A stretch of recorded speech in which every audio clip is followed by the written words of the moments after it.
the sunrise, it burns in my eyes. This is my own life, I gotta get mine. My heroes don't slide, they crawl up inside, take over your mind, just like a drive-by. You take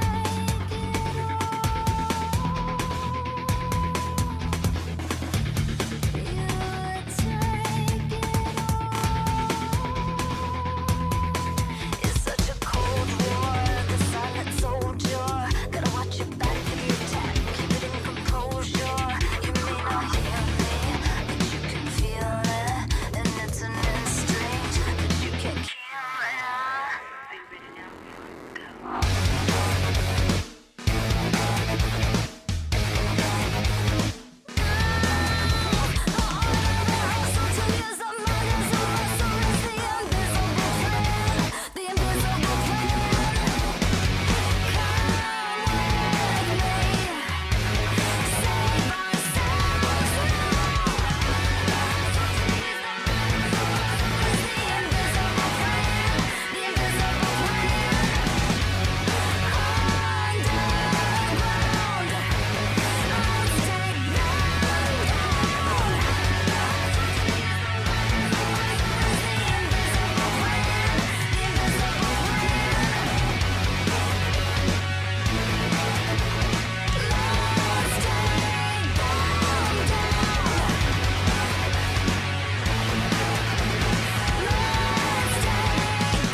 If a person fails to fulfill their fantasy, just how far will they go to feed it? From the age of about 13, I knew I'd never be a racing driver like my father before me. Hello, guys. Oh, hello. Hey, and what did I do this time? You're always guilty, Yuri. Doesn't matter what, how, and when. Yeah, no, that's why I'm asking what I did this time. I felt like you'd be possibly more pasty skinned, or I don't know. Did you tour all the kind of local circuits? Slovenia doesn't have any circuit. On go to gloves. Oh, got to have gloves on. Absolutely got to have gloves on. They're not just random people anymore. You really know them and they know you. And But why do you think that is? It's a mix of very different people you wouldn't place together in a normal situation. Yeah. And it all works quite well because we're like-minded people and passionate about racing. She can't disturb me when I'm racing because I have to concentrate. When I ask something and she said, no, Mom, I'm racing. There's something keeping you racing. You have to race. I have to, every day. Yeah. I need to go there. Yeah. I need to go behind the wheel and, I don't know, do a stint per day. Yeah. Now, by myself on the track, I don't care. Fanatic about what I'm doing. The way the car moves around over bumps, for example, here going through maggots and beckets, is actually quite similar to the ones we see on the computer inside, so it's pretty much spot on. I think it's mentally challenging too, so it is a real test of what you have as a racing driver, if you like. And the car just got a snap and I crashed into the wall on the straight. The only thing you don't necessarily have to deal with is the G-force on the neck and various other parts of you that you will struggle with in a real race car. It was a 6-hour race or something, 10 minutes to go to win, and done. I think you're a racing driver as well, so there you go. That's easy enough, isn't it? Did you get that? The fact we are doing this right here makes me happy actually that we are doing this. How did you make friends with them? Because you hang out with them, you just do stuff with them like you would do in real life. When I discovered sim racing, I was able to feel, even just a little, what the real thing might be like.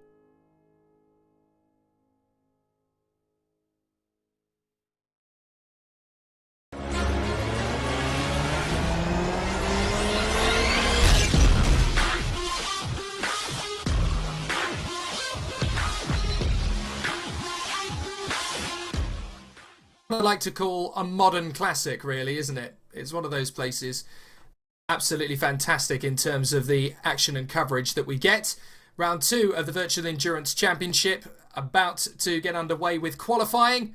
Myself, Jake Sanson and Rachel Whiteford in the box as we prepare for action, and green light on top of the starting gantry of the pits, and we're out for racing. Now, there's going to be a lot of different cars and teams to watch out for in this one. After how close it was last time out, we're going to be very much entertained to the max with this one. 6 hours of very, very tough and brutal racing in the first round of the championship last month.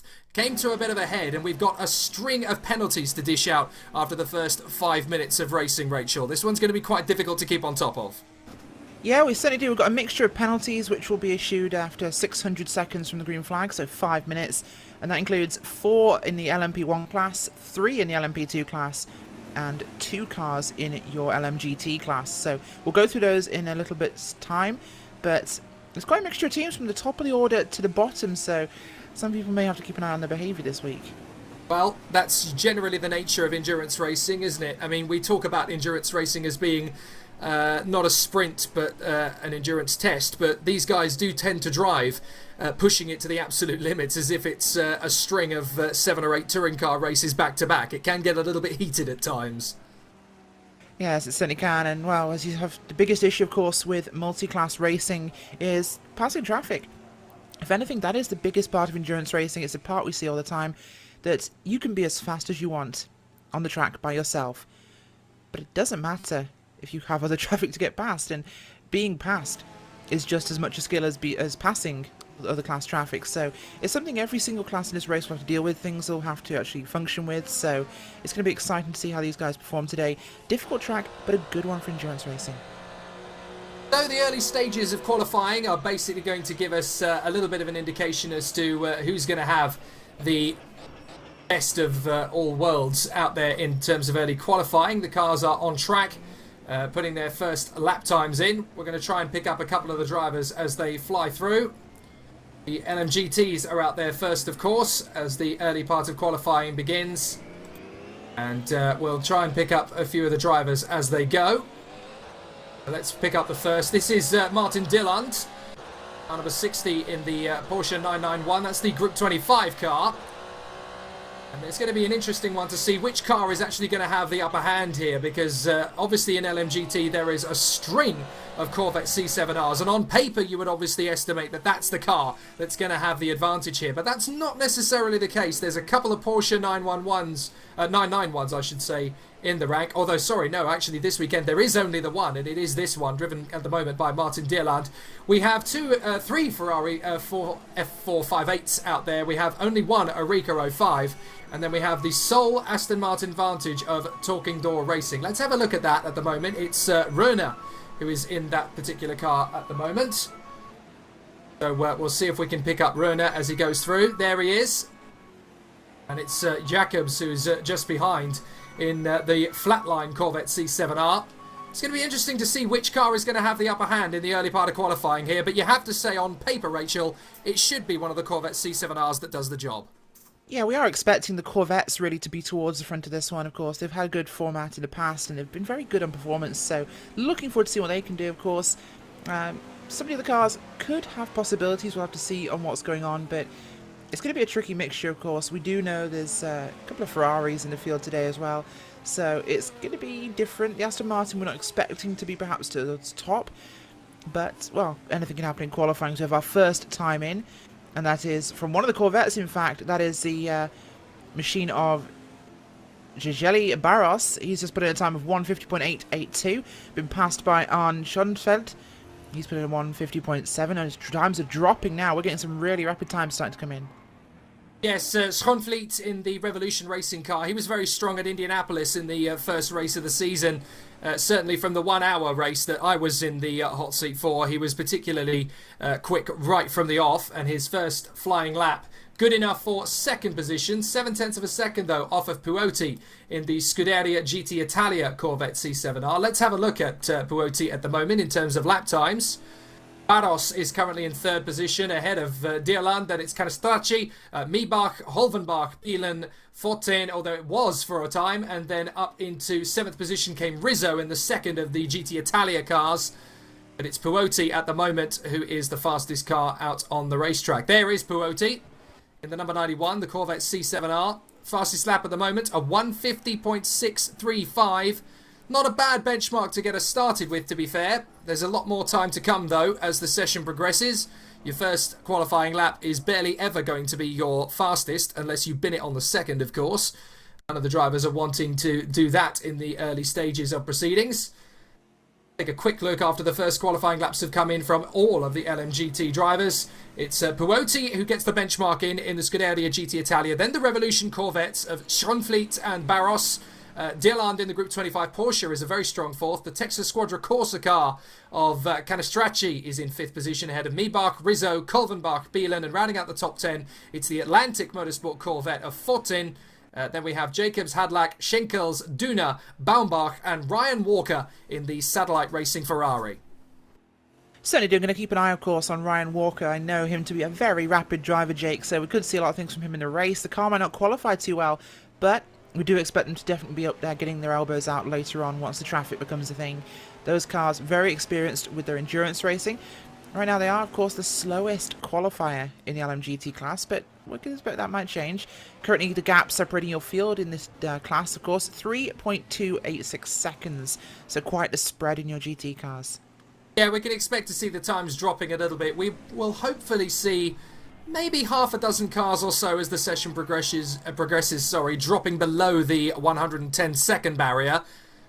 Sounds like we've had a couple of cars running over the envelope there on the curbs. It's very difficult to keep the tyres under wraps in these conditions here at Istanbul. It's a very difficult circuit when it comes to tyre life. You have to be a bit of a micromanager as much as you do a top-line race driver pushing to the limit. As Pinto goes fastest in the dark racing Corvette. So Pinto is now your fastest man, and he's done a 150.376 on that lap. See if we can pick him up at the moment. Is Pinto. I think he's just brought the car back into the pit lane, or is he coming back out again? Yes, he is coming out, sorry. So Pinto making his way on track. Fastest car on the circuit with a 150.376. Puoti second, Schonfleet is third, and Barros in fourth position. Sounded like we had an off somewhere there. Thought you fell off your chair, Jake.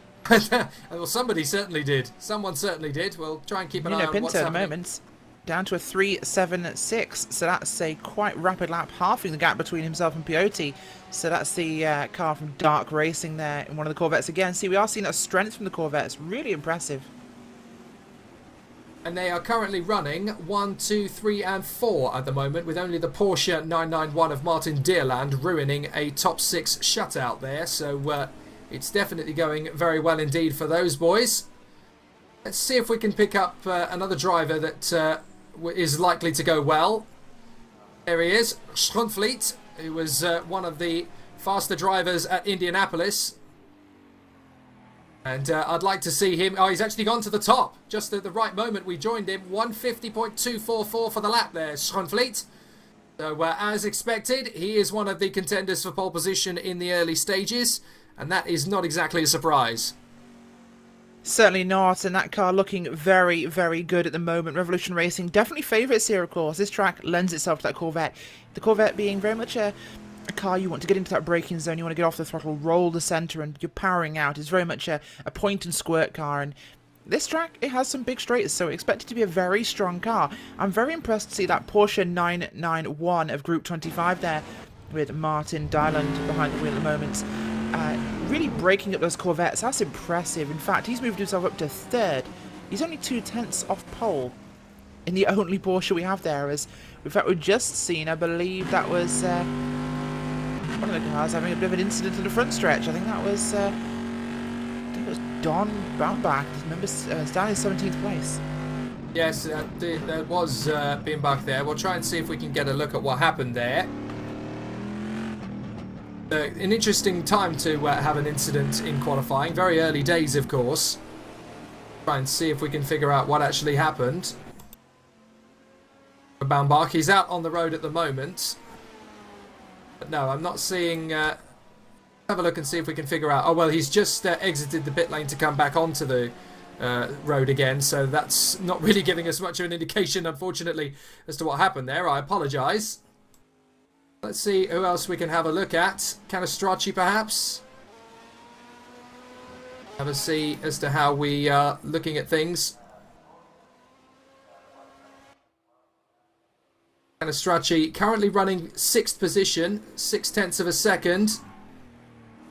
Sorry, 8/10 of a second, I should say, off the leading pace at the moment.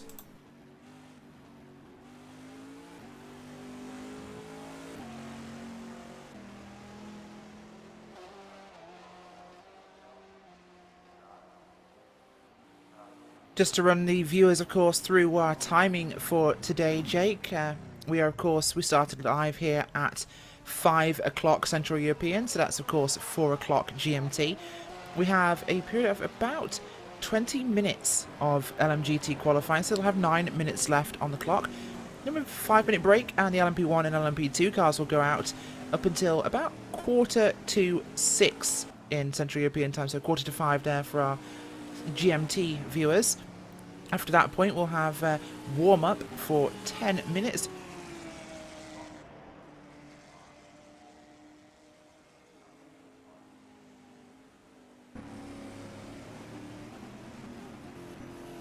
It looks as though Pinto just went faster, 0.014 of a second faster than Schonfleet, right at the bitter end of the LMGT section of qualifying there. So Pinto the fastest, 150.230, 0.140 of a second faster than Schonfleet in the end, actually. Dirlan third from Puoti, Canestracci, Barros and Rizzo. And that just gives us an indication as to how things currently are in the LMGTs. LMP2s are not far away from their own qualifying.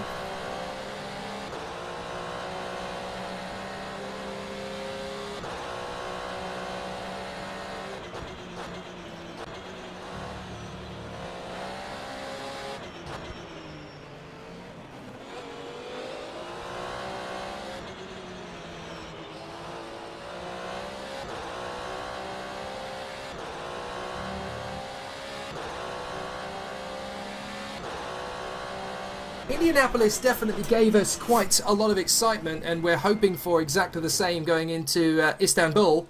It's going to be a very entertaining section of the race, this one, because obviously qualifying is teaching us a lot about what we're going to get to see in today's racing. It looks as though it's going to be Revolution Racing versus Dark Racing, certainly in the early stages, with Pinto going 0.140 of a second faster than Schonfleet. Martin Dierland in third position in front of Puoti, Canestracci and Barros. Rizzo, Fortan, Miebach and Bielin in the SRVN Ferrari rounding out the top 10. Then it's Kolvenbach, Aruna, Hadlak, Schenkels, Duna, Jacobs, Baumbach and Walker at the moment, although there is still some changes to the lap times coming through. We're seeing quite a few drivers trying to improve upon their best times. Schonfleet was not quite able to improve that time by. It's just trying to get a handle of our camera positions. Unfortunately, we're doing our best to keep on top of things. Where is Schonfleet? I think he's just entering the pit lane, actually. So if we can get a hold of some of the other cars out on track. If we can pick up with Barros, the second of the Revolution Racing cars. There is Barros, currently running in 6th position at the moment as he makes his way through the chicane on the far side of the circuit, up the hill. This is the very long straight section of the circuit where there is a bit of a kink over the right-hand side of the hill. He goes through this section. That's where the F1 cars used to hit DRS. Now, onto this long sweeping braking zone. Really difficult to get this right, especially considering you need to keep the rhythm of the car flowing through the left hand, kiss the apex on the inside for the right. Not too much curb, although Barros definitely using as much curb as he could possibly afford to at that point. Then through the final turn, flat on the throttle once again and over the line. So Barros looking like he's on a good lap. Is this going to be better than his best, which was a 150.882? Well, I think he's just starting his flying lap on this occasion, so that will give us a bit of an indication as to what he's likely to do next, hopefully on the circuit. So we'll keep an eye on Barros' progress. Elsewhere, let's see what else we can find. around the circuit. Kolvenbach is only just slightly slower than him at the moment. The gap between them is very minimal. It's only about under 0.3 of a second at present. So we're all looking very good at the moment as we keep a look. Pinto is your fastest. Schoenfleet is now second from Martin Dierland. Puoti, Canastracci and Barros, the man we're watching, in 6th position at the moment.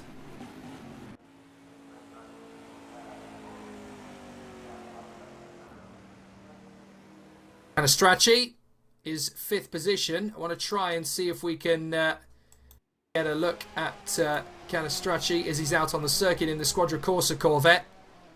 All of these cars very similar. Okay, so Canastracci is currently in the pits, but Pinto, our fastest man, is currently on a flying lap. Has just done a 37.108 for the flying lap. So let's have a look. This is Pinto we're looking at now. Fastest man on the circuit is just on a 40.17 for the second sector. This could be even faster than a 152.3. Let's see what he's capable of this time. It's not going to be easy, that is for certain, to find an improvement. He's already doing a pretty good job as it stands. But let's just see if there's a little bit extra we can push out of it. So let's try. Out of the final turn. Is going to be enough for an improvement? No, it's a 150.86. Oh, it is an improvement. Sorry, a 150.860. So I have a feeling then that the previous lap time set... Oh, that is interesting, because the previous lap set by Schoenfleet was a 152.44, and I'm getting on my timing screen a best lap of 150.860 for Pinto.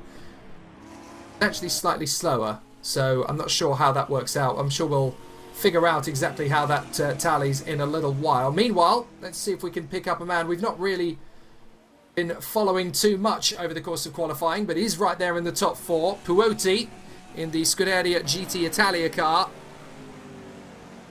Here he comes over the line, having done a best time of a 150.635, Rachel. That's about half a second off the pole time. That just shows you how tough it is in the top 4. Yeah, it's really close right now, Jake. We've got some really tight times there, and in the second place, it's the Revolution Racing Machine, number 94. They are very, very close to Dark Racing. It's 1.58 tenths of a second apart. Then it jumps to 4 tenths of a second back to the third place. That is, of course, the Porsche 991 of Group 25. And as you mentioned, Scuderia GT Italia are back in 4th. That's half a second. It's not a huge amount, but with the current gap all throughout the field being 3.6 seconds, that is fairly close. It's a huge spread we're seeing. Really is. Well, let's talk you through the teams and drivers that we're going to see out on the circuit here. The Dark Racing team currently fastest. It's at the moment Nuno Pinto that's in the car at the moment. His teammates, of course, Pedro Ramada, Hugo Marquez, Marco Preda and Kevin Ryan. So they are the leading team at the moment. The second team is Revolution Racing at present. They are running in P2 and they are looking to get a championship out of this one in car 94. It's Arno Schoenfleet who is in the car at the moment. Then Miroslav Davidovic, Matt Santel, Daniel Almeida and Kalle Kuri are in the car alongside. The third car in the mix at the moment is the Group 25 Porsche, as we've already mentioned. Great to see that car so far up the rankings compared to where we expected it was going to be. Car number 60. And that is the Northern Light Racing car, basically. Thomas Beher, Jimmy Jules Halverson, Jan Molbeck, Kenneth Holoifer, and the man currently in the car at the moment, which is Martin Dierland. Now that is Puoti going into 3rd position. So the Scuderia GT Italia car moves up into the top 3. That's a really, really strong qualifying lap there from Puoti. And he's put himself, Federico Leo and Salva Sardina into 3rd position with that lap, the number 91. Good lap there from Alessandro Puoti, and that's only 0.3 of a second off pole. Very good lap there by those guys at the last second. And that was very much a last clutch qualifying. We've got the clock running down now, so that is, I believe, all she wrote. But very, very close run there. And, wow, great lapping from those boys. The Porsche just drops 1 place to 4th. Not what they'd expect, but a very, very solid qualifying from the Group 25 guys. Yep, so a quick rundown then of the 18 cars in the GT rankings after their qualifying comes to an end. The Prototype 2 is just about to be coming out on track, of course. Pinto puts the Dark Racing team in fastest time. Revolution Racing in the number 94 car a second. Scuderia GT Italia's 91 a third. Then it is the number 60, the Porsche run by Northern Light Racing, also known as Group 25, in fourth position. Texas Squadra Corsa and the Corvette 68 are in fifth position ahead of Atlantic Motorsport 72.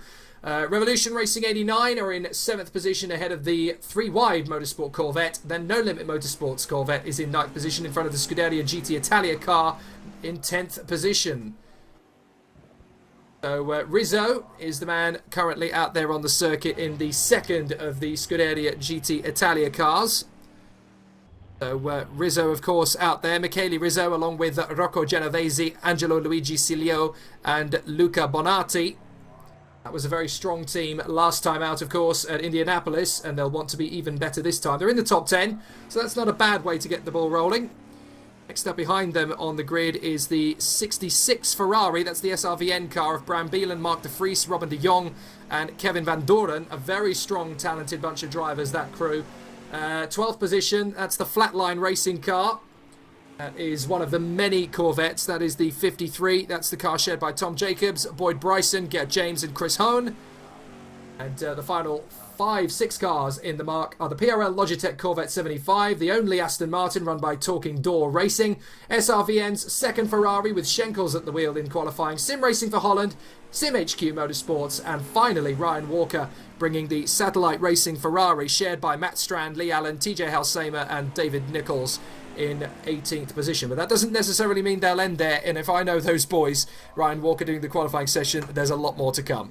Certainly is, Jake, and of course he will actually be, by the end of the first 5 or 6 minutes or so, be running at least 16th place, because we do know that the 7th and 8th place qualifiers, Atlantic Motorsports and 3-wide Motorsports, both have penalties. 3-wide, of course, from 8th place in qualifying will have a drive-through penalty, and Atlantic Motorsports, they have a 60-second stop and hold to start their race, which is not going to be ideal, but it's something they'll have to deal with. We'll, of course, go over the penalties in P2 and P1 during their qualifying session coming up in just a few moments' time. But the front of the field, the first 6 cars at least, no penalties for those guys. They'll be running clean. It's going to be a very exciting battle. Really looking forward to seeing how that Porsche battles with these Corvettes, Jake. Of course, the front-engine Corvette, very different in how it handles and takes the corners than that rear-engine Porsche. So this could make for a very interesting first few laps. Yeah, I think we're going to see a very interesting fight in the GT battle, especially if Indianapolis was anything to go by. A new era for the VEC, of course, linking up with ourselves at Downforce Radio for this new season and hopefully future seasons to come as well. And the reason we've done this, of course, is because everybody talks about the VEC as a championship which is as close to the FIA World Endurance Championship as it is close to come without sitting in top-level prototypes. And considering how many names are looking likely to be falling off the WEC radar, VEC is probably going to be better populated in weeks to come, the way things are currently going, with Audi having announced recently that they're going to fade. That's the beauty of sim racing at this level. Nobody needs to fade away. Absolutely, and we'll always have the Audi R18 e-tron Quattros sitting on our grids, I suspect even. Beautiful car. I know a lot of people don't perhaps like this year's model, but I personally quite like the swept-back cockpit design that this year's car has had. It's not been the best in performance, we know, but Audi has a very storied history in endurance racing, and one we will sorely miss, but of course they are moving across to one of your personal interests, Jake, and that's Formula E. Yes, indeed. So a lot of interest is obviously going to be given there by the 4 rings over at Ingolstadt. Now, the LMP2 session. This is going to be the interesting one because, of course, this is the only class in the VEC where every car is identical. It comes down to driver skill and strategy, and this is where we really get close racing, Rachel. You just can't predict how this is going to work out, and considering that they're in there with the P1 as well, I'm really excited, almost more excited about P2 than I am about P1. Absolutely, it's going to make things very interesting. Of course, we will have position changing during qualifying, perhaps people trying to get past other cars as they catch up to them. We have noticed the P1 cars much faster than the P2s, so that could make the qualifying very exciting for the front-running P1s. But this will be a good one, of course, because we do like this intermediate class. We have one GT class, which is different for me, at least, in terms of endurance coverage. And then we have 2 of the prototype classes. This will really make things more interesting, of course. The P1 cars very used to getting past GT traffic quickly, but now they're dealing with other cars that have downforce, other cars that are fairly quick. The speed difference is not quite as high. So these guys will have to make sure they work their way past this traffic in a safe and productive manner. And, well, the P2 cars have to make sure they can get past in a safe and easy manner, because it's in the best interest of both classes. But for qualifying's sake, it's going to make things rather entertaining. Indeed. Well, let's talk about what happened at Indianapolis last time out. Of course, it was the Doug Henson Racing car number 2 that took the victory last time out, and it's going to be Bailey who qualifies the car here at Istanbul for this one. Team Spirit Racing were the second place team in the race after a fantastic run in car number 10 last time out in Indy. And the Revolution Racing number 21, the Audi R18 driven by Michel and co, were there in position. So let's try and pick up the current championship leaders by virtue of the fact that they are the only team that has won a race so far this year in the first race, and that is the car we're talking about, the Doug Henson Racing Audi. It's an incredible team, Rachel, with some incredible drivers. The strategy always runs like clockwork, and it's very, very rare you see a mistake from these guys. It absolutely is, and this car has definitely got some serious performance behind them, of course, and, well, fantastic outfit from what we've seen so far. They've definitely got a lot of respect for the series, so they are a team that everyone seems to rather enjoy seeing, and they've definitely got the performance behind them.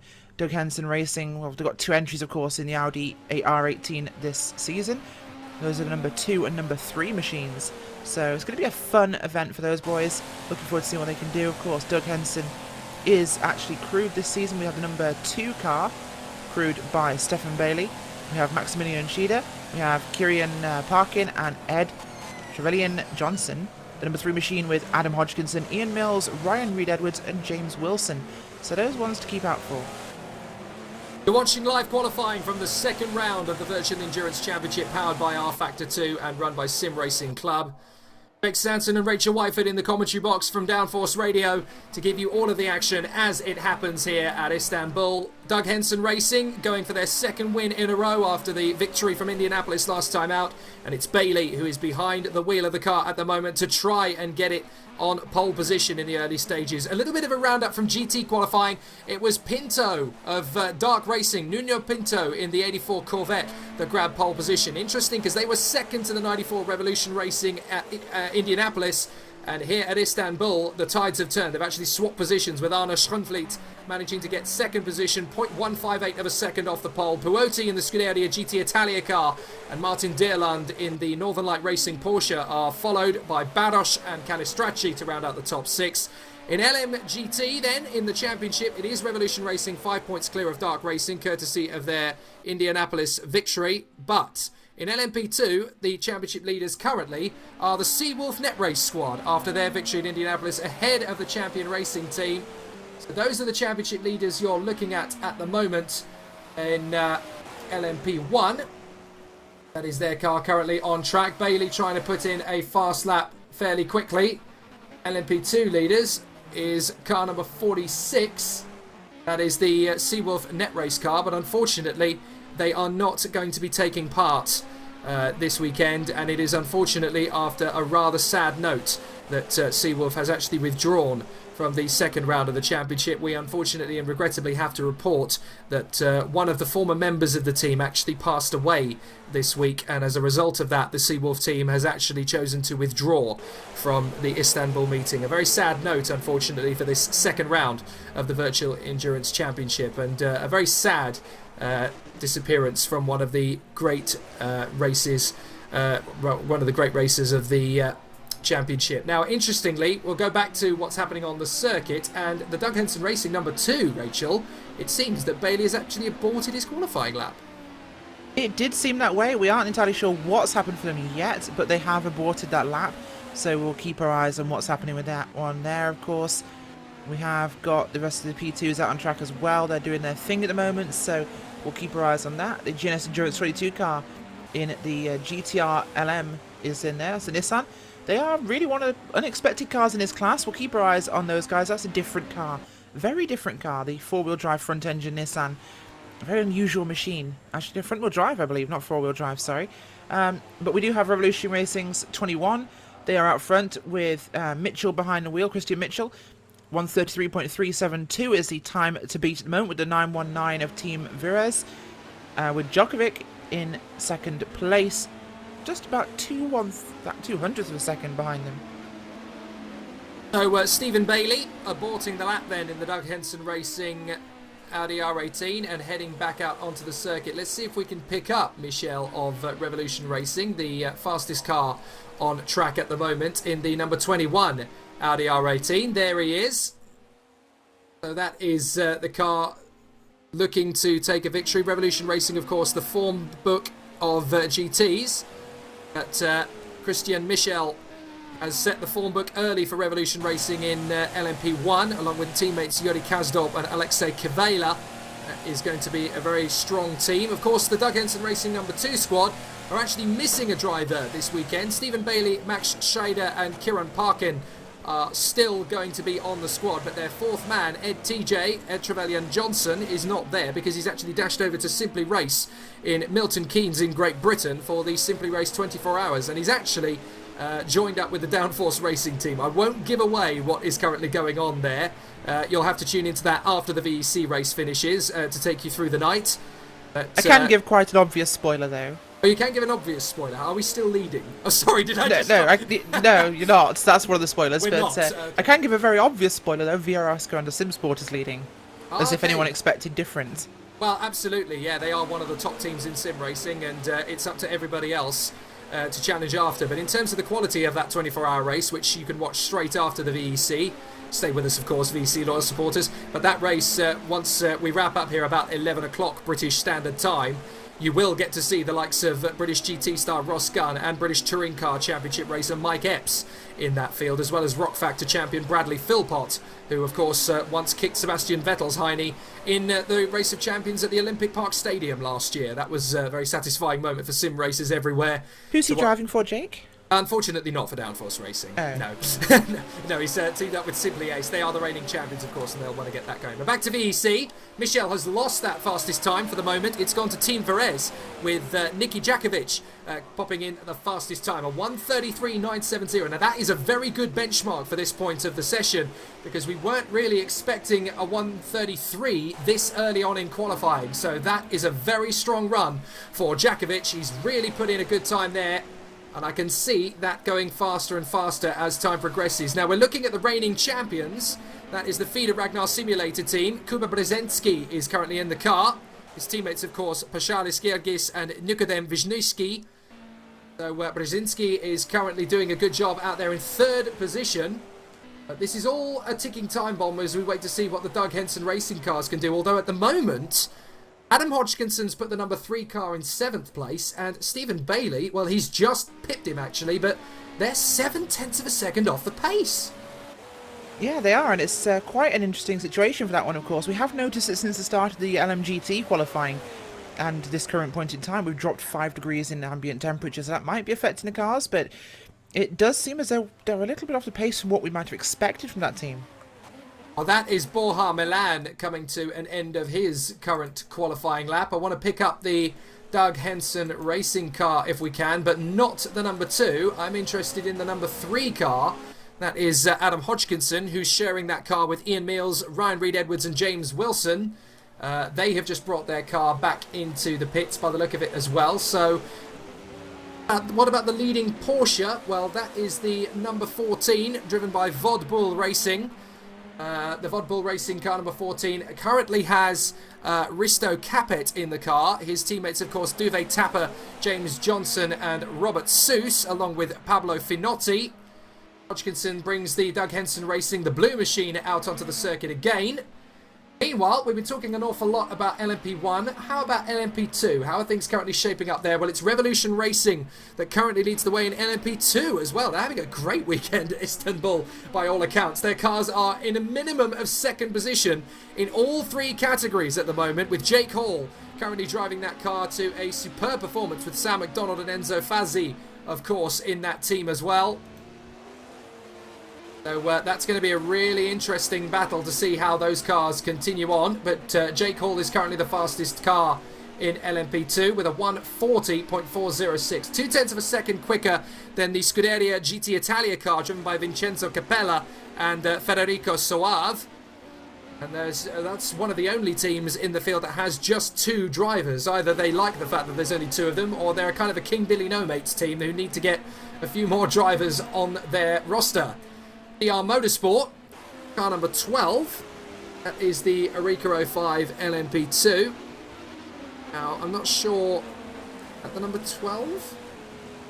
No, I would have thought that's a different number. The number 44, I think that is more likely to be. Greg Hall. Oh, we just had an incident there. Jimmy Broadbent has just decided to hit one of the curbs. I believe that was in chicane. I'm trying to work out what part of the lap that was on there for you, but I think that was down towards turn 12, turn 13 region, because he's just completely messed his lap up. Bouncing across those sausage curbs, that car definitely looking like it could be damaged. Yeah, just having a look back at the replay of that. We'll see what Enzo Fazzi got wrong there. Unfortunately, the Nissan GT-R LM car... It's not Enzo Fazzi because he's not driving the car. It's Jim Oh, no, Broadbent. sorry. Yeah, my apologies. It is Jim Broadbent. Apologies. This is the problem with having to look at TeamSpeak at exactly the same time as having to look at a TV monitor. You get the wrong word and the wrong name in your mouth at the wrong moment. Yes, that was, I believe, the GNS Endurance team with Jimmy Broadbent, Nathaniel Lupson and Valis Mikulis. They were the number 22 machine, and that Nissan, well, bouncy. Yeah, those curbs never are a pleasant experience. Let's look at the leaders. The 919 Porsche. That is Team Varese that have gone back into first position again. That is Niki Jackovic at the wheel, of course, with Goran Djordjevic, Adam Taylor and Vladan Sofajanic in that particular car. But this is a very good run so far in quali for Niki Jackovic. A fastest lap of 1:33.970, and the Porsche does look pretty planted on this particular lap as well. We might get a faster lap in this time. They come through to complete the third sector. No, nothing doing on that one. Not an improvement on that particular occasion, but it's the Revolution Racing car that's second, the GNS Endurance Nissan in third.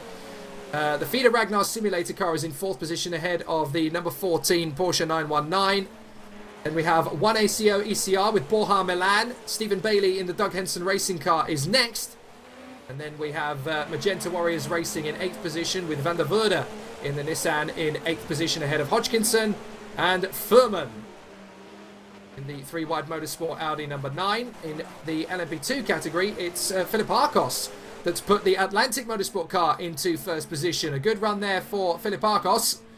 Atlantic Motorsport car going into first position. So that is a nice little symmetry there, because we've got Revolution Racing in second position in all 3 classes. We certainly do, and it's a great qualifying session so far. I'm seriously impressed, though. We have one of the Nissans in third place from your LMP1 class. Yes, you read that correctly. That is a Nissan in third place. And that is an impressive run from the GNS Endurance team. In fact, it's a 3-manufacturer split, actually, the top 3. We have Porsche, we have Audi, and we have Nissan. Oh, if only we had a Genuinely, humanly thought it would be R18s all the way through. Let's not mention that name. We don't mention Toyota in this race. Hopefully everyone will finish. Yes, well, absolutely. I have a feeling, actually, with Porsche, Audi and Nissan, it's going to be really, really interesting to see which team actually comes out, which car, I should say, actually comes out on top, because you seem to have different dynamics with each of these cars. The Audi seems to be better in a straight line. The Porsche is really, really good on the fast corners. The Nissan, however, is really, really good at slow speed. So you've got 3 different ways of going about it with these 3 different prototypes. It's a really, really it's going to be a very interesting battle all the way through the 6th hour. It certainly is, of course, and the 3 cars we see there, very different handling characteristics as well. Nissan up to second place there. 0.076 behind your pole sitter. That is a stonking lap by Jimmy Broadbent. Absolutely fantastic. Almost as big a lap as his ego. Surely not. Surely not.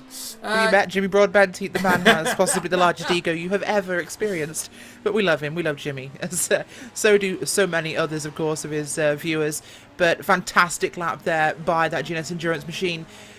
Really nipping on the coattails there of Jovic in the Porsche. This could be a surprising potential pole coming up. Yeah, I have to say, it's a lot closer than I thought it was going to be in terms of the realms of pole position. I did have a feeling that it wasn't going to be quite one-sided, but it is very close compared to even what I assumed it was going to be. Jackovic out on circuit with only, 5 minutes to go. And Broadbent is definitely trying to push that Nissan to fastest. We're watching Philippakos, the fastest car in LMP2. Let's go back to the Prototype 1 battle.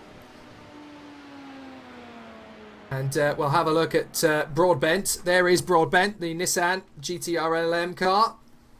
Running in second position at the moment. There's some great battles going on around here. But Broadbent looking to push that Nissan into first position. 1:33.970 is the lap time to beat. 0.7 of a second is the deficit. No, 700ths of a second, Jake. It's a downside closer than 7 Apologies, yes, sorry. This is a couple of inches at top speed of these cars. Yes, difference in terms of lap time. This is an incredibly close split. Yeah, 0.07 of a second is exactly what I was supposed to say there. Thank you for picking me up on that one, Rachel.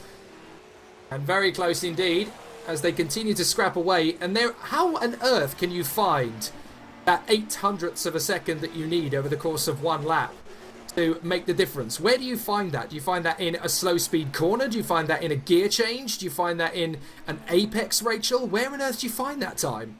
That is literally the case. It could come from anywhere. 700ths of a second, just under 0.1 of a second. You can lose that time by braking a little too soon or by not getting on the throttle just soon enough.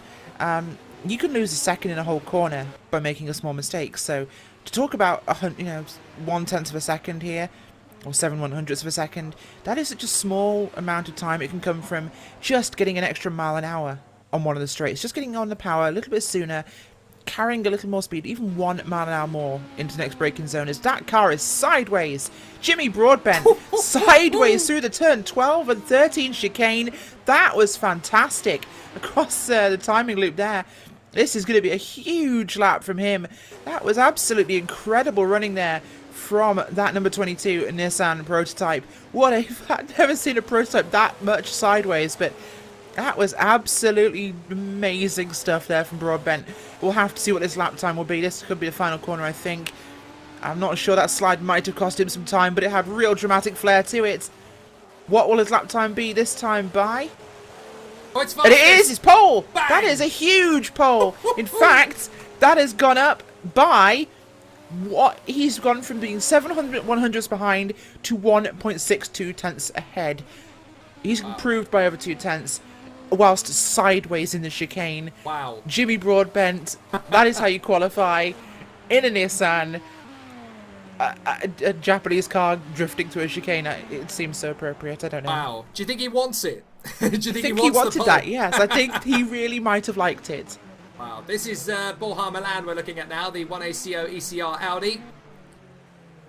So they were the cars that were obviously on form in the Indianapolis 1 hour. They wanted to get some extra testing mileage in. It was a productive day at the office for them. Let's not beat about the bush. But they would have wanted a little bit more than they got from it. And certainly for the remainder of the season, they're going to be wanting some slightly better racing in terms of positions. As they were in the top 10, let's not forget that. They were 8th position at Indianapolis, but they will definitely be wanting a little bit more, as Borja Milan has made a mistake there and gone off the road, unfortunately. So he's having to reverse the car. You've got to time this right. No, he's bailed it. So Risto Capet in the Porsche 919 is currently running in 6th position. Let's have a look at Risto Capet. We've not really looked at the number 14 Porsche so far, the Vodbull racing car. So it'd be good to see Risto Capet pushing this car slightly further forward. They were 5th at Indy, and they'll want to be a little higher than that. But this team firmly in the top 6 in terms of pay, pushing over the curbs. Big style there, Risto Capet, trying to get that little bit of extra pace and gusto over the curbs. So Broadbent is the fastest in the GNS Endurance Nissan with that absolutely mega lap time. What can Jackovic in the Team VRES car do, the Porsche, to overhaul it? And there's a trio of Audis that are going to want to pip him to the post there as well. But there's half a second, just over half a second now, covering the top 6 cars. That shows you how close it is at the top of Protypes. In fact, there's just over 0.6 of a second between the top 8. This race literally could go to anybody. Certainly the pole could go to anybody in the top 10. Just to put this in perspective, Jake, of course, we talk about cars and balance of performance, of course, and, you know, typically we'd see a certain class dominating, but right now we have top 3 is, well, Nissan, Porsche, then we have Audis. The next Nissan is down in 9th place. That is Magenta Warriors Racing with Alexander van der Wood, and that's nearly a whole second back from the pole, so there is definitely not a certain bias to a particular car in this race. Although it does seem the Porsches right now looking faster than the Audis, definitely. Well, I think the reason the Porsche scores over the Audi in terms of where the positions are is generally because the Porsche seems to have that straight line speed advantage here at Istanbul. I don't know what it is about this place, but there definitely seems to be a little bit more oomph to it. As up into 2nd position. Yes, 2nd position goes the Revolution Racing car. Let's pick up Michel. As Michel is currently running in 2nd position for the Revolution Racing team. And that is very much a strong run as far as they are concerned in car 21. Revolution Racing Audi with Christian Michel, Yuri Kazdorp and Alexei Kivela in that particular car. But you've got to say the boys at GNS Endurance, Nathaniel Lupson and Povilas Mishkunas are going to be very, very pleased with Jimmy putting that car pole position in quite the spectacular fashion he did. Oh, absolutely, and we'll just have a quick look. Actually, that is pole. That's confirmed pole now. Time has just ticked over, so that is qualifying over there, of course, for the P1 and P2 cars. And we have a split. It's Nissan, Audi, Porsche for your top 3. Impressive difference there. Of course, GNS Endurance, Revolution Racing and Team Virez. What a difference, and this has definitely been exciting. Looking down at your P2 cars, we've just been focusing on that exciting battle. Atlantic Motorsports out front. That's going to be a good one for those boys.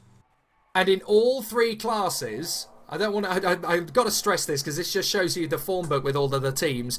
In all 3 classes, in P1, P2 and GT, in 2nd position on the grid in all 3 classes is a Revolution Racing car. Class is class. And I have some unfortunate news as we go through the penalties for P1 and P2, of course. As we know, in the P1 class, the 1ACO ECR, the number 7 machine, has a drive-through penalty. So does the 19 of Sim HQ Motorsports, and the 31. And the number 5 of Scuderia GT Italia, and Magenta Warriors Racing Team P1. Down in your P2 category, though, MVD Racing Team, they have a drive-through in P2. DR Motorsports also have a stop and hold. But the big story here, though, that is the 32 car. Yeah. Your pole sitter in P2 has a penalty. Yeah, they have a stop and go. That's really not good. Well, no, it's not stop and go. So it's a drive-through penalty for them. But on the pole, drive-through penalty within the first 5 laps or so. So that is not ideal.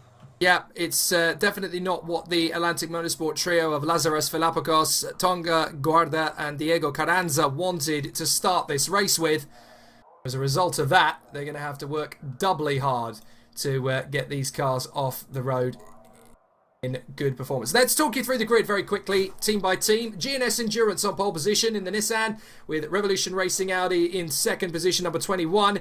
The Virez Porsche, number 4, is 3rd, ahead of the reigning champions, the Feeder Ragnar Simulator Audi in 4th position. Then it's the 14, Porsche 919, the Valiant boys at Vodbull Racing.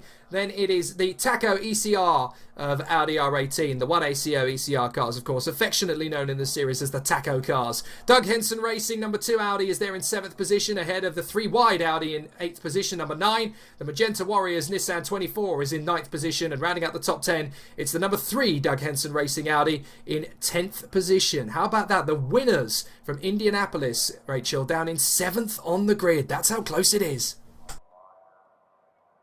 It certainly is. It's going to be exciting to see what will happen from that. And, well, Indianapolis, very different track, Jake. Of course, the fast, open, oval part of the circuit. You had the infield tight and twisty. This track has a lot more flow to it. This Istanbul Racing Park has a lot of fast corners, very fast, open corners. So the track lends itself to a different style of driving, a different behaviour. So it's going to be very exciting to see what can happen. So the last 2 cars in LMP1 are Scuderia GT Italia, That is Luca Radiali. He is the man who put the car in position there, along with his teammates Alberto Pastorato and Daniele Pizzo.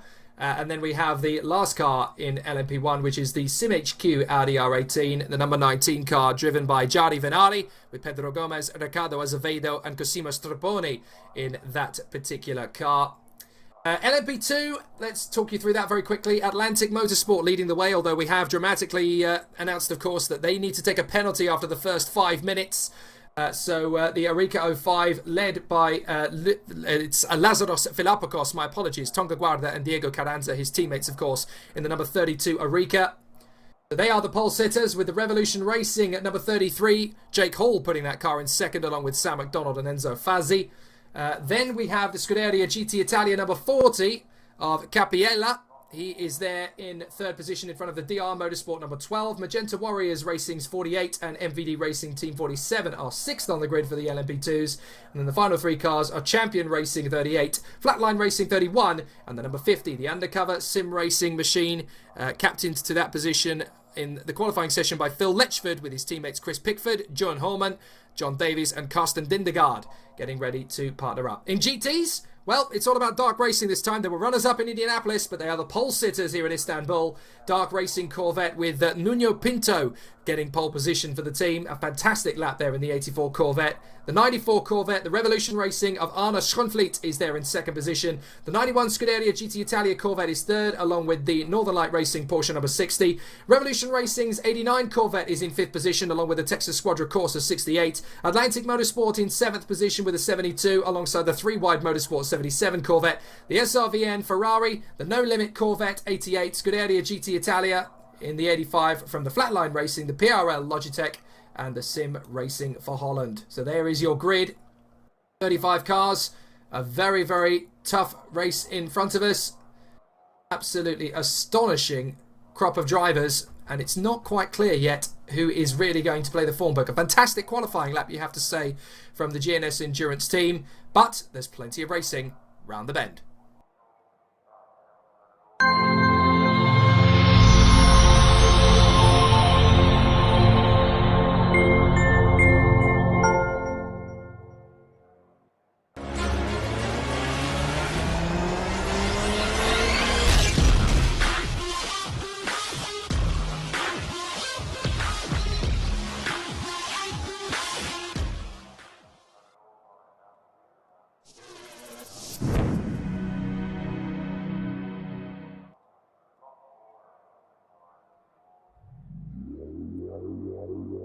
I feel the sunrise, it burns in my eyes. This is my own life, I gotta get mine. My heroes don't fly, they crawl up inside, take over your mind, just like a drive-by.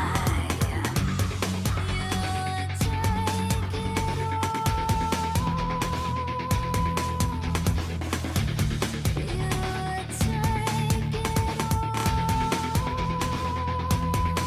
It's such a cold war.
If a person fails to fulfill their fantasy, just how far will they go to feed it? From the age of about 13, I knew I'd never be a racing driver like my father before me. Hello, guys. Oh, hello. Hey, what did I do this time? You're always guilty, Yuri. It doesn't matter what, how, and when. Yeah, no, that's why I'm asking what I did this time. I felt like you'd be possibly more pasty skinned, or I don't know. Did you tour all the kind of local circuits? Slovenia doesn't have any circuit. On go the gloves. Oh, got to have gloves on. Got to have, absolutely got to have gloves on. They're not just random people anymore. You really know them and they know you. But why do you think that is? It's a mix of very different people you wouldn't place together in a normal situation. Yeah. And it all works quite well because we're like-minded people and passionate about racing. She can't disturb me when I'm racing because I have to concentrate. When I ask something and she said, no, I'm racing. There's something keeping you racing. You have to race. I have to, every day. Yeah. I need to go there. Yeah. I need to go behind the wheel and, I don't know, do a stint per day. Yeah. You know, by myself on the track, I don't care. Fanatic about what I'm doing. The way the car moves around over bumps, for example, here going through maggots and beckets, is actually quite similar to the ones we see on the computer inside. So it's pretty much spot on. I think it's mentally challenging too. So it is a real test of what you have as a racing driver, if you like. And the car just got a snap, and I crashed into the wall on the straight. The only thing you don't necessarily have to deal with is the G-force on the neck and various other parts of you that you will struggle with in a real race car. It was a 6-hour race or something, 10 minutes to go to win, and done.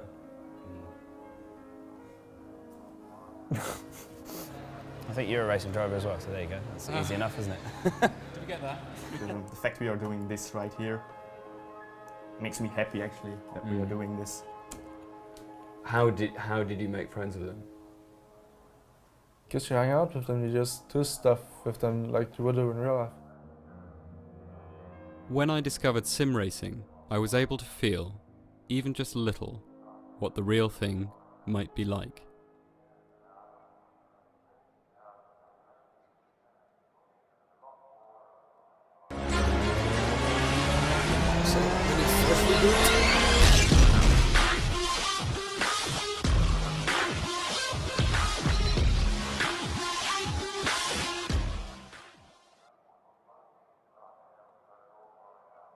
The second round of the Virtual Endurance Championship powered by R Factor 2 is about to get underway. Jake Sanson and Rachel Whiteford from Downforce Radio in the commentary box overlooking gorgeous skies here in Istanbul for 6 hours of top-level virtual motorsport. It's bonfire night in the UK, but there are going to be fireworks aplenty out on the Istanbul circuit with their fantastic qualifying lap from good old Jimmy Broadbent in the GNS Endurance Nissan with one of the stonking qualifying laps.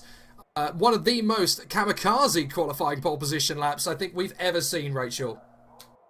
Absolutely, Jake. That was a fantastic lap we saw from the glorious Nippon machine of GNS Racing. Just amazing lap. I mean, we saw him sideways through the chicane on that pole lap, and that was a huge lap. That sideways, I think, was only possible in the front-wheel drive Nissan. That was a huge, huge lap from them. And, well, it deserves pole after that. Absolutely. And who knew that the bloke who played Harold Ziedler in Moulin Rouge could go that fast anyway? Absolutely. I'm sorry. That was such a bad joke if you're into your movies, that I know, but Jimmy Broadbent, yes, but there's going to be lots of those. It's a 6-hour race. What can you do? So, 6 hours on the clock and an incredible contest ahead of us. Of course, last time out in Indianapolis, it was all about Doug Henson Racing. They lead the championship after a fantastic victory last time out. However, their car number 2, driven by Stephen Bailey at the start of the race, has only got 7th on the grid. It's absolutely incredible to consider that the winners from last time out are really going to have to struggle for the rest of it. So we're about to get underway for our rolling lap. And obviously we'll have 1 lap around the circuit and 6 hours will count down. It says on the clock at the moment 6 hours and a bit, but that is of course to give us an allowance for the rolling lap. The cars will then form up in position. The green flag will be at turn 9, we have just been told. The green flag will be at turn 9 as the field starts to parade around the circuit. You're looking at the car number 8 in the line, the 3-wide motorsport of Fuman. That is number 9. And obviously that is Martin Fuman with his teammates Henning Vollert and Marius Bert on the sidelines, hoping for a very, very strong run here. But let's look at our pole sitters in each of the individual classes if we have time to do so. Jimmy Broadbent in the GNS Endurance Nissan. He will want to have a very strong run from pole position after that magnificent qualifying lap to pip the Revolution Racing car to the pole position.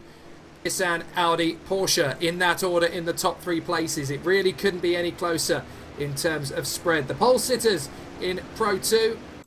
Lazaros Philippakos setting a fantastic lap in the Atlantic Motorsport Oreca.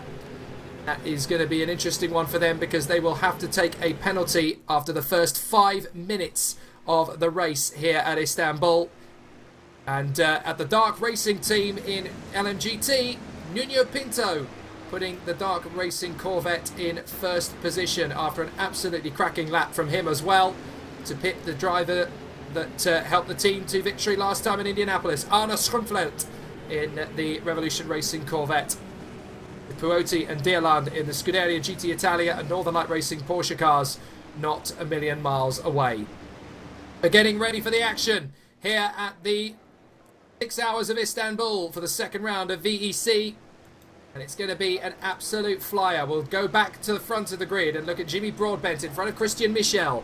The GNS Endurance Nissan and Revolution Racing Audi at the front of the grid. Nika Jackovic in the Team Verres Porsche, along with Brzezinski in the championship winning car from last year, the Feeder Ragnar Simulator machine. Field will bunch up now as we get ourselves ready for the action. The green flag, of course, is at turn 9 for this one. 6 hours on the clock, and this one is going to be an intense battle right from the word go. Jimmy Broadbent drops the hammer, and we are racing at Istanbul.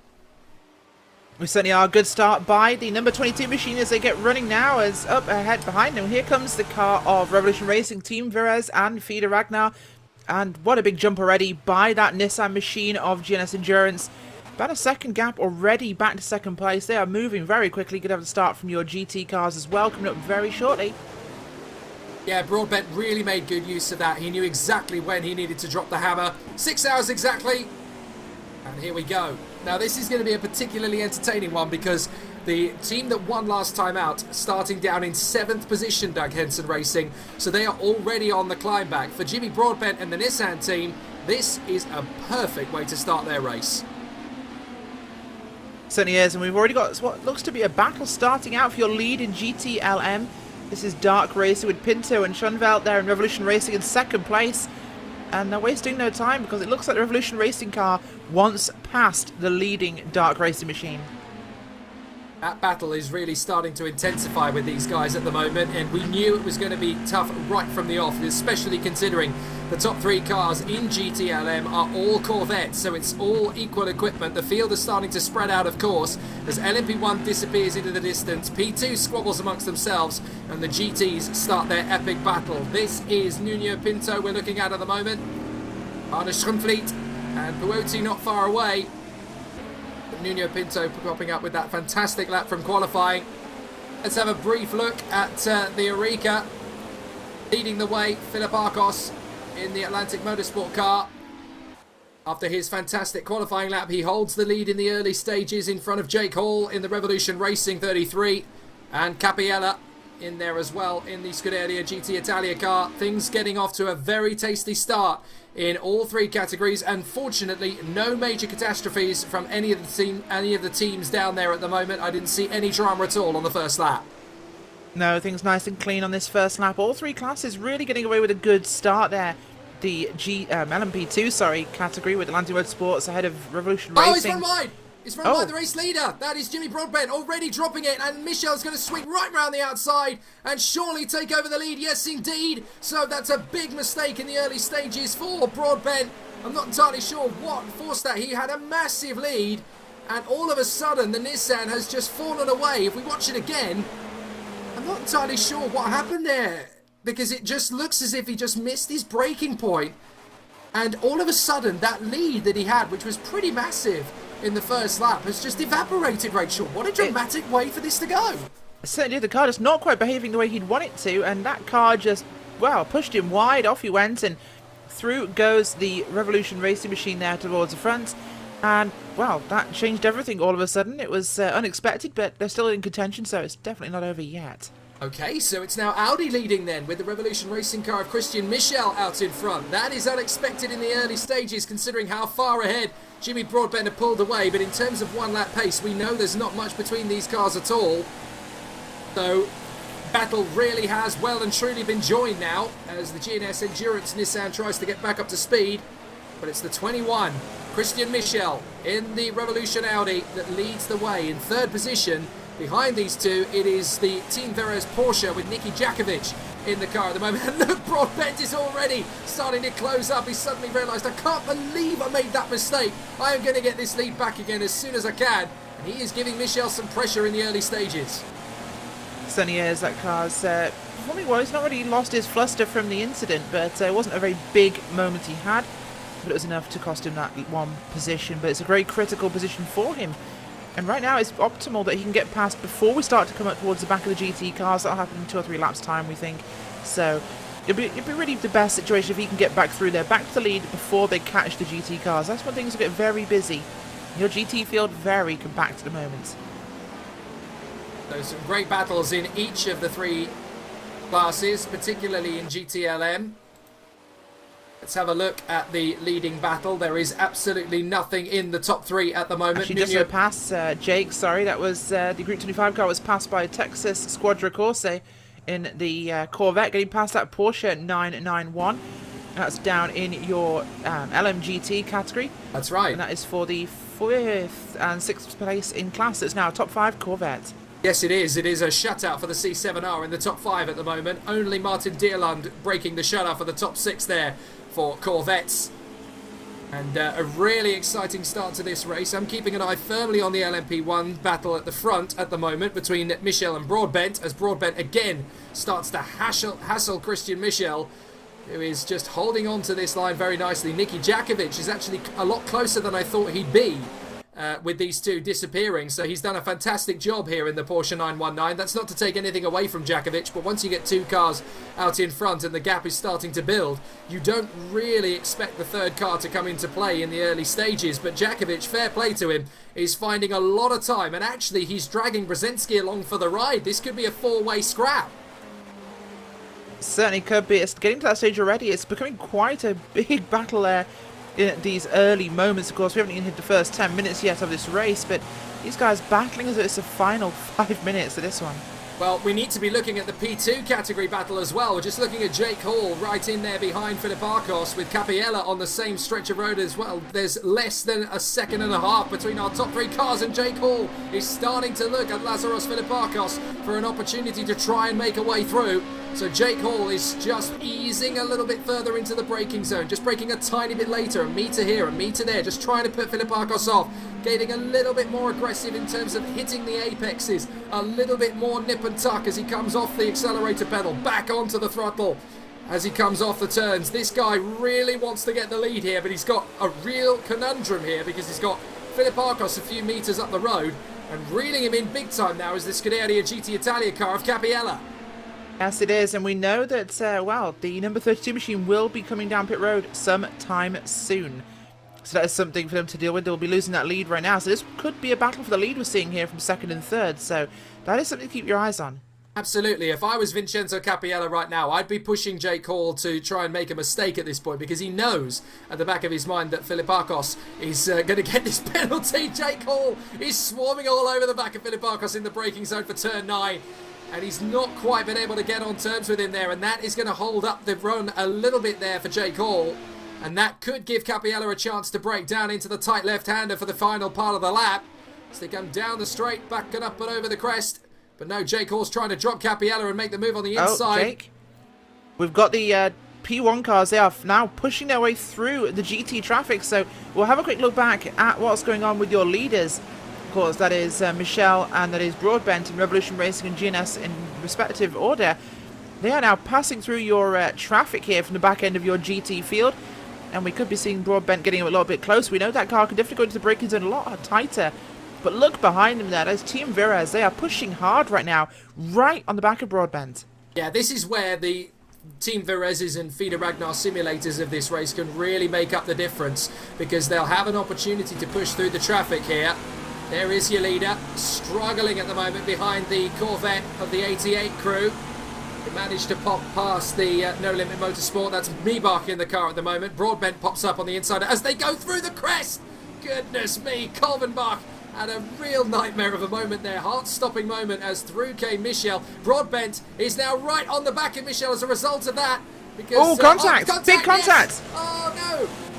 That was Broadbent and one of the GT cars. I believe that was one of the Ferraris. Oh, that is a bit of a hairy moment indeed. And Broadbent, unfortunately, just being caught out of the wrong moment there. Ferrari obviously not seeing him. No, the Corvette, sorry. No, it was one of the Corvettes. I think that was the number 72 car. And there's bodywork flying there.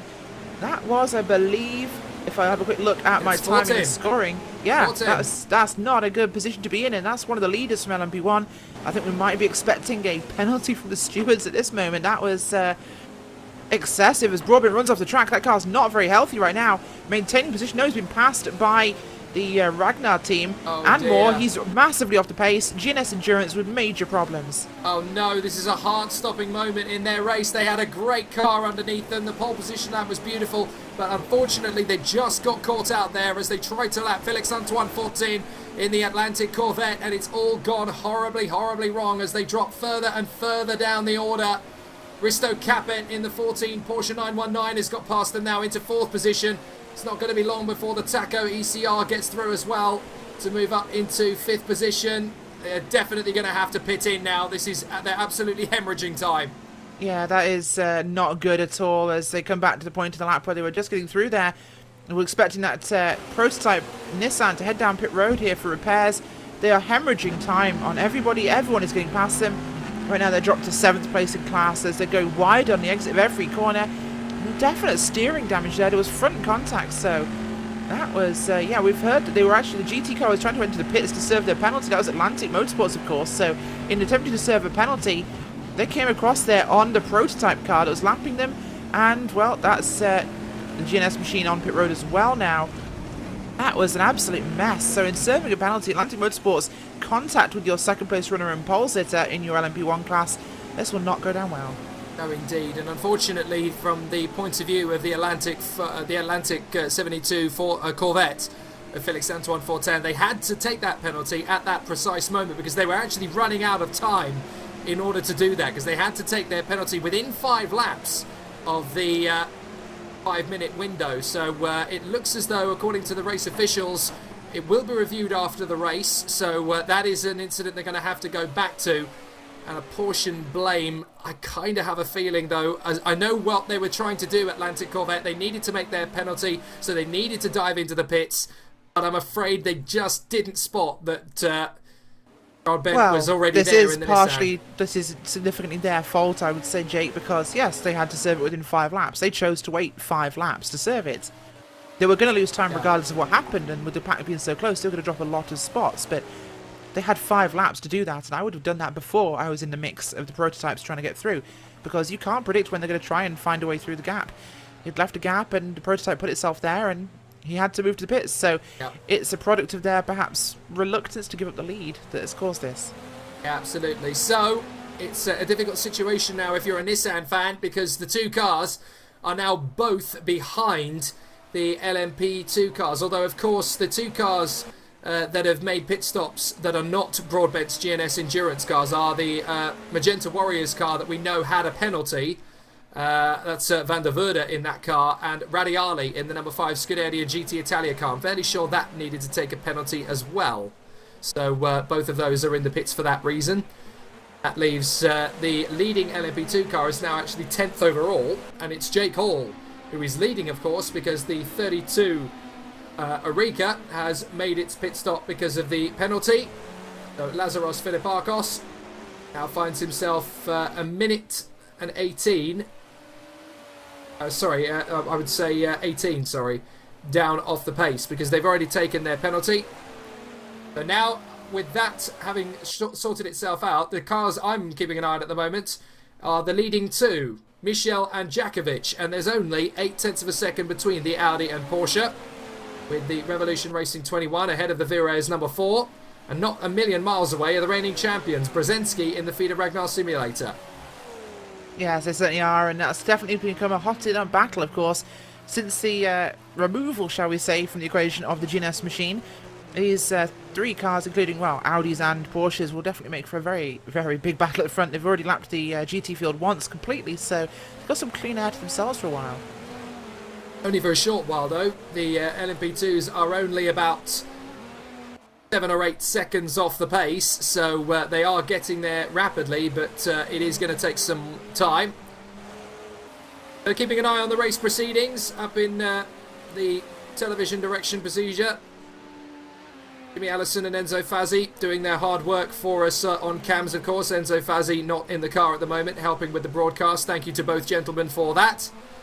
All of the race coverage as well being produced, of course, in association with the Sim Racing Club and Downforce Radio to boost the profile of what is one of the best virtual championships in sim racing. The Virtual Endurance Championship is as close to WEC as you can get without actually being at the circuit.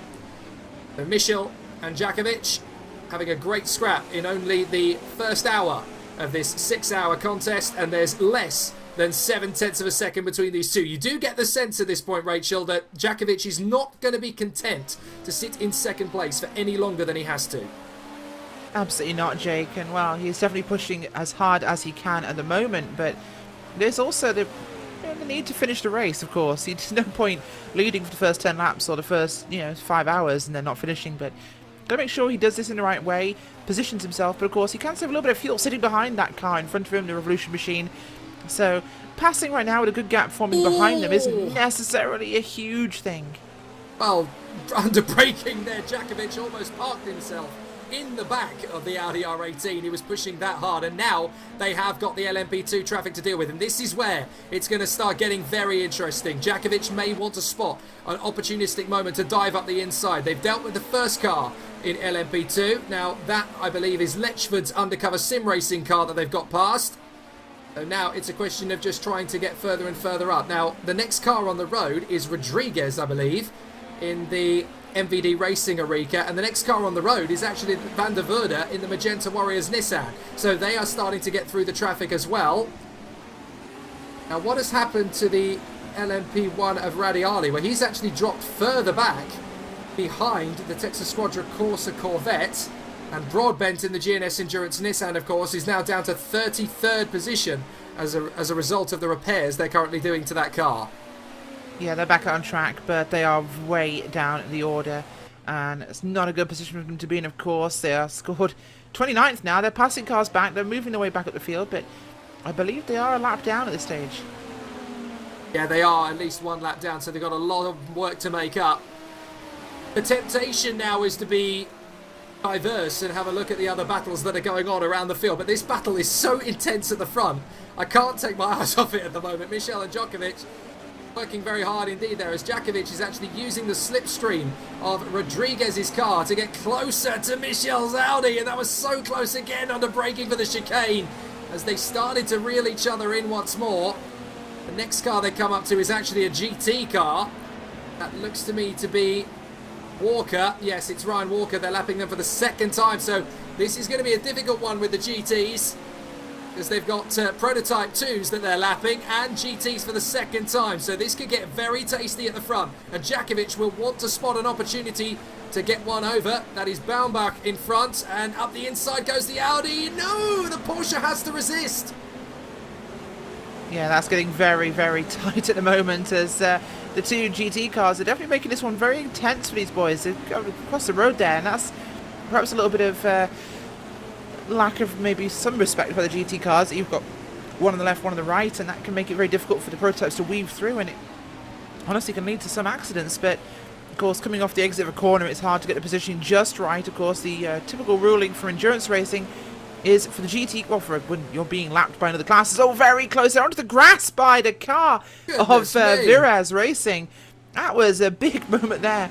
But look at the traffic ahead of them there. But they're all across the curbs as this is right on top of each other now. As the Porsche is practically pushing that Audi as we go through heavy traffic. Neither one is taking any quarter here. There's absolutely nothing between these two as they gap their way through the traffic. This is millimetre to millimetre stuff, and they are going to get this. Up the inside, he has it. He has the position. Oh, sideways. That is so tight. Jackovic knew that was his best opportunity to get through. And he's almost made that stick, but it's not quite happened for him. Michel is going to have to take the lead again.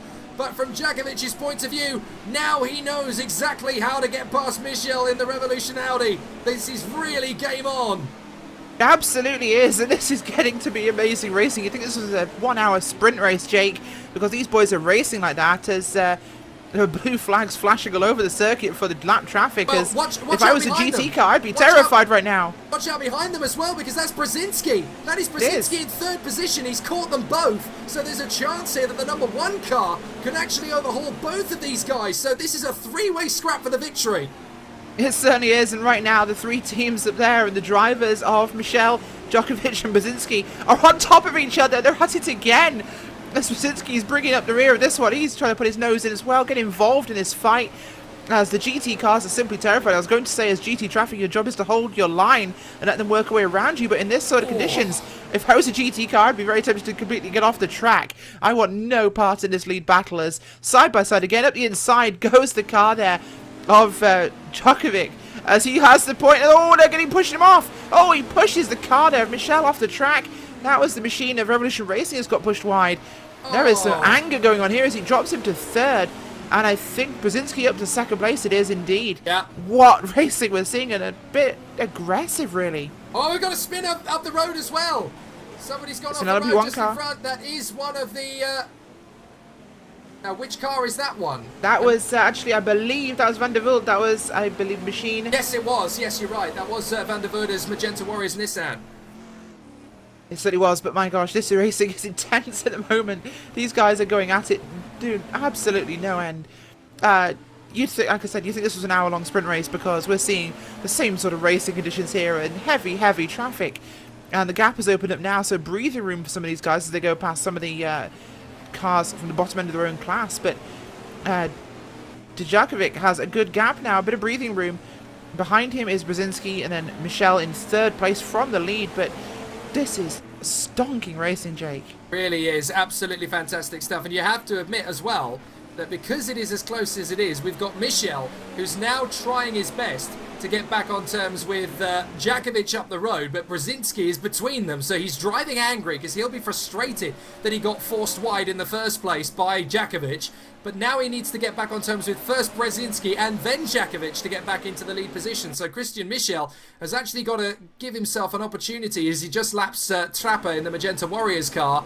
He's got to give himself an opportunity to breathe here because he cannot afford to drive too angry here. He's got to give himself a bit of time, but there is another issue right in behind him. The Vodbull car of Risto Capet is closing up on him as well, so all 4 of the leading cars still very much in contention because this is now an opportunity for Risto Capet to put his nose into the affair. It certainly is, and that's going to make things very intense for this one. But the gap between, of course, Michel and Revolution Racing to your second and first place runners is a little bit bigger, so that's a good bit of breathing room for those boys. But as it stands, he's back 2 seconds actually from second place. So that's a long way. But it has brought the Group 8 machine with Risto Capet back into the mix for third place battle here. Those 2 cars separated by just under a second, so that one is going to be heating up in a moment. But there has been some discussion perhaps about this being a little too aggressive at this stage in the race, Jake. We're in the first hour, and these guys are pushing little on the hard side. Yeah, I have to say it's not as clean as I've seen it in the past with VEC, so I have a feeling there will be some discussion about this one.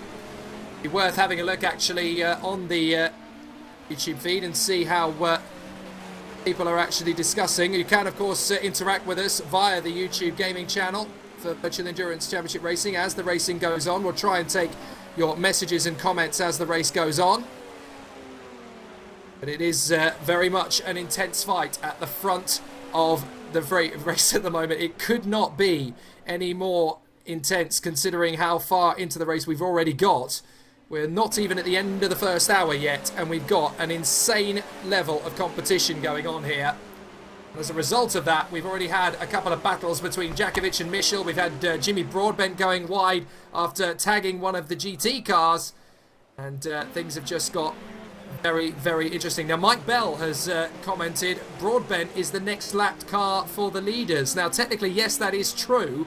So that is an interesting one, because they've now got to consider the fact that there's a car just up the road from them that is going to want to walk through fire rather than allow the two cars behind him to lap him again. So that is going to be a very interesting scenario. But there's your leader, Jackovic, having got himself a bit of a gap to Brzezinski. Not doing so well. To be fair, Jake, I'm actually quite glad, perhaps, that this battle we had for the lead was resolved maybe so aggressively. Because as things stood, the fight we had there with Jackovic and Michel, it was going to lead to an incident that would involve multiple cars and possibly a Code 80 virtual safety car at that point, because there would have been so much debris on the circuit. But I'm always glad it was resolved rapidly, and then we've managed to spread the cars out, because that could have gotten bad. Well, just taking some of the comments from the chat room, the Gamersaurus actually wrote about the battle between Nicky Jackovic and Christian Michel a little bit earlier on. He said Nicky will crash if he keeps driving like that, because that was disgusting. I can kind of see where the opinions are from that, because let's be fair to the battle, it was very heavy-handed. Kawayuri28 says, just go over the curbs and push us onto the grass. Hashtag Nicky moves. Sideswitch18 says there was nothing great about the way Nicky did anything in that fight. I don't know, Rachel, is that too harsh a criticism? Do you think he was just a little bit overeager? I think possibly. There were some tones of the Red Bull Australia VEC Supercar battle in that fight those two had, but aggressive, yes, and neither car really made heavy contact. There was some brushing, perhaps, but at the same time, the very definite way he passed him, I think, saved us from perhaps prolonging that in heavy traffic and a further incident, so perhaps it needed a swift hand to avoid further consequences. So the order at the moment, Niko Jackovic driving the Team Veres Porsche, leading the way at the moment, with Brzezinski in the Feeder Ragnar Simulator car in second position. Michel and Capit third and fourth, and the gap between those two, by the way, is just over a second.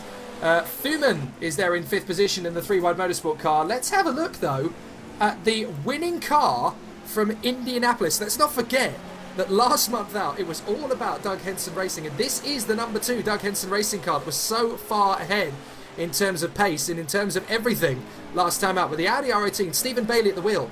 These cars are 6th and 7th. Where has the pace gone for Doug Henson Racing? It's a very different circuit, Jake, of course. As we mentioned, Indianapolis has a combination of, high top speed necessary, but low speed cornering. This is more about high speed cornering here, so it really changes the style and the setup on the car. Absolutely. I suppose from one circuit to the next, you can't always nail it to the mast every time, and you've got to admit that Stephen Bailey is one of the smoother drivers, and this circuit, if the car is not set up quite right, doesn't lend itself to the smoother drivers. You kind of have to attack every corner that you're given a chance to run on, so you have to be a little bit more overeager and not zealous with the car, but you do have to throw it through the corners a little bit more. So I guess from that point of view, it's a little bit tougher to get things just so. Doug Henson Racing 6th and 7th at the moment. The Taco ECR of Borja Milan, car number 7 in 8th position. MHQ Motorsports number 19, Vinari at the wheel of that in 9th position, and then it's the leading LMP2 with Van der Verde in the Magenta Warriors Racing Nissan recovering up to 12th position at the moment, 5 seconds or so quicker than the 2 leading cars in P2. That's Hall and Capella in the Revolution and Scuderia GT Italia cars. In fact, while things have settled down a little bit in Pro 1, we should take a look at Pro 2 and have a look at Jake Hall in the Revolution Racing car out in front, doing a great job in car 33 as he continues to run ahead of the pack. Jake Hall just allowing the P1 car of Puman to go through, Fuman in the 3-wide motorsport car I should say, to go through. So everything looking a-okay at the moment. But there is your race leader in P2, Jake Hall, 33 I'm looking at the moment. Capella in second position, 11th overall on the road. Magenta Warriors Racing are third with Trapper in that car. Then it's Campbell. Philippakos up to 5th position, having had that penalty earlier on, of course. And then we have, now the next person to lap Jake Hall is actually Stephen Bailey. So Stephen Bailey is going to lap him this time by. So still a lot of action going on. By the way, Jake, just for context in this situation, we talked about the issues for GNS Endurance and how far back they are. Yeah. At the moment, they are just over a lap behind your leaders now. They are 3 minutes 30 seconds behind your leaders, and with a 1 minute 30 second lap time, actually no, they're just over 2 laps down from your leaders now. They've just been lapped, so that is not insurmountable. It might require some very crazy strategy, but there is change possible. Currently running in 20th overall. They've cleared the entire GT field out. They're working their way through the LMP2 cars, but it's not an unenviable position. They had a spectacular run on the pole position, of course, and this is really not what a team would want, any team, frankly, to be racing from the back like this, but it's a position they found themselves in. If we look down at your GT field, though, Dark Horse Racing with Pinto out front, they have a good clear gap now. They have a gap, I believe, in the region of about 2.5 seconds back to Schoenveld with Revolution Racing. So Revolution Racing really all over the top ends of these 3 separate classes, but not quite at the front. It is a difficult situation to a certain extent then, but it's not insurmountable. But the Nissan definitely has a lot of ground to make up, and from their point of view, they'll want to get a little bit further up the field, a little bit quicker than they can do that, really. Oh, Jake, sorry, we'll head back to the lead of your race here because Jackovic in very heavy traffic right now, and that's brought Brzezinski back up to the rear of his car. Coming out the final corner now, running down the start-finish line there, but Brzezinski very, very close now. Last time by the stripe, that was 0.2 of a second difference in lap time.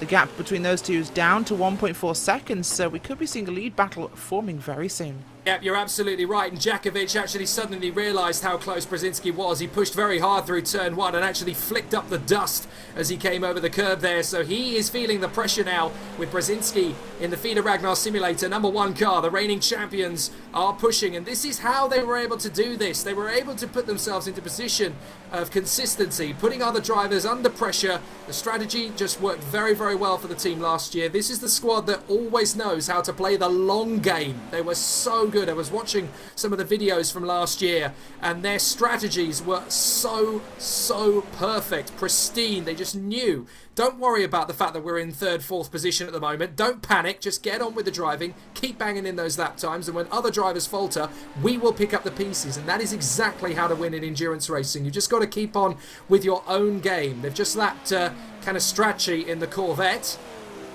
and now this is up to Niki Jackovic to push away a little bit further. Get away from Brzezinski. Michel and Capet are quite far away from each other now. In fact, if anything, Christian Michel has actually closed up on Brzezinski through the traffic, with Risto Capet dropping back to almost 5 seconds off the back of the Revolution Racing Audi. The Doug Henson Racing cars are still quite a long way back off Fuman's 3-wide Motorsport Audi. Borja Milan in the Taco ECR still 8th. Then it is Venari in the Sim HQ. And it's now Van der Verde. The Magenta Warriors Nissan has got itself back up into the top 10 overall.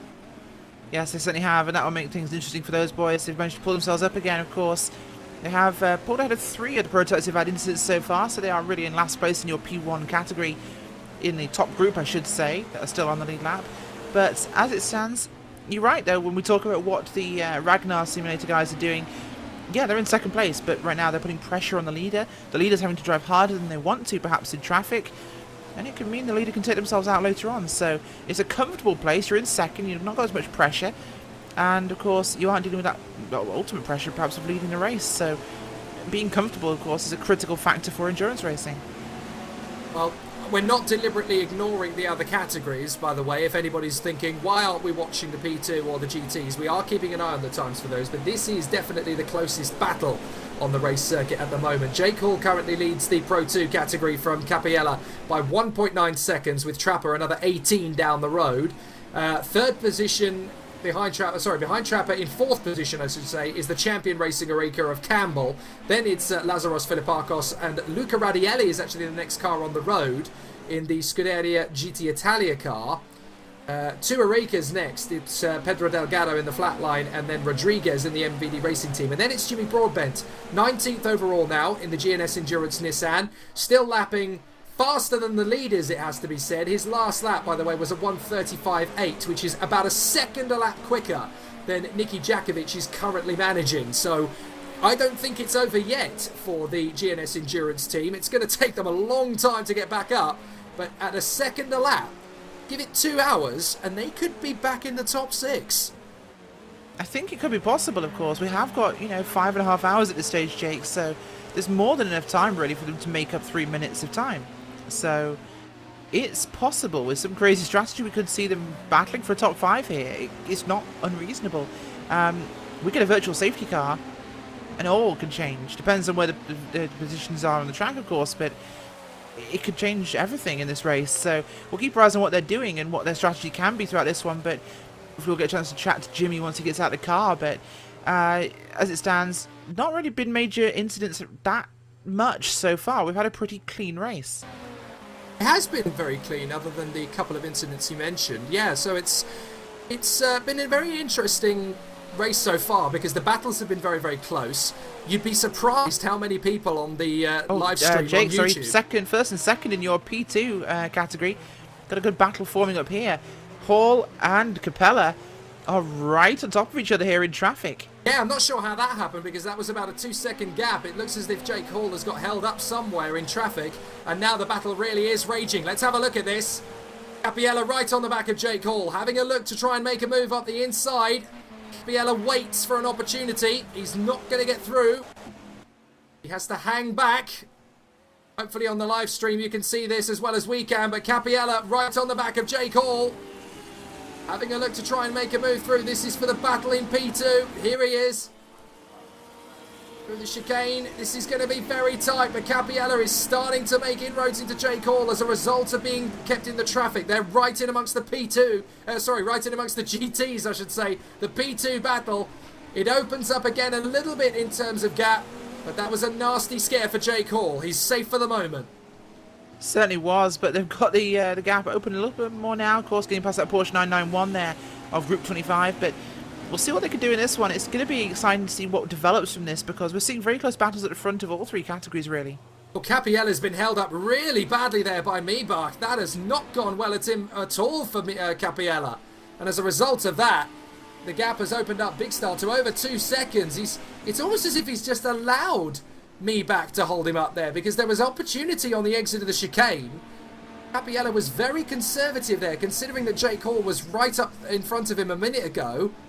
That was a very interesting tactic. He just suddenly seemed to give him the room. I'm not quite sure what happened there.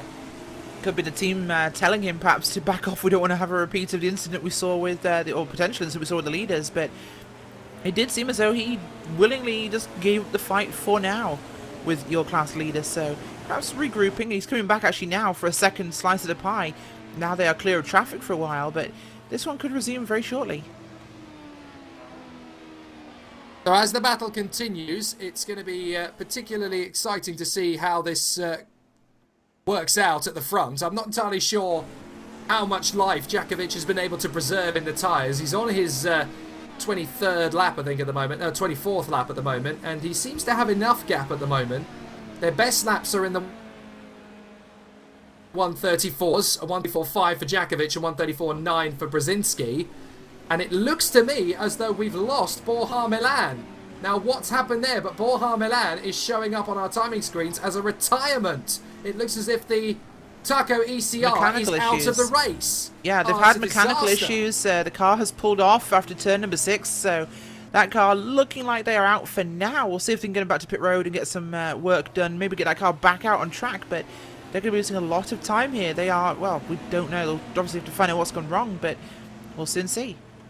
That is such a disaster. Poor Borja Milan, who's a very, very talented driver. We've been communicating ever since that 1-hour race at Indianapolis that warmed up the season a week before the 6 hour via Twitter. And he's very, very talented racing driver, very, very smart thinker, but unfortunately, doesn't matter how far you can push the car. If the car lets you down, then there's not an awful lot you can get out of it. So a lot of chatter, a lot of hubbub on the chatter on the YouTube stream at the moment. Lots of conversation from various drivers. A lot of them waiting to get into their car, of course. Been listening to the chatter from people like Tonga Guardia and Kieran Parkin just chatting away there on the forum. Of course, these guys are all waiting to have their stint. So you've got this fantastic banter-style chat room going on while the racers are waiting to get in the car. You don't get that in WEC, as at least it's a much more entertaining thing to observe while the races is going on than just watching them stare at monitors. But it's going to be very interesting to see how Capella can get back on terms with Jake Hall. Just watching him at the moment, or certainly were watching him in the early stages. Back to the Pro 1 leader. Jackovic now 7.6 seconds are clear ahead of Brzezinski, so they've been able to get the traffic working very well to their advantage. The closest battle for the lead now is actually the Pro 2 category, Jake Hall versus Vincenzo Capella. Oh, Kieran Parkin has told us he's not driving today. My apologies, I wasn't aware of that, so Kieran Parkin is just watching rather than competing. So he can actually give us a bit of insight as to perhaps what the team are trying to do. I suppose you shouldn't probably do that in a public forum. He doesn't want to give anything away in terms of strategy.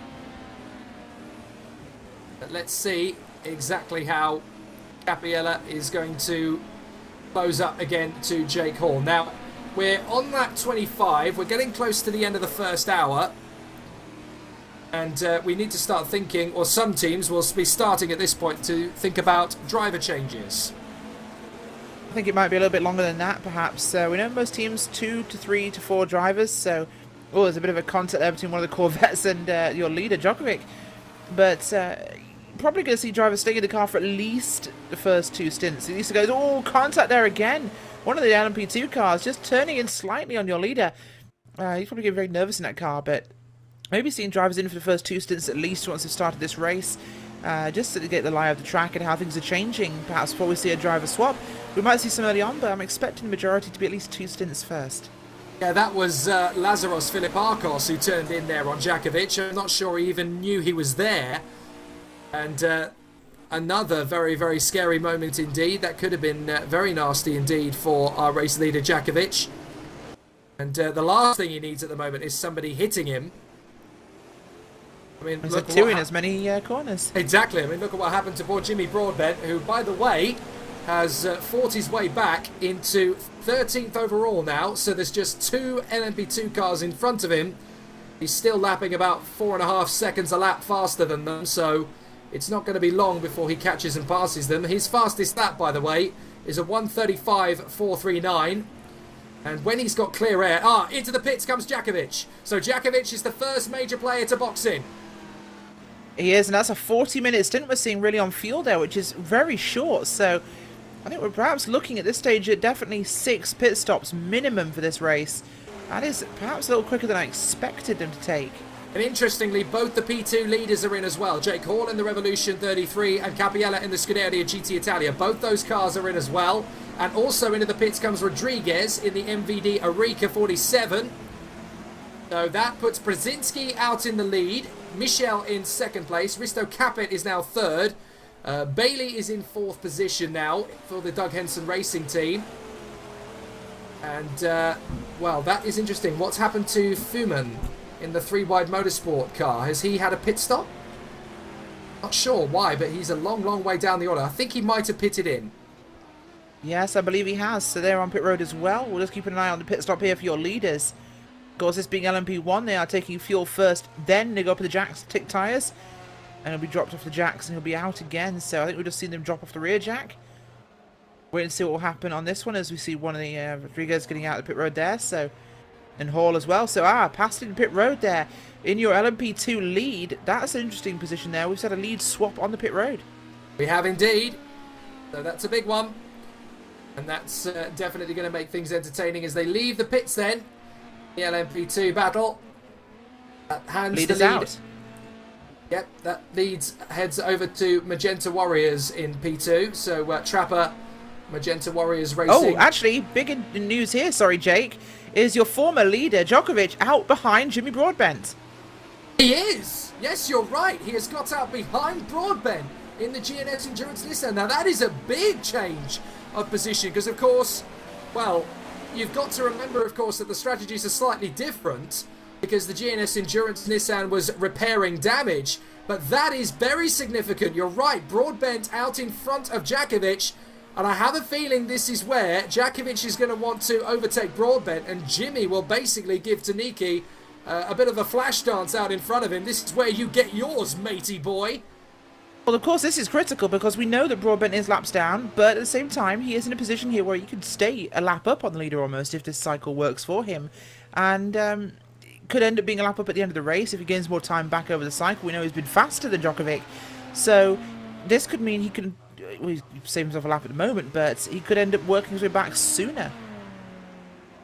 Well, through the pit stop cycle, Brzezinski is leading, 7.5 seconds ahead of Michel. Another 4 seconds back is Risto Capet. Then it's another 16 or so seconds back to Stephen Bailey in the Doug Henson racing car, who has a 13-second hold on teammate Adam Hodgkinson. Then you have to add another minute or so to get to Giulio Venardi in the Sim HQ Audi. So it's going to be a very interesting battle all the way through this leading gap. But we now have a pit stop for Giulio Venardi. Venari in the Sim HQ Audi has made the pit stop. Philippakos is in, Campbell is in, and so too is Letchford in the undercover sim racing machine. So that hands the lead, well, still hands the lead over to Trapper, who is 19.4 ahead of Pedro Delgado, is now the second car in P2. And into the pits comes the new P2 leader in the Magenta Warriors racing car. That is Trapper.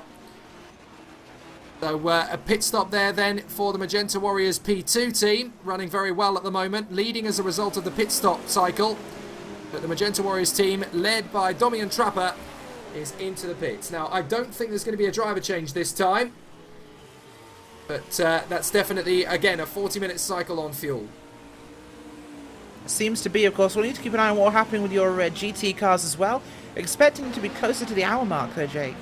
Yeah, they should be able to go a little bit further on. So the GT cars will probably all be staying out, bar mechanical difficulties at this point in the race. Into the pits comes Stephen Bailey in the Doug Henson racing car. So Stephen Bailey is in. He is the latest driver to make a pit stop. That's the winning car from last time out. And as far as we can see, that is going to be the way things are. You're currently looking at Nuno Pinto, who is still the leading GT runner in the dark racing Corvette, the 84. So that machine running very well. He's currently 4.5 seconds in front of Arne Schunfleet, with 3.2 seconds back to Puoti in the Scuderia GT Italia. Well, he's just been overtaken on the road by Borja Milan, the Taco ECR. He's not out of the race for good. He's back on the circuit in the Audi R18 and making up for lost time. Yeah, he certainly is trying to make up those the lost time he's had, but as it stands, it's a lot of time for them. That is about 8 minutes back from your leaders, so about 5 laps down. 5:48 p.m. UK time, or as it's known on the 5th of November, firework o'clock, and it's really starting to kick off here at Istanbul as Brzezinski leads the way here. Michel in second and Risto Capet in third. This is fascinating in terms of strategy, though, as into the pits comes Risto Capet. So Capet is the latest driver to make a pit stop. But this is fascinating in terms of strategy because, that's Van der Voorde in the pits as well for the Magenta Warriors. But now we've got a lead battle for LMP2 again, and this is between Pedro Delgado, Jake Hall and Rodriguez. Now, where is Capella? Where is Capella? Because Jake Hall is there 2.8 seconds behind Pedro Delgado. Rodriguez, we are thinking, didn't change tyres. Oh, Capella has now handed over to Suave, so they've had a driver change. That's why that car is still out there behind Jake Hall, but it's now no longer Capella who's driving that particular car. He has handed over to his teammate Federico Suave. Yes, he has indeed. So that's made things a little more interesting in your P2. We'll have to see who can actually catch up, of course. If Hall can catch up to him, because that car's out ahead. So different driving styles perhaps. Capella was faster before. We'll see if his teammate is faster still. Well, this is particularly strange because we've seen Jackovic make a pit stop after 40 minutes. Brzezinski is only pitting in now, so into the pits comes Brzezinski, and the gap between them in terms of pit stops, what was that, 10 minutes? It was, sort of 10 minutes or so between pit stops there. Now, that is fascinating. It is. I think it was more to a mark of 8 minutes, but that's still critical because that could eventually add up to them saving a stop or taking on less fuel, so perhaps better fuel saving here by Brzezinski, and definitely running in second was advantageous. They weren't pushing quite as hard. We knew that, of course, the car from Jackovic was pushing very, very hard a lot of the time, so definitely burning more fuel, having to go around more traffic more quickly. So a couple of difference in how these teams are performing, and more importantly, why the Ragar Sim guys are so good. Well, Christian Michel is in as well. That is significant, and the man who's currently running in the lead is this man here, Adam Hodgkinson. So Hodgkinson has taken the lead in the Doug Henson racing car. Where are Brzezinski and Michel going to get out in relation to Jackovic? Now, significantly, Niki Jackovic has actually got a problem because Jimmy Broadbent in the GNS Endurance Nissan is directly in front of him on the road at the moment. So there could almost be a little bit of gameplay there. Now, in the GTs, we've got Dark Racing still leading from Schrinfleet, Puoti and Canistracci, with Barros in 5th position and Deerland in 6th. Rizzo, Hadlak, Bilin and Mibach are next in the running. Out of the pits comes Brzezinski. Now, where's he going to filter out? Jackovic is going to be ahead. Jackovic is going to be in front of him. Very good laps there by Jackovic then. Well, that is significant in terms of the strategy of this race because Brzezinski was really hoping to get out in front of the Team Vires Porsche, and it hasn't happened. But now, look, we've got traffic issues, and there's a whole bundle of GTs here, causing a bit of a roadblock for Jackovic. This is going to be tight. We know Hodgkinson still has to pit, of course, Jake, but Jackovic has got out in front of Brzezinski, which was the important thing for him and Michel. So that's definitely going to make this one back to the fight we saw before. But look how close they are. Brzezinski right on the back of that Porsche. But it is so tight, so tense, and we always knew it was going to be, of course, but that doesn't make it any less dramatic. Hodgkinson pits from the lead, so this is effectively the race lead now that we're watching. And Jimmy Broadbent is a little further up the road from this. He's kind of got out of the danger zone, as it were. But Hodgkinson in the Doug Henson racing car is going to hand over the lead, of course. An agonising weight sat in the pits with a big lead, but it doesn't make a difference to anything if he can't hold it. But Brzezinski running around at the back of Jackovic now, really starting to close up as they go down the main straight. Brzezinski is looking for a way to get through on the final turn, sliding around. He wants to make a move on Jackovic. He certainly does. Is Jackovic looking under threat here, perhaps? He's been on the track a little bit longer. Brzezinski's tyres perhaps a little bit fresher, so we'll see what happens with this one. But Brzezinski, we know, has been better in traffic. He's been more patient as well, so Jackovic definitely the one that's under pressure again. Not his favourite situation, but Broadbent's still ahead. In fact, the gap has opened up between Broadbent and Jackovic, so that's definitely going to be on the interesting side. So they're working around the circuit, still trying to get their way through the traffic in fairly neat and tidy mode. Still trying not to trip over Corvettes as they go down the back straight. But this is going to be an interesting spree for Jackovic as Brzezinski continues to run behind him. Very, very close battles at the moment.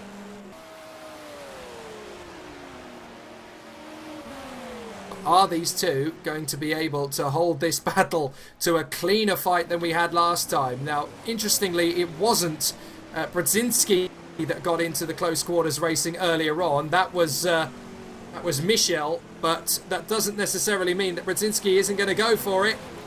I'll try and try again. Oh, side by side there, nearly contact again. We've seen this so many times. Will it end in tears this time through? But in the heavy traffic, this can only end in one way, and these guys are not being very patient with each other. As up the inside goes Brzezinski on the outside now. Djokovic back to the front of this one, as this is impressive racing we're seeing from these two. But we are just under an hour now into this race, just under 1 hour, and they're still racing like the first lap here, as a GT car getting very close to the braking zone there. I think someone panicked. Yeah, I'm not surprised, to be perfectly honest, because these two are absolutely ripping each other to pieces around this circuit. Interestingly, in the P2 category, Pedro Delgado is leading ahead of Jake Hall and Rodriguez, with Trapper and Soava next up on the road. And I don't think Delgado has actually made his pit stop yet, so they're trying to get that to go a little bit further in terms of strategy. But there they go, they're now up behind Schonfleet. Oh, that's a nasty place to get caught up for Brzezinski. Pinched behind that GT car. That was very tight. That was Schoenfeld, so that was one of your leaders in the GT field.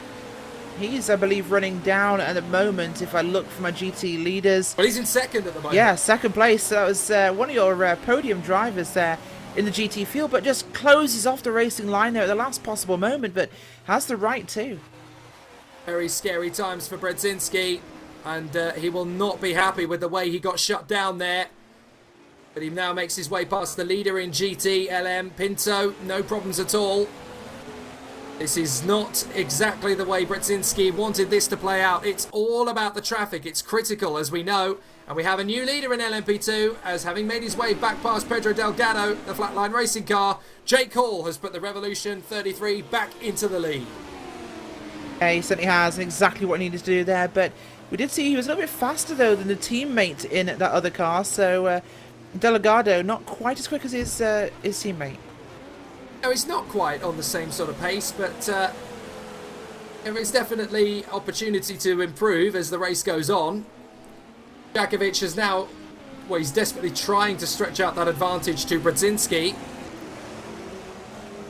Jimmy Broadbent is working very hard out there. He's just managed to pull off a killer move on Luca Radielli. So, very nice indeed, and that's moved him up into 9th position, by the way.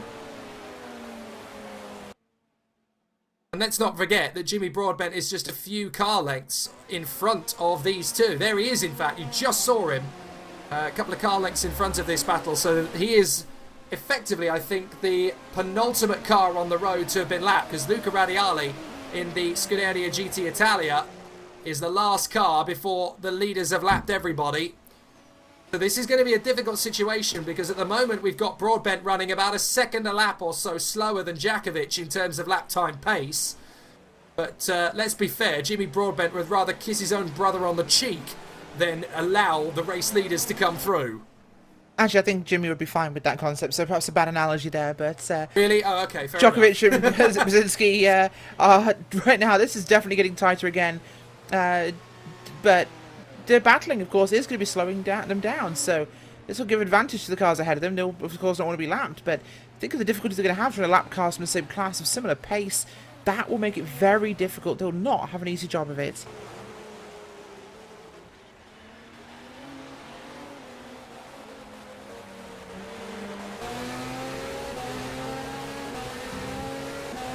Have a quick look down to your P2 category as things stand, and well, out front it is Jake Hall there in that car in first place, with flatline behind them with Pedro Delgado.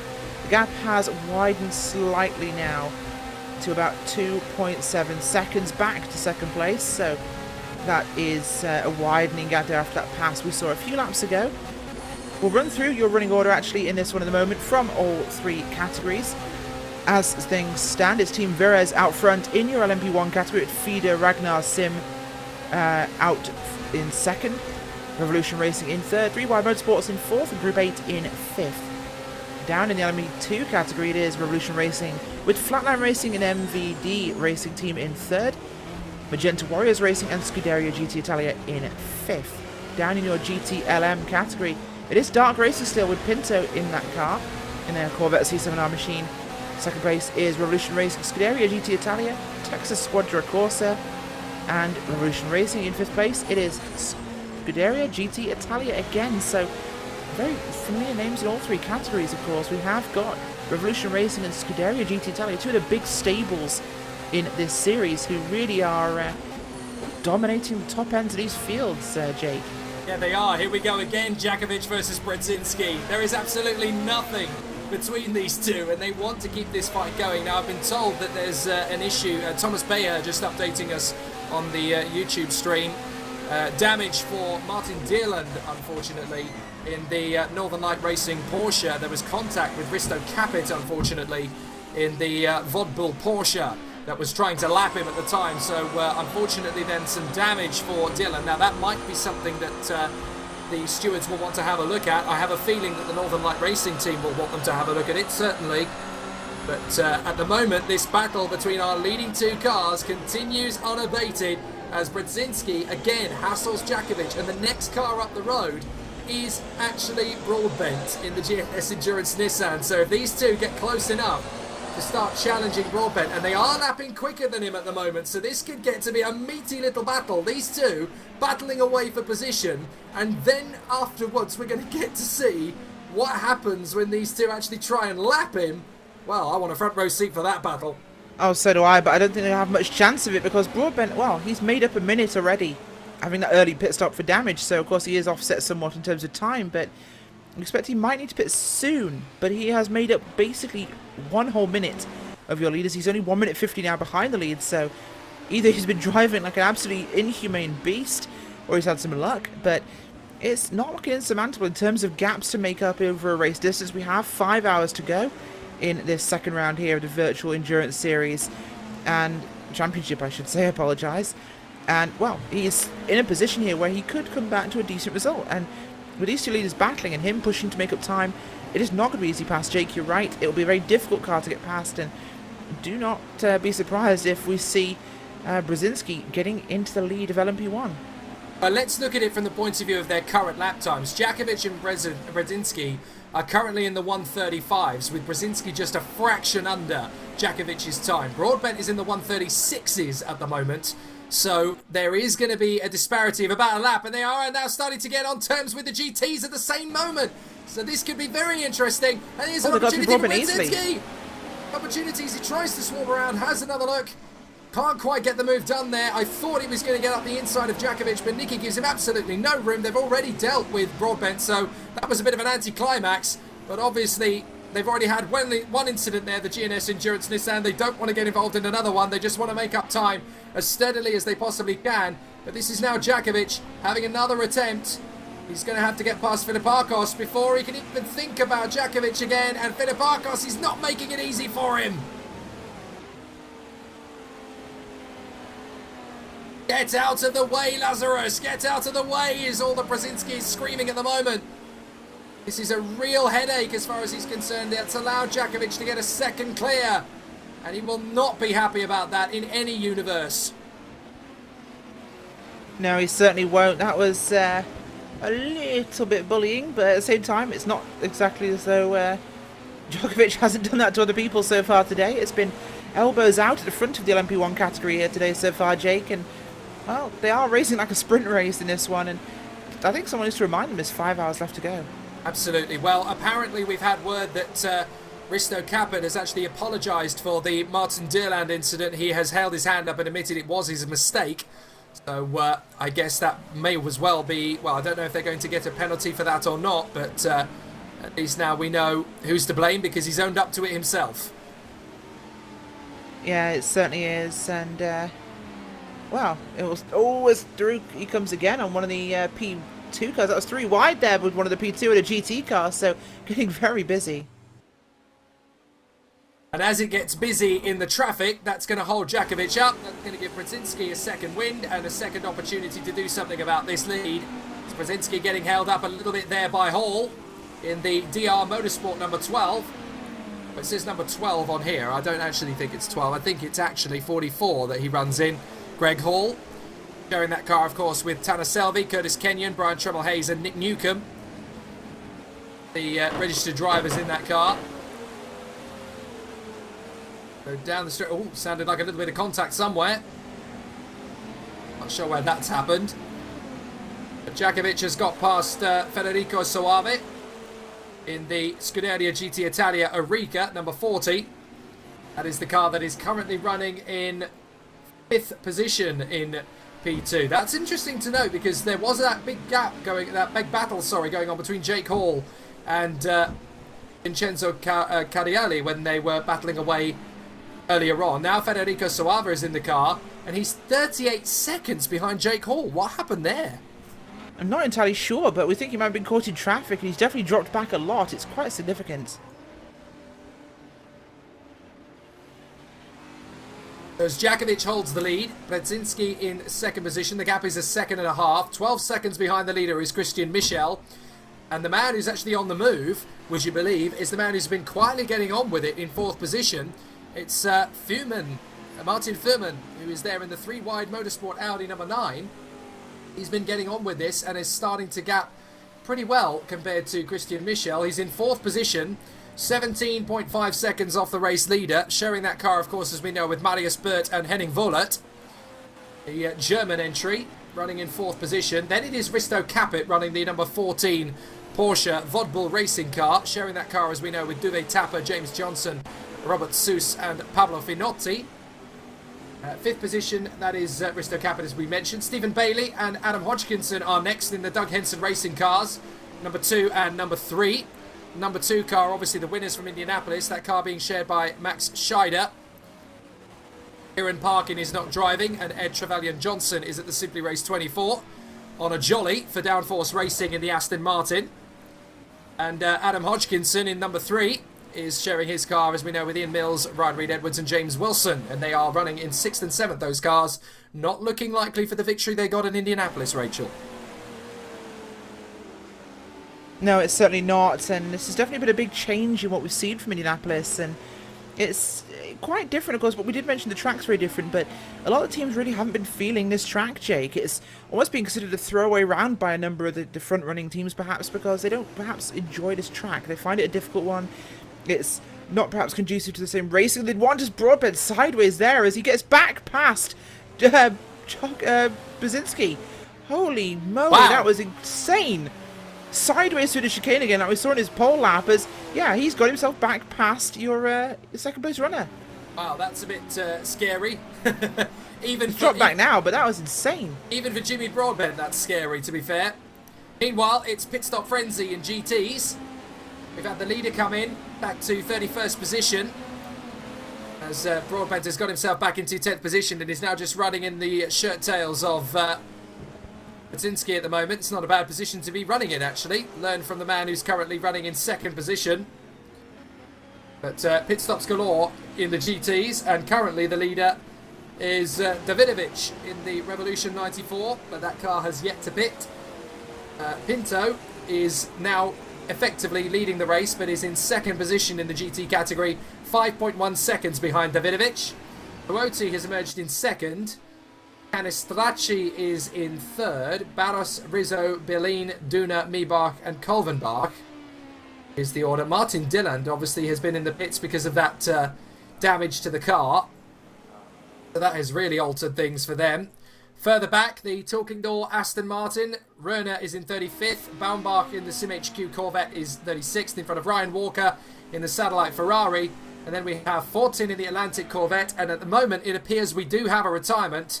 And that is the number 75 Corvette. That is the PRL Logitech racing car. It's been in the pits for some time, I gather. And that is the car being driven, well, at the time it was being driven by Dennis Hadlack, sharing the car with Christian Meyer and Matthias Grau. So it looks as though the German PRL Logitech racing Corvette is out of the race, unfortunately. It certainly is. And by the way, just having it passed to us information-wise, that Broadbent's actually running at 2/3 throttle down the straight to stay behind Brzezinski, which is somewhat insane.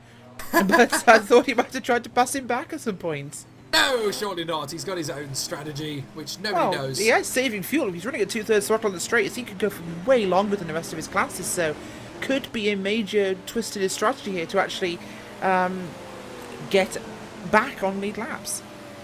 That is actually a very good point. If he is saving fuel by just running behind Brzezinski on the straight, that could bring him back so much. I mean, if he has made up a minute, as you hinted to earlier on, Rachel, just think how much time they can actually make up by running to 2/3 throttle, by saving fuel. This could actually be the mother of all race strategies for Jimmy Broadbent. Don't overtake Brzezinski, just run behind him at 2/3 throttle, save and conserve the fuel. This could be a masterstroke. Yes, it certainly could, and well, it's what you've got to try at this time. They've got nothing to lose. They, of course, had nothing to lose after that initial incident with the GT car entering pit road to serve a penalty. So now they really are in a position where why not try it? It could work. Okay, we've been told what's happened with Dennis Hadlack. Apparently they had a technical double shift, and that's put them out of the race. So unfortunately, they're now going to have to wait for Montreal for the next round of the championship. That is a real shame. It's always gut-wrenching when you're in the middle of a race like this when things go wrong. Silverstone, my apologies. I've just been reminded it is actually Silverstone that's next in the calendar in December. And that's going to be an interesting one. I'm still not totally confirmed for that one. I don't know if I'm being asked to drive a go-kart that day or not. We'll just have to figure out what happens with that one. But I know I'm sure Rachel, we'll work something out, Jake. But I know, Rachel, you're here for the duration, aren't you? I am. For the Yes, I am here for the entire rest of this season. So, hi. You can't get rid of me that easily. But as I was going to say, a technical double shift. That reminds me of a story, Jake, and we've got a couple of minutes now, so I'm going to regale people with the story. Yourself and I were both at the LM Citroën 24 this August on Anglesey race circuit, and they of course had a class of Citroën C1 cars, and at one point a driver did a double downshift. He went from third to second at full RPM. It was, yeah, the pistons squirted out of the engine. You remember that one? Yes, absolutely. Yes, you do. And I'm not going to repeat the team name because it was quite a funny but rude one. I'm not saying that on air because there might be children watching, but hopefully the children won't understand that word, but that's beside the point. Anyway, the story goes is that these guys pulled their car into the pits, and one of the crew also had a Citroën C1 he had driven to the race circuit in. They pulled it into the garages, and they took its engine out and put it in the race car and got them back out on track. It took 2 hours, but they finished the race. And it was probably one of the funniest stories I've heard from an engine swap, especially that the guy's car had... Oh, there's a contact there for... it's Dumblau in the GT car, actually. One of the Corvettes there ahead of Jackovic. As I'll quickly have a look for this one. I look down the list and I see if I can find where he is running. But contact there as Djokovic runs into the back of a GT car. Yeah, Baumbach was running in 36th position, unfortunately, so he's not really in the mainstream of this race, but that's not a position he wants to find himself in too often. Oh, penalty. Sorry, we've just penalty. A penalty for Jimmy Broadbent, apparently. That is a disaster. Track cutting. So Broadbent with a stop-and-go penalty for cutting track. That has changed everything. Any chance they had is gone now. And it looks as if Borja Milan's in more trouble. I think that is the Taco ECR in the pits again. More problems. Big disaster for Taco ECR. They are just not having a good weekend at all here. So Broadbent has exceeded track limits. And Borja Milan with more problems with the Taco.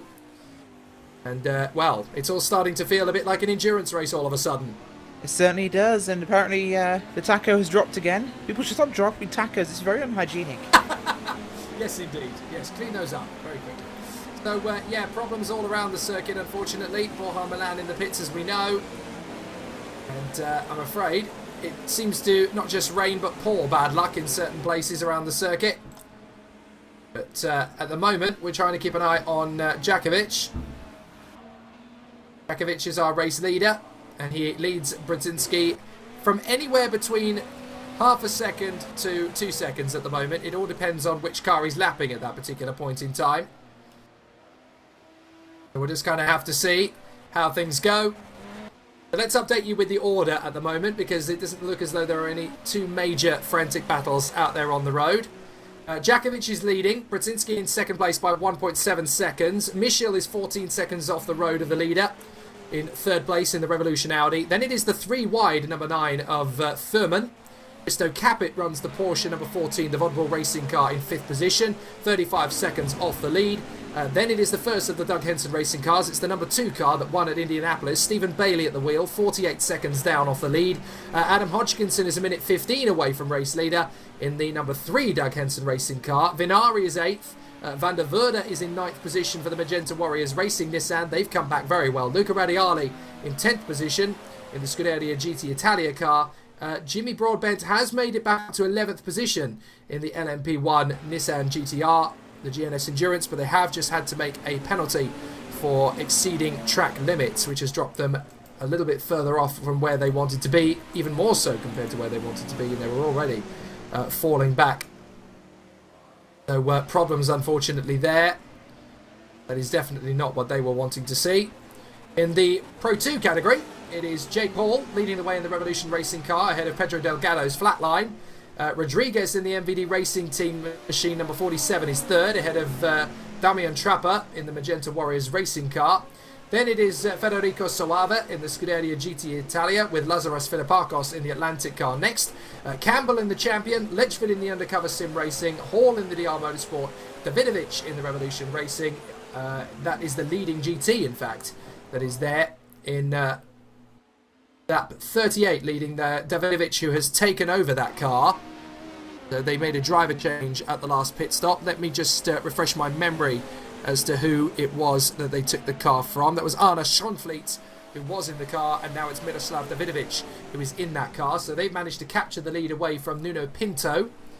Borja Milan has got back out on the circuit and has got back past, I thought had got back past the GTs, but no, that has not happened. They are still in pit road, apparently.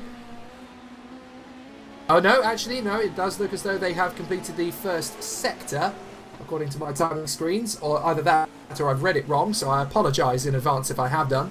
Canistracci is 4th position in GTs in the Corvette. It is in fact a Corvette 1, 2, 3, 4, 5, 6 at the moment, because Barros in the Revolution and Rizzo in the Scuderia GT Italia round out the top 6. Then it is Bielen in the SRVN Ferrari, Duna in the Sim Racing for Holland Corvette, the No Limit Corvette of Mibach, and Kolvenbach is 10th position in GTs in the 3 wide Corvette. So there is only one non-Corvette in the top 10 in GTs at the moment. That just shows you the level of pace that car has around here. The one Lone Ranger, the SRVN Ferrari number 66. Hanging on in there is Bielen, doing a great job in 7th position. Still lapping pretty well in the 152s. Only about a 10th of a second off the pace of our race leader, Miroslav Davidovic. So not bad in terms of pace at all.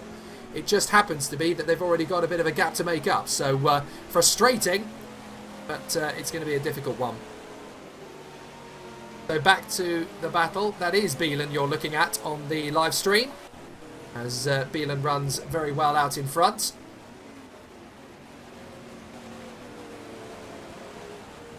This is going to be an interesting one to see if he can get any further up.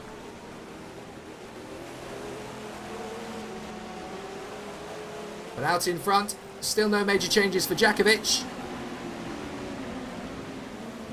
He currently runs 2.4 seconds ahead of Brzezinski, with 19 seconds back to Michel, Thurman, Aristo Capet, Bailey, Hodgkinson, Vinari, Van der Werner and Luca Radiali in front of Jimmy Broadbent.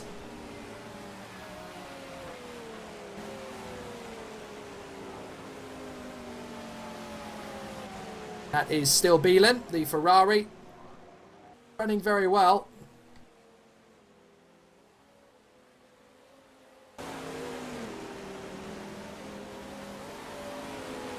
Keeping an eye on the chatter on the YouTube stream. Keep an eye on the YouTube stream, folks. I'm still chatting away to people every now and then if you say something particularly amusing.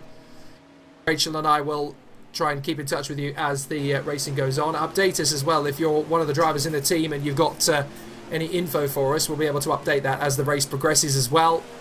We are into the second hour by now, of course, of the action. 4 hours and 44 minutes or so still to go.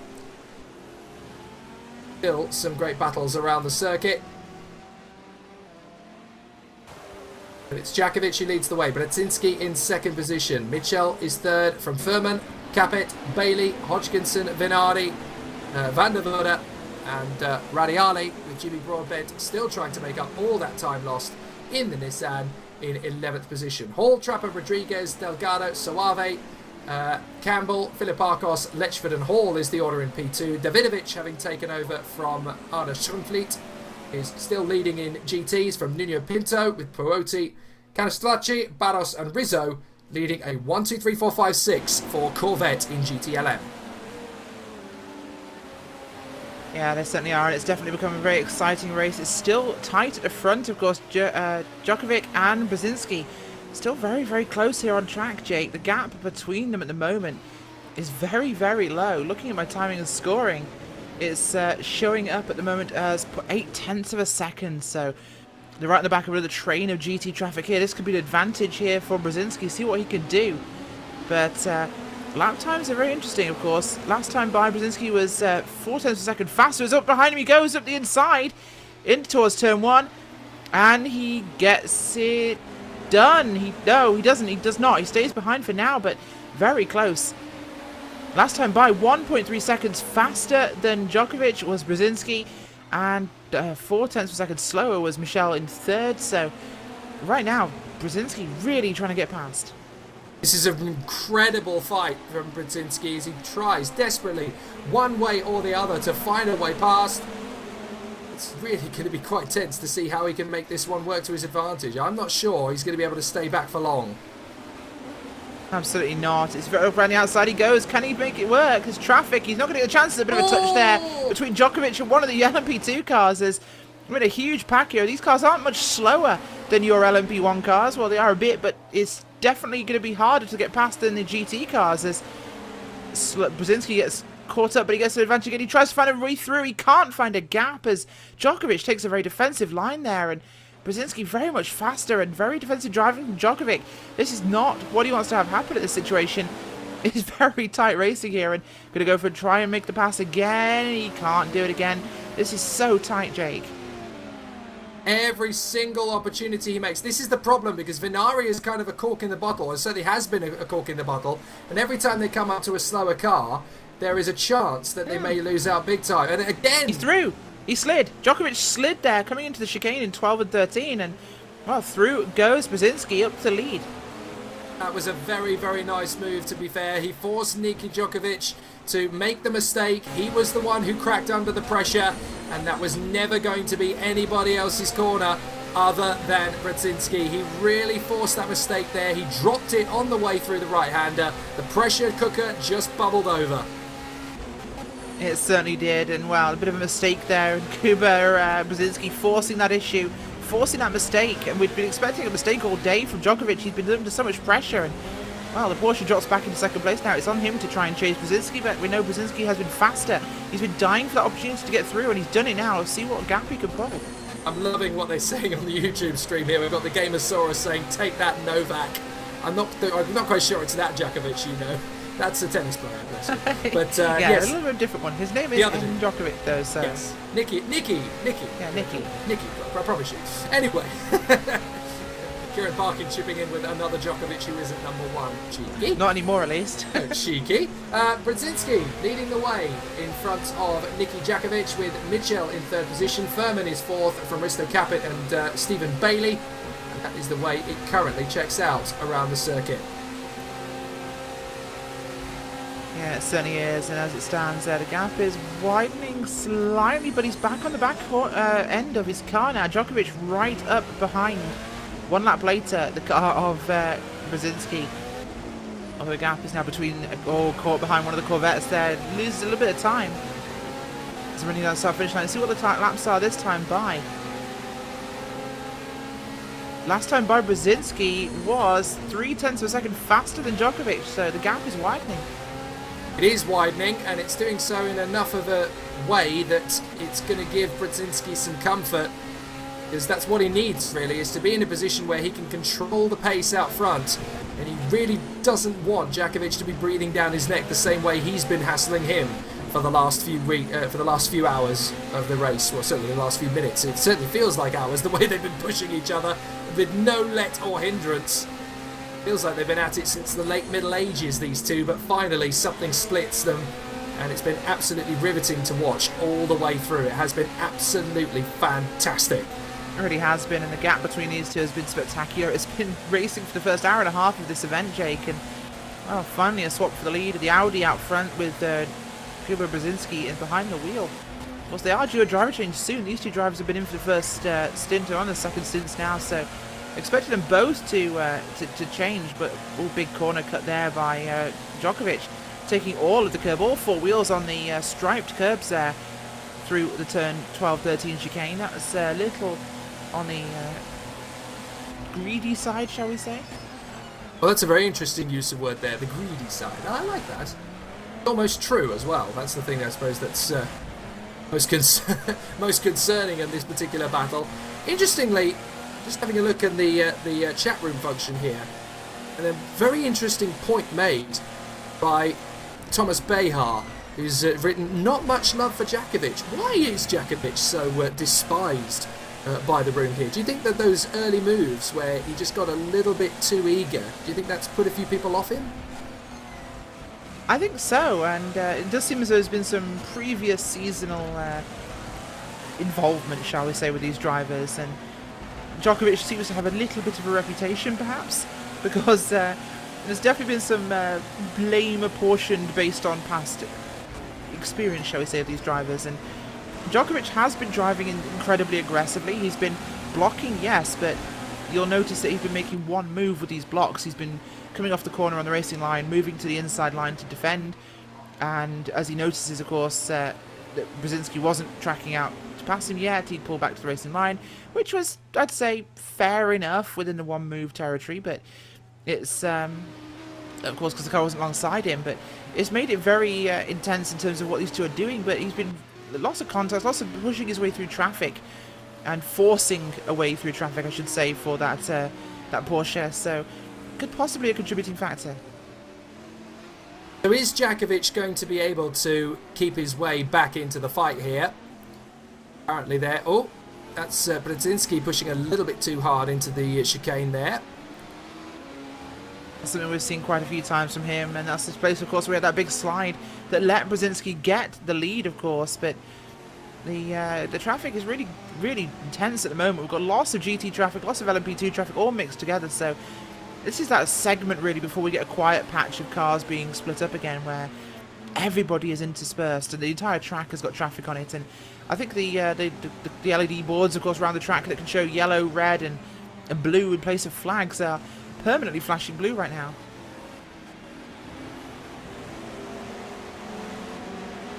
As the battle continues out front, Brzezinski is just trying to edge that gap a little bit more each lap.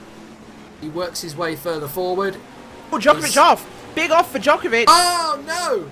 We'll have to try and get a replay of what's happened here, but this is huge. That is a big mistake for Jackovic. Let's have a look again and see what happened. Jackovic off the road. And that was, well, how do you call that? I mean, we've had a couple of... now I saw what happened again on replay. He's been trying his luck again in the traffic there with the GTs. He just got a little bit too eager as he got himself caught out there in amongst the traffic. That is a big moment. Now, we've had a couple of people saying on the forum that Niki Jackovic doesn't always respect the traffic in the various classes. And I want to see this again. I'm just having a look at it again myself on replay. He just cuts across in between two slower cars. He's got a Prototype 2 to his right. He's got a GT to his left. He hasn't quite given enough. He's not really given enough. Oh, he makes contact, yes, with the P2. Avoids contact with everything, though. Somehow, very luckily, missing everything there. Fortunately, that's cost him dearly. Oh, yes. And he clips the wall slightly, so I don't know if there's going to be some damage to the front end. But what this definitely does mean is that we're going to have a bit of an incident here bubbling up with Michel, because Michel is now right on his tail. Ding, ding, round two, back to your corner. Certainly is, and well, Djokovic heading in for a service now. Fresh tyres for sure, those will be completely bald. We think he missed everything apart from some rear quarter damage from contact with the LMP2, so we'll have to see what will happen. I'm sure YouTube is exploding right now. Yeah, they certainly are. Unfortunately, even Virtual Endurance Championship has come on YouTube to say, easy now. Come on, guys. You're pushing it a little bit too hard there with the abuse. These people do have feelings, you know. But it's a difficulty because this is now Niko Jackovic having to pit the car. Now, the question is now, with that having happened, is this a good time, do you think? From your point of view, Rachel, would that be a driver change? I think this will be a good opportunity to go for that, of course. So we'll see what will happen with him at the moment. But I believe he is staying in the car for now. We'll need to see what will happen, but that's completely thrown things up. He's down in 6th place, dropping to 7th very shortly. But this has changed everything. And it's a freebie for Brzezinski.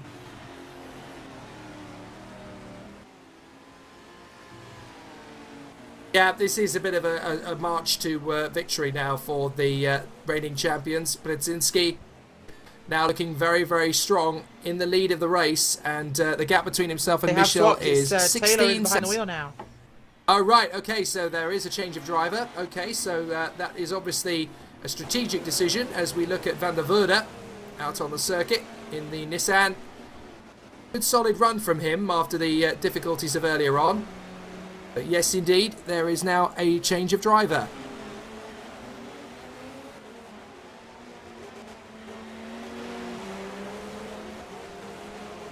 So Nicky Jackovic, having done a very strong job in the early stages, great battling, great lap times all the way through the first stint, has been one of the major players in this race and has definitely kept the team very much up to scratch in terms of their pace and in terms of how far they can keep things flowing.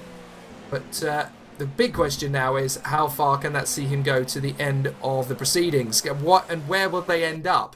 Because they've rejoined the circuit down in, let me do my maths, 6th position they have rejoined. So 6th position. Not ideal because obviously they're looking at a podium if all things go well. I wonder if that was a decision by the team to change driver just to give him an opportunity to just kind of ease off, or was there actually damage that they felt, well, we may as well take advantage of that driver change at the same time? Well, the car looks perfectly clean from what I've seen on the cameras. It looks completely intact, so I think they chose the opportunity as we actually are arriving at the second pit stop window now, of course, for these prototypes. So I think it was... That's true. Let's come in a few laps earlier. Let's get fresh boots on this car because, frankly, those tyres will be murdered after that slide. Yeah, And, that's a good point. Let Jackovic, change his underwear as well as his tyres. Yeah, because that would have been a very scary moment as well, particularly when you've been the lead man in the car since the green flag flew. And let's be fair, you know, he's a team player. He wants to make sure the team has the best possible race it can have. He is not the kind of guy to chuck things into the road just for the spate of being silly.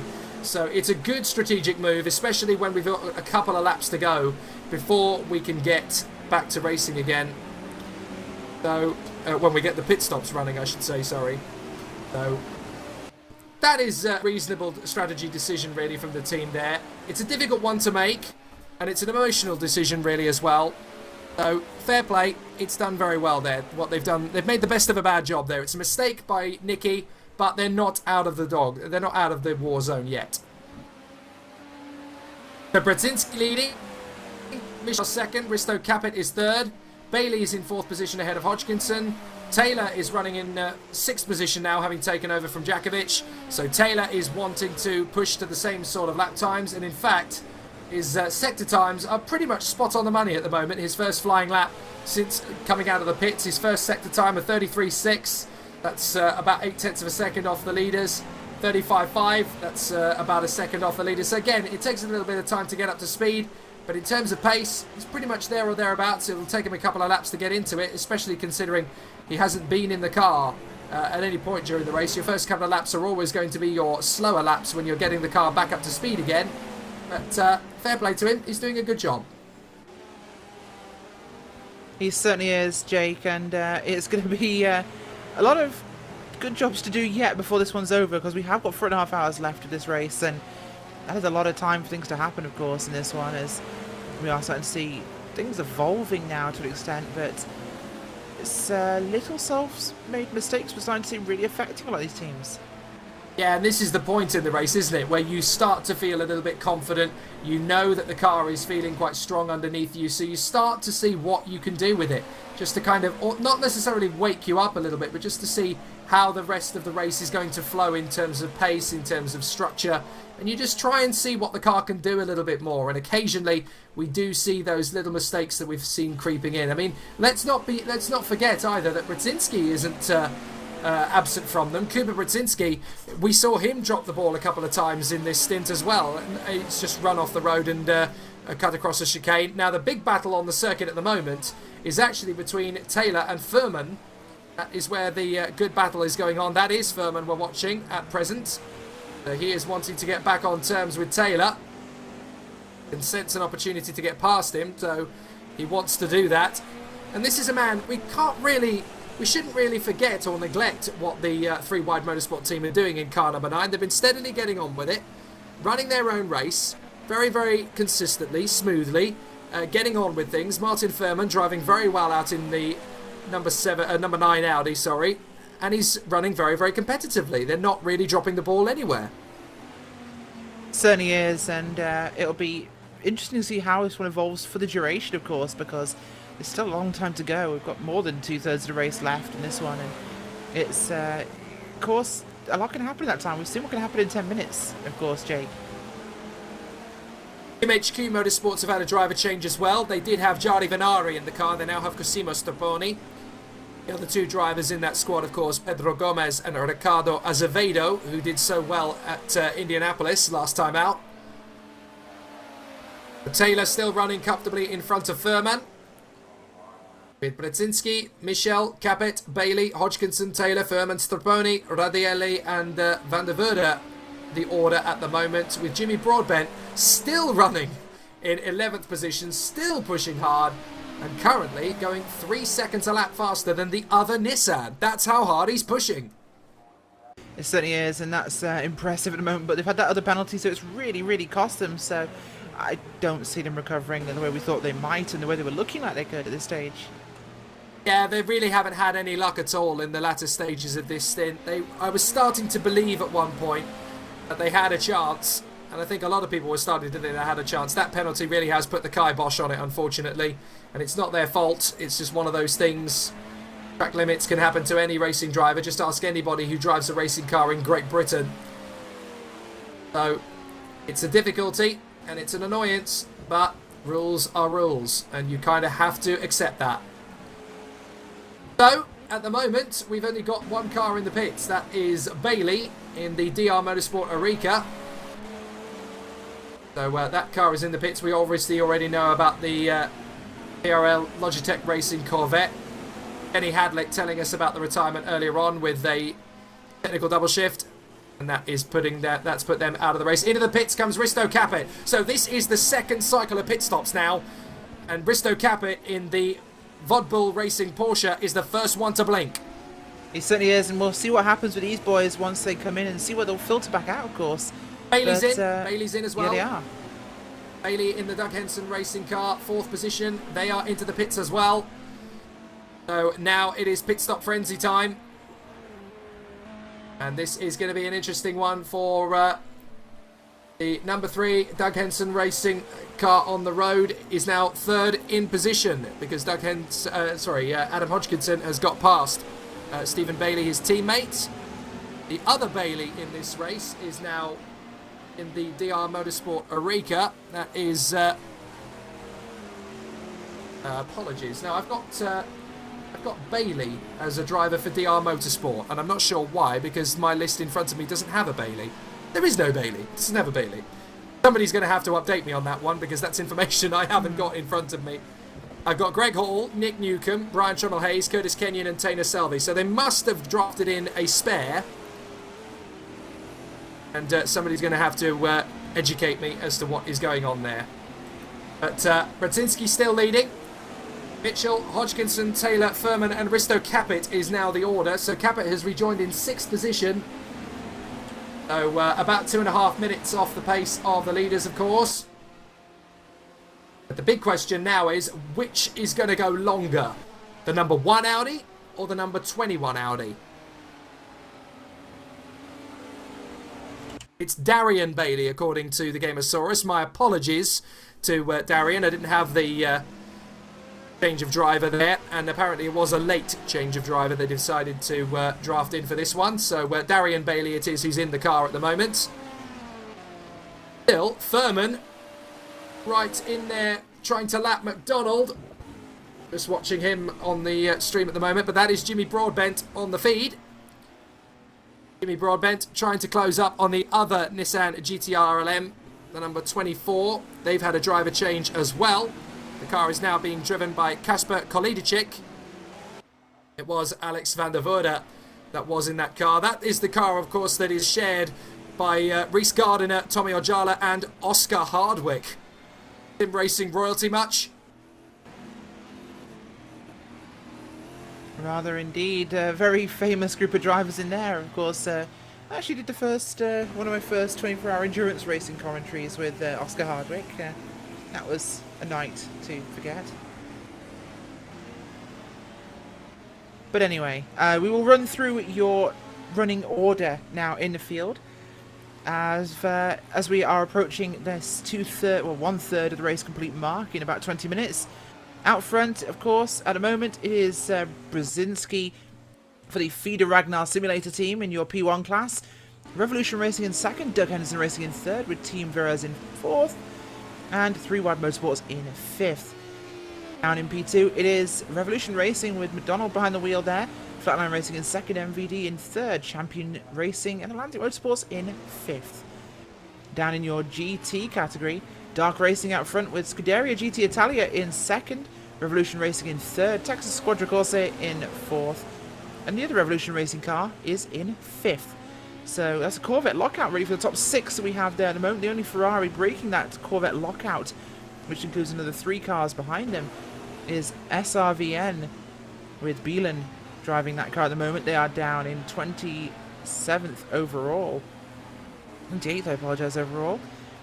But we have pit stop for Revolution Racing. They're currently on the pit road getting their service, and they've had a driver swap. That is, out goes Michelle, in comes Castop, and he's coming back out onto the racetrack. Once again, the pit cycle underway as we have, of course, Hodgkinson out front for Doug Henderson Racing. They're running off strategy at the moment, and that could be interesting to see how this one pans out for them. Running considerably longer than everyone else, so fuel-saving strategy could be something in the works here from one of our, should we say, previous top-best teams. Doug Henderson Racing, very dominant at Indianapolis. We'll see if they've got a fuel strategy here that might work out for them, and could be dark horse favourites, really, for some result at the end of this one. At least a podium, we're thinking. Brzezinski having pitted, of course, he's dropped back to... Oh, not pitted yet, so he's... actually, no, he must have pitted, but he's stayed in again, so unusual 3 stints here from Brzezinski. Cooper Brzezinski, who is now in second place as things stand.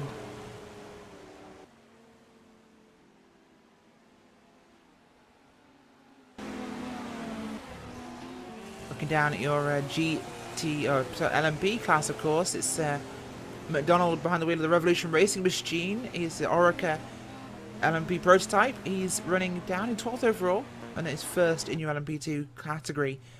Good gap behind him of about 19 seconds back to second place with Flatline Racing and Pedro Delegato. So we'll see what can be done with that, of course. That's a rather significant gap, of course. Traffic been friendly for the Revolution Racing boys there, and Atlantic, of course, having to pit to serve their penalty from the pole position has cost them that advantage.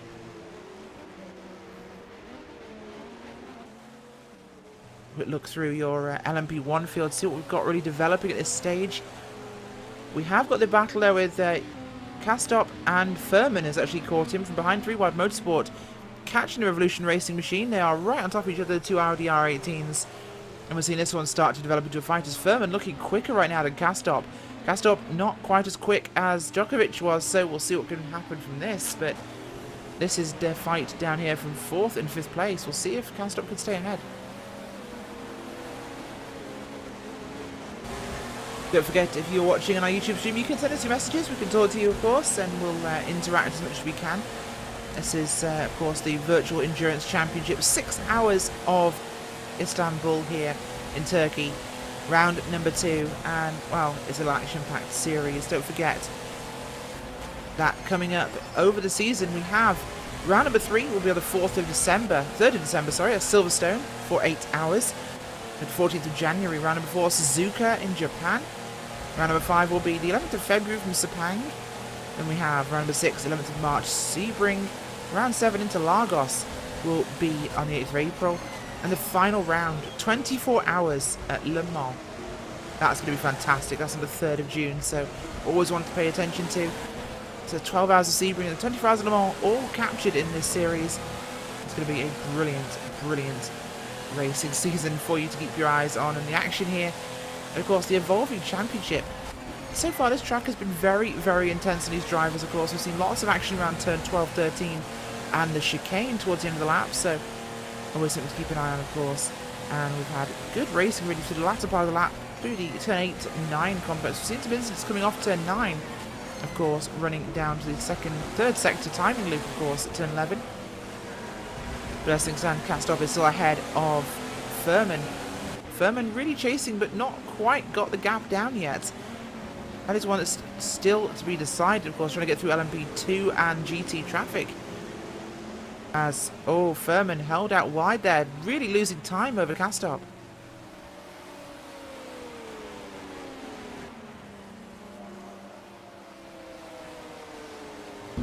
Castop there, he's doing his best, but as it stands, the gap is widening. I believe it's last time by, Furman was slightly faster, but not enough to catch him.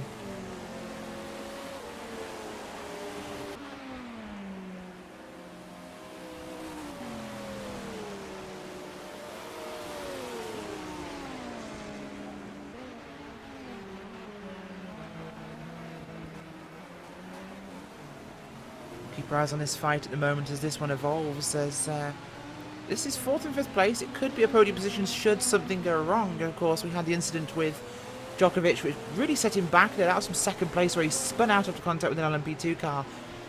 I believe, in fact, that was the LMP2 machine of the Magenta Warriors. So it really cost Jackovic and the team there with Revolution Racing. Revolution Racing doing very strongly throughout the field, of course, out front in your LMP2 category and running in the top positions really on a podium spot right now with Davidovic in the wheel of their Corvette C7R down in LMGT. So everything's still to play for Revolution Racing, but a long way to climb in your P1 category.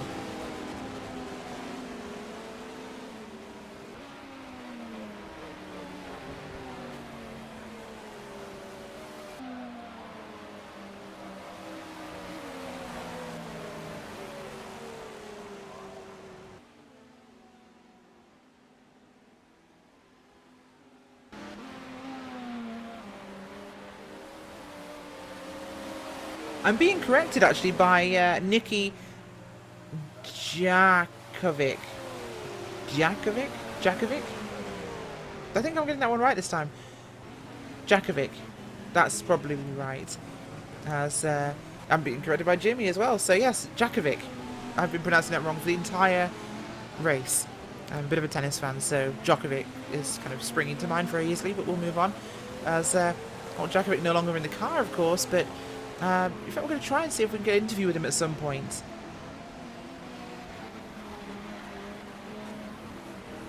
We'll see what can happen from this, but he might be not too keen to talk to us after that spin. We'll find out, I'm sure.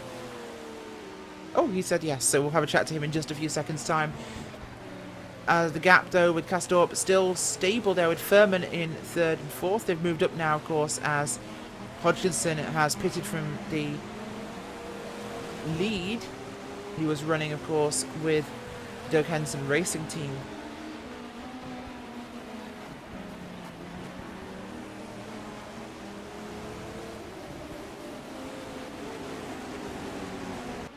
Well, we have been joined by Nicky Jackovic, as I apologise for mispronouncing his name for the first 2 hours of this race. Nicky, it's been a very active first 2 hours for you in this event. Battling for the lead, leading this race, and some chrome horn applied to traffic. How's it been for you? Well, my name is Jackovic, with CH, so soft on the end. Jackovic. Yeah. Okay, sorry. Yeah, many people get it wrong because of the tennis player who is I'm English, very I'm cool ignorant. guy. Nah. Alright, so, well, the race was very cool. The grip was kind of like medium at the start, and Nismo got a good, lead. But somehow we all got him past, so from there was a lot of fight between first with Rev, then the feeder. We know each other from the race before. But watching this race last year, from the GT car, it looked a lot calmer, the traffic and the racing. So I don't know, we had some very, very cool time out there. Some very busy racing, of course, in the LMP1 category. Just tell us about the incident, of course, you had contact with the Magenta Warriors LMP2 car when you were 3 wide. The car looked undamaged after that. You seemed to miss everything rather luckily. Was the car okay? Well, we had a few contacts earlier on, but like small touch, you know, it doesn't affect the car much. It just maybe changed the slightly geometry of camber or something. So it was crabbing like 1 centimeter or something, but it's cool. The pace was still there, and then we come to this, you know, this asking me the incident, which for some reason the GT car swerved across very fast. I saw a bit of, you know, room between him and P2, but I don't know. But just P2 stayed close and probably didn't notice, so it was quite fortunate that it happened. But you know, some people have a lot less luck than this, so this was thank God that we got away with this one. Well, it certainly has, and of course your teammate at the moment, Castorp, in the car, running well, up in 3rd place, so the car is recovering nicely. He's getting in some good lap times, of course. Not far off your leaders, actually, and you guys have good hopes for a podium at the end of this? Yeah, we want to recover, since in the first race we had a faultless race, and but we had a misfortunate disconnect due to how should I say, an event out of our hands. So yeah, we're up there and we're battling. It's gonna be cool. It's gonna get into a night, so we're looking forward to it. Hope we can be up there at the end. Well, awesome. Thank you for coming in to talk to us, Nikki Jackovic. Spectacular racing for you guys so far. Very entertaining for us up in the booth. So thank you for joining us and good luck to your team. Sweet. Have a nice time for the rest of the race. See you later. You too. Thank you. Well, we're back to the coverage, of course, as one of the viewers on YouTube decided to tell us, rather than confusing issues over name pronunciation, we should just call him Bob, like Blackadder. And I'm not beyond that suggestion. I'm not sure if Jake Sanson is back yet in the booth here, but I think we can stick with calling him Bob. Nope, Jake would have risen to the bait on that that joke, and he is clearly not back yet, so he's just got me to put up with for a short while more. As things stand, Brzezinski still out front with a very healthy lead over 2nd place in the category. He's got 10.5 seconds over Taylor from Team Viras. Castorp is 15 seconds back from your leader, so 5 seconds behind Taylor. That gap is actually coming down, so the Audi R18 of Revolution Racing catching Team Viras' Porsche 919. That will be one to keep an eye on. Furman down in 3 Wide Motorsports. He is running right now in 4th place. He is 21 seconds back, so that gap has really widened. And it does seem as though Castorp is actually the faster driver right now, so looking good for them. His last lap was a 36.990, whereas your leader, Brzezinski, is running 37.5, so possibly saving fuel at the moment, we're not sure, but his best lap was a 34. In fact, so was all the cars in the top 5 have had 34s, so very close, and people are just managing what they need to manage at the moment, and could have been bad traffic, of course, for Brzezinski with the FIDE Ragnar simulator team. Gaps in LMP 2 are even crazier, of course. Revolution Racing with McDonald have a gap of 39 seconds over Pedro Delgado in Flatline Racing, and your leader in the GT category is, of course, Dark Racing. Pinto has a gap of 3.2 seconds over Poti and the Scuderia GT Italia team, so we have got a very narrowing gap now. The GT lead is definitely crawling back in here. This could become a very exciting one in a few laps' time.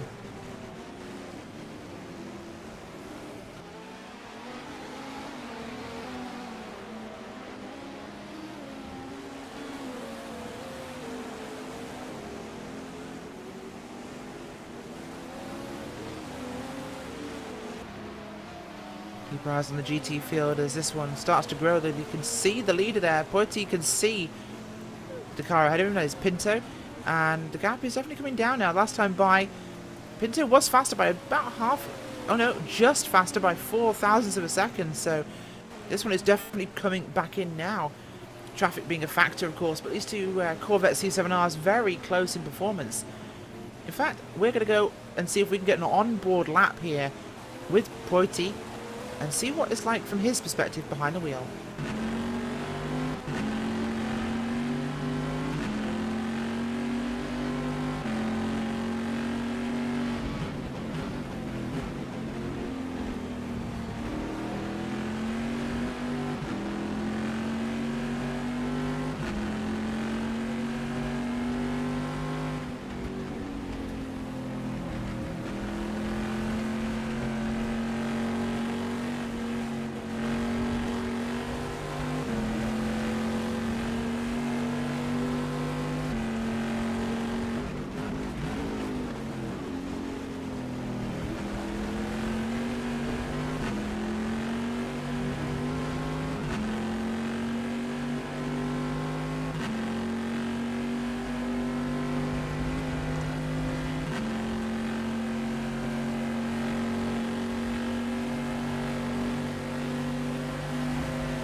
Some fantastic onboard footage there from Protype in the number 23 Corvette C7R. And Jake, that Corvette V8 engine sounds amazing. It really does, and that just shows you how much effort and hard work you have to put into the change of direction, the opposite lock as you come off the brake pedal. You've really got to work very hard with this car, particularly I noticed on that lap through the faster sections of the circuit. When you're really having to push it through that flat out turn 7, you've got to be so careful where you position the car. The turn-in point is critical. If you just miss it by a few inches, you're going to be rumbling over the strip of curb on the far side, and that will kill your tyres as soon as look at them. So it is really, really critical to get it absolutely spot on. So things have obviously changed a little bit in the last hour. Brzezinski still running out in front in the number 1 car, but driver changes for the 2nd and 3rd place cars of late. Team Vries have handed over the number 4 Niki Jackovic. I very nearly said Nico Rosberg for some strange reason. Some of you saying Novak Djokovic, some saying other things. Yep. I've just gone into brain fade for a moment. Apologies. Reverse and get back on the horse, Jake. It's Adam Taylor who's in the car now, with Goran Djordjevic and Vladan Sofijanic likely to be making an appearance. At least one of them making an appearance before the end of the race is out. And Christian Michel has handed over to Yuri Kasdorp, who is now running very well in the 21 Revolution Racing Audi. And this is a nice little scrap as Furman gets himself past the number 43. That is the Amon Trapper machine, I think he's just gone past. It is, yes, Domian Trapper of the Magenta Warriors racing team. We still haven't seen a driver change there with Domian Trapper in the car. He's been in there since the green flag too. He certainly has, and there's definitely a few drivers who are still in, including Brzezinski out front, who's been in for the whole first stint to this one, as we are actually now at the 1/3 mark of this race, which is fantastic. But it's of course a great event we're having here today. The action on track has been spectacular so far, Jake. We've seen some really good driving from these guys, and it's been a very, very intensive race. But as it stands, it's definitely looking on the busy side. Things have calmed down a lot. We're seeing gaps widen now. Yeah, we're settling into the stage of the race where it's very much about drivers kind of getting into the rhythm and just letting the car tick over. This is where fatigue can start to set in very, very easily, and complacency can get the better of you. You have to be incredibly cool and calm and focused all the way throughout. It's a very, very tricky part of the race procedure. And you've got to be very, very careful how this all works out. There's Martin Firman, the German driver, running in behind Yuri Kasdorp by about 6.7 seconds. Just trying to close up on one of the Pro 2 category drivers. That is, I think that is Letchford he's just lapped. Yes, Letchford is another one who's been in the undercover sim racing car since the green flag. So not much has happened there at all in terms of the run of procedure. I gather there's a slight pause with the feed. But we're doing our best to bring it back. You're not missing anything particularly catastrophic, which is good to hear. Brzezinski still out in front of Taylor in the Team Veres Porsche by 12.4 seconds. The number 21 Revolution car in third position. You've got to wonder how long Kuba Brzezinski can run before he's going to have a driver change. Absolutely, I'm sure there's some sort of minimum driver time ruling in place for the series, so drivers will have to do their share if they have multiple drivers in the car. So I'm expecting it'll be an equal share of the driving to some extent, but at least a minimum, of course. But it's Brzezinski nearly in, well, has been in for a third now, so maybe this stint will be coming in. Of course, we are expecting 6 pit stops, so he's been in for 2 full stints already. Could be coming at the halfway point for their stint, but I mean, I don't expect him to stay in for another full stop here. They did pit about 30 minutes ago, so maybe in the next 10 to 20 minutes we'll see a pit stop from them. He has been dropping some time though, so it could be as much that he is saving fuel here, really opening up these stints, maintaining and massaging this gap they have at the front, Jake. Absolutely. Now, what's happening over at Doug Henson Racing at the moment? They are running in 6th and 7th position, those two cars. So still running relatively the same as they have been throughout. Brzezinski, Taylor, Kasdorp, Thurman, Capet, Bailey, Hodgkinson, Stropoli, Kolodicic and Broadbent, and Broadbent is the top 10 at the moment. So that Nissan GNS Endurance car has worked its way past Luca Rariali in the Scuderia GT Italia. You've got to say, it's really, really tight in the GT battle at the moment. Pinto and Puoti are 1.9 seconds separated between each other. That is the closest direct battle on track that I can see. Although Hodgkinson versus Stropoli is pretty tight as well. So there's some good battles all around. Not everything is clear cut as yet, but Pinto has Puoti breathing down his neck in the GT battle. That's definitely one worth having a look at.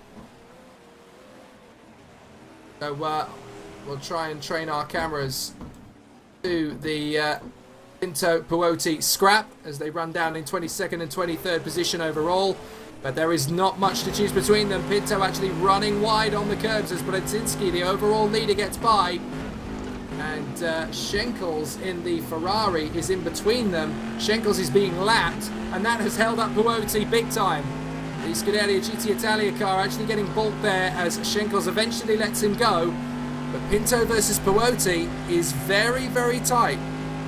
It is, after nearly 2 hours of GT racing, this is quite a small gap here, and it's quite an impressive thing to see, of course, in this race, that they are this close together, and he's dealt with that Ferrari by now already, but this SRVN car, actually that's a higher running Ferrari, so that's impressive pace from these two at the front, but it's... into the pits comes Pinto. Yes. There you go, that'll be the gap changing then. So Pinto makes the pit stop. This is the second round of pit stops for the GTs. Into the pits as well comes Jimmy Broadbent. Now, is this going to be a driver change? Certainly isn't for the other car in the pits. That's the Taco ECR. Nico Barkley is now in the car, of course. So they've already changed drivers after the brilliant run earlier on from Borja Milan, dogged by mechanical difficulties. But now Barkley in the car. So Nuno Pinto is in the car. Is this going to be for a driver change this time? Because he's had 2 straight hours in that car. You can't really push it any further. I think into the car is actually going to get Tonga Guardia, I believe. Because they were talking about him getting into the car a little bit earlier. And I believe he is one of the drivers in that car, if I can remember rightly. Nuno Pinto, in the car. No, it is, my apologies, Tonga Guardia is getting ready in another car, I believe. That would be correct. I think that's one of the other GT field, but we'll see what what happens. Tonga Guardia, is the Atlantic Arica Atlantic Yes. Aregas. That's going to be making a pit stop very shortly as well, I gather. I believe it is. Oh no, he's already. They've already made that driver change. My apologies. That was when I was absent. My apologies. I was being a dog about a horse. Anyway. Well, Pinto's arriving at his box now, so we'll see what the Dark Racing team do if they'll swap that driver out, of course. No, he's leaving the pit, so Pinto's staying in the car. Yeah, Pinto is continuing on for a third hour. That is quite astonishing from Nuno Pinto. Fair play. I wouldn't have the stones to do that. I think the longest I've ever sat in a sim race, which was in the Simply Race 24 Hours earlier this year, was a 2-hour stint. I don't think I could push it any further than that. That was an Aston Martin GT3 for those who are interested. And that car is currently out at the Simply 24, which you can watch once this race wraps up. Still going on. And I believe we can hear from the most dogged Nissan driver in the entire world. He's been absolutely on it like a car bonnet, pretty much from square one. And they have managed to get their car back up into 11th position with Macunias now in the GNS Endurance Nissan. Jimmy Broadbent is in the interview room. And Rachel, I think you wanted to talk to him. I certainly am. Jimmy, it's been a very busy race for you guys over at the GNS Endurance team. You've had good luck, you've had bad luck. You qualified on pole with what we can only think of as possibly the most hairy pole lap I've seen in sim racing. But it's been downhill ever since. What's happened to you guys? Yeah, Carl's very good over a single lap, so I knew I had pace and we were expecting to be in the top 5 or so. I didn't expect pole, so that was fantastic when it did come. It was a career highlight actually, but I've never had a sim racing pole position before, so I'll take that away. But yeah, after that we were running pretty well. I mean, we got overtaken by I think it was the who was it? I think it was the Revolution car, and we were just following him. I knew we were going to fall back during the race, but we were just following him, and then we were working our way through some traffic, last sector, and we both went up the inside of his GT, and there's what can only describe as the most idiotic GT move I've ever seen. Went to try and pull across the pits while there was a car next to him, and it took off our front end and gave suspension damage, and that pretty much put us, well, out of the contention for any sort of podium straight away, so that was extremely frustrating. But then after that, car's been okay. I made a mistake of putting a wheel slightly too far over at turn 8 and got ourselves a stop-go penalty, and I know I'm sort of half and half on that as well, because one of the incidents I had to get to that point was trying to avoid a spinning P2, and I got a off track for that and a stop penalty for that, or a warning or whatever. But it is as it is, and we're still on the track, I suppose, so we're still in a contention for some points, but yeah, pretty disappointing. Because we did actually catch your drift through the chicane on your pole qualifying lap, so that's one for you to go back and watch. But the car seems pretty quick at the moment. Is it fully repaired? Yeah, car's okay now. We thought we were going to be down on top speed, but luckily our virtual mechanics are pretty up to it, so we had the car back and going. Yeah, in a straight line, obviously we have the speed advantage, but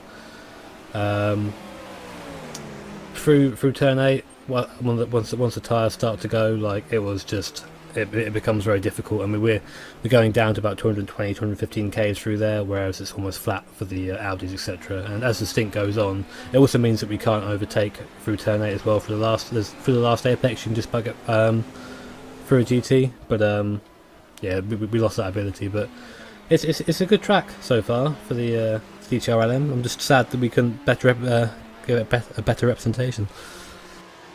Hopefully better luck next time when we head to your home track of Silverstone in England and round number 3.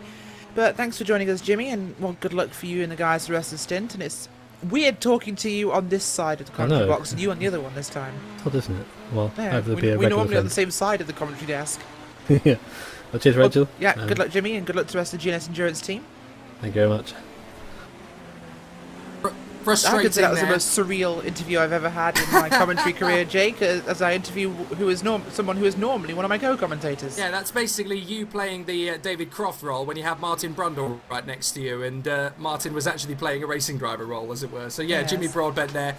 it has to be said, very frustrated, and you have to say with good reason as well, really, because it's not been the best of races for the GNS Endurance Nissan when they promised so much from qualifying. Jimmy driving like an absolute legend in the qualifying session to pull that lap together. The car definitely has pace around here. They just once again didn't have any fortune. Absolutely not, and it's been disappointing for them. Of course, they had a spectacular performance in that one, and it was just incredible. We saw that qualifying lap. It was huge.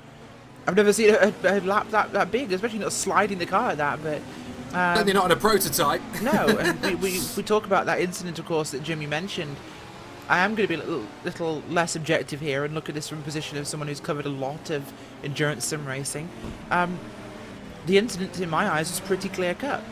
The GT car waited until the very last possible opportunity for them to pit, meaning they had to pit. They had no other option other than get a further penalty, which is their fault. Yeah. But then they forced the issue. They cut off a prototype who was coming through. Not only did they cut them off, but they made contact and they caused an incident. And yes, a lot of the time it's very easy for GT drivers in endurance racing, and I know I am one. It's very easy for the GT drivers to say, oh god, it's the flipping prototype drivers again, doing the usual prototype driver thing. But in this case, fully on the GT car in my personal view. Feel free to disagree with me, folks, but that's kind of the opinion I'll go for in that one. As and I think it's one that's seen a lot of this stuff, you know. It was the GT car made the move, and it was not cool. Yeah, it's an opinion that's being shared with you on the YouTube stream. A lot of people basically saying it's one of the worst moves they've ever seen. Maybe not idiotic, but just plain bad. It's a difficult one, I suppose, but yeah, it's a tough position to be in when you know that these cars, you know, once you're on the wrong side of the circuit to be in the pits, you basically just got to take the fact you're going to have to accept a penalty. You certainly shouldn't be banzaiing across the road into the path of another car, and you certainly should be checking to make sure there is actually a car there, rather than just throwing caution to the winds and hoping nothing bad will happen. Because 9 times out of 10, you'll find, actually, yeah, there is a car already there. Well, the speed difference, this happens, you know. The prototype will be there before you realise they're going to be there, and these guys should be experienced to that fact as GT drivers. This is not their first rodeo. They're not in this series because they're rookies, you know? This is not somewhere where people who've never raced against prototypes drive GT cars. And the Corvette as well. I've driven this Corvette in R-Factor 2, and it has a huge dash-mounted rear-view camera. You could see everything going on behind you in That's very true. colour vision. And you would have seen that prototype car coming and pulled to the inside. But because he was so focused on the fact that, I've waited this long, I don't want to get a penalty, because he was leading, of course, the GT class at the time. Well, you were going to lose the lead anyway. You were going to have to serve your penalty, so come in a little earlier when the traffic wasn't as intense, before the leaders of P1 caught you, and it would have been all fine. If you'd pitted 1 lap earlier, no problem. But it was just poor planning, poor decision making, and I'm kind of drawing and quartering these guys from Atlantic Racing before kind of penalties have been passed. But I mean, I feel very strongly about these things, and that people in GT cars often will accuse prototype drivers of rash moves and silly moves, and they'll be very, very quick to put blame on prototype cars when they're involved in incidents. But in this case, it was poor multi-class racing. Well, interestingly, while we're on the subject of GTs, the significant change in position has happened in the lead of GT, because before the pit stops, Nuno Pinto was actually in front of Puoti, and now, after the pit stops, for the second time of a car that actually now leads the way, the Scuderia GT Italia car driven by Alessandro Puoti is now actually leading the race. So they've obviously managed to gain a lot of an advantage there in the last round of pit stops. That is significant. We didn't spot that initially, but Puoti now in front of Pinto, with the 89 car, the Revolution Racing Corvette, having now been taken up by Matej Lakota as opposed to Giagali Barosh, who was in the car before. Matej Lakota now in the car in the 89, running in 3rd position still, that number 89 Revolution. Yeah, fantastic in and out lap from the pit stop for the Scuderia GT Italia boys, as they gained exactly what they needed. They were close to the Dark Racing car before the pit stop, and that in and out lap really gave them everything they wanted. They gained a spot. In fact, I believe they've got 4.5 seconds over Dark Racing right now, so big driving there from Puoti. Let's talk you through the runners and riders as they are at the moment. Kuba Brzezinski is still the leader of the pack at the top in car number 1, the Feeder Ragnar Simulator, a position he's held for about the last half hour to 45 minutes or so now, if my maths is correct. He is the third different leading car in the race, having had, or is it fourth now actually? I think it might be fourth. I'm trying to think, because we had Jimmy Broadbent right at the beginning. We had the Team Perez car, I'm fairly sure, has led for at least one lap. We had the Revolution 21 Audi leading at one point, and yeah, Brzezinski in the feeder rank. So yeah, the 3 car as well. Yes, so actually no, the 3 car, Adam Hodgkinson, the Doug Henson racing car, was leading through the pit stop cycle as well. You're right, so that is actually 5 cars that have led this race at some point. And I'm not sure actually, maybe somebody might correct me, but wasn't Risto Capet leading through a pit stop cycle at one point as well? You might well have been. Potentially, yeah. I'm just trying to keep my head around it. I'm not sure if I've got that right or not, but it sounds right. But yes, Kuba Brzezinski is still the man in the car and has been since the start. In Team Perez, it is now Adam Taylor, who's taken over from Niki Jackovic, who was running out in front. I apologise for continuously mispronouncing his surname earlier on. I didn't mean to compare him to the tennis player. It's Jackovic. I've been corrected. Jackovic. It is Jackovic, okay. Then we have Yuri Kazdorp, who is running in the number 21 Revolution Audi. And Yuri Kazdorp, of course, having taken over from the brilliant stint of Christian Michel. Yuri Kazdorp running very good lap times as well, actually. His times at the moment are consistently in the 136s, 137s. So that's about where he needs to be. Not the greatest of laps from 3 Wide Motorsport, although they might be in the pits. Yes, they are. My apologies. So 3 Wide Motorsport in the pits for into the pits their now, driver. so he's pitting now. Yep. Martin Fuhrman is in the pit lane, so that is going to be a driver change, I would have guessed at this point. Now the question Jake. is... This means they didn't pit earlier. Perotti didn't pit earlier with the Scuderia GT Italia boys, so this is their pit stop now. Oh, They're I off see. sequence. So, yeah, they are off sequence, so that's interesting. Good point. So Puotti is actually off pit sequence, the Alessandro Puotti car, so it's actually Lakota that is then running in second position in the Revolution 89. My apologies there, because yes, they were out of sequence in terms of pit stops. But Yuri Kazdorp in the Revolution 21 Audi is there in third position. Risto Capet is still running in the Vodbull Racing Porsche in fourth position overall. And still, dogged and determined as they are, the Doug Henson Racing boys, Stephen Bailey and Adam Hodgkinson are still running in fourth and fifth and sixth position overall. Into the pits has come Adam Taylor. So Adam Taylor leads the next train of pit stop cycle. Now actually, they're slightly out of sequence as well because of that incident for Niko Jackovic a little bit earlier on. So they're going to be earlier for pretty much every pit stop than every other car from now on, aren't they? They'll be about 5-10 minutes before them. Yeah, absolutely, and that'll really change things sequence-wise, and I mean, this one a bit more interesting, I think, because we'll see what happens when we get to the end of this one. Well, Adam Taylor was running in second position when he made the pit stop, so can they make it to second place? Or will they have to take a splash and dash to get to the finish and therefore risk dropping even outside the top 3? It's going to be very interesting, that one. It'll be interesting because they could save enough fuel perhaps to get into that sort of position, but it'll be a very tough call. Well, according to my timing screen, Martin Fuhrman has been in the pits and has gone out again. There has been no driver change there. So he is again pushing it to the end of the 3 hours, I think. There's going to be some drivers, of course, that will only have maybe 2 drivers or possibly 3. There's certainly, as far as I'm aware, there are no teams with only 1 driver in the mix, surely. They won't be able to do the whole thing 6 hours flat out. So we're into the 3rd hour, of course. Deep into it, 3 hours and 45 minutes to go. And my monitor is currently trained on Nuno Pinto. But I gather that the live feed is not. That is currently trained on Dune, who is running in 27th. Duna, sorry, for the Sim Racing for Holland team. That is the number 52 car, currently being driven pretty rapidly at the moment by Dennis Duna, sharing the Sim Racing for Holland Corvette with Marcel Offermans and Ruud de Wit.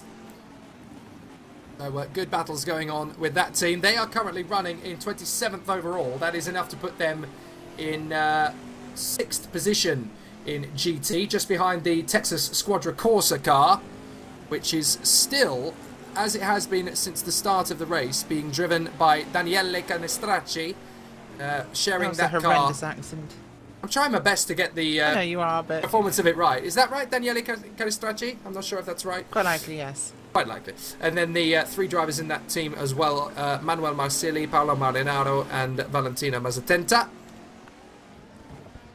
Junior Pinto on my screen, and behind him on the road is actually the second driver on the stint for the Nissan GTR LM. That is Nathaniel. Oh no, sorry, it's not Nathaniel Lupson. It's Povilis Makunias, who is in the car at the moment. It certainly is, and to keep our eyes on what's going on at the moment, we've seen where Pinto, the Protype, has dropped out, and he's dropped all the way down the order now. He's about 7th in class, so off sequence is really... Oh, there was a spin there from one of the LMP2 cars. Yeah. That was, I believe, Schumann, possibly? I think you might be right on that one. Yes, I think that is the 38, the champion racing car. We'll have another look at it. No, it wasn't Schumann. Oh, no, I'm sorry. wrong. It was definitely a Protype, and it had... Oh, it was Stropoli. It was in LMP1, running in second class place. So, yeah, that is the SimHQ Motorsports car that's gone there, unfortunately, with Cosimo Stropoli in the car, the American entry. So that is a big moment for Cosimo. It happens, but it's one of those situations where everybody falls down. It's about how fast you get back up again. And Cosimo Stropoli definitely needing to get up. Certainly is, and as it stands, they are in, well, second last place. They've not really lost much, apart from being a little bit surprised by that, but it was a solo spin. Something we have noticed, of course, that was turn 8 region, and that's what Jimmy Broadbent was telling us, of course, that when cars have got a little bit of damage on them, it can be a little bit too hard to go through there flat out, and when the tyres are going away, so when the tyres dropping off, that can be a big problem for them. Well, Ryan Walker has got out of the Ferrari and has ended up in the chat room, having handed the car over to, I'm trying to remember who is currently out on the circuit at the moment for that team. I believe the second driver in that car, the Satellite Racing. Is it the Satellite Racing Ferrari they're in? Yes, it is indeed Satellite Racing. That is going to be the 64 car, and the man currently behind the wheel of that one now is Lee Allen. Ryan Walker having got out and has told the stream that it was probably the most boring stint ever. He says as well, I would like to express what I think, but would probably get a slap on the bottom if I did. Oh, very, very nicely chosen words there, Ryan. Beautiful. Eloquent as ever. So, issues there for Ryan Walker. The car basically not on the pace is the kindest way of describing the stint for Ryan Walker. And it's always frustrating when you know you're a top-level racing driver in the world of sim racing and the car just isn't performing the way you are used to it being. We're looking at the race leader in LMP2. That is the 33, the Revolution Racing machine, currently being driven by Sam McDonald, who has taken over from Jake Hall. Those two drivers sharing the car with Enzo Fazzi on camera duties for the broadcast. So Jake Hall and Sam McDonald having a great run in the Revolution Racing car, leading the way at the moment. All that hard work from Jake Hall in the early stages really paying dividends. They have a 20.9 second advantage over the MVD racing car. Sebastian Rodriguez at the wheel of that car, sharing the car this season, of course, with Augusto Arias, Andres Rivero, Gabriel Mercado and Fernando Aldecour. Yeah, certainly will be, and well, look at the running order right now. We've seen Castorp jumping up to second place overall. Oh, no, hang on, Rachel. Sorry. Oh. It seems that McDonald, the race leader, actually has some damage to his car. Now, something has happened there for the race leaders. Now, I don't know whether they've ended up hitting somebody or whether there's been an incident on the circuit. We haven't seen that, or certainly I haven't seen that. But it looks to me as though McDonald is in the pits in trouble, and that hands the lead over to Sebastian Rodriguez. They've had an issue. Yes, they have. They are on pit road right now, down 27 seconds from your leader. In fact, they're a lap down now. That is big trouble for them. We're not entirely sure what's happened, of course. That is... oh, actually, no, they're at 40 seconds off the lead now from your LMP2 lead. That's dramatic. We've also seen Team Viras as well dropping down the order in the LMP1 category, down to 6th place now. We saw issues earlier on for the Atlantic Motorsport Eureka. Tonga Guardia is now in the wheel of that car, and now McDonald brings the Revolution Racing car in with damage, and into the pits comes Kolodicic in the Magenta Warriors Racing Nissan. So Kolodicic is now in pit road, having taken that car over from Van der Voorde a little bit earlier on. And also in the pits we have the other Fortin, that is Olivier Fortin in the Atlantic Motorsport 72. Alex Antoine was in the car a little bit earlier on, and that, of course, is the car that was involved in the incident with Jimmy Broadbent in the GNS Endurance Nissan earlier on. Now, we're told that the reason there was an incident for Sam McDonald is because they had contact with, guess who? The Atlantic Corvette. That is the second time that Atlantic Corvette has been in an incident, first with Jimmy Broadbent, and now it looks as though it's taken out the leader in LMP1, or one of the leaders in LMP1 earlier on, and it looks as though that same car has caught out the leader in LMP2. That is a very lackluster day at the office for the Atlantic Corvette. Yeah, very much is, and the Atlantic Corvette had been working so well. That was, of course, the car that was involved in the incident with the GNS Endurance team, so perhaps a little bit of karma.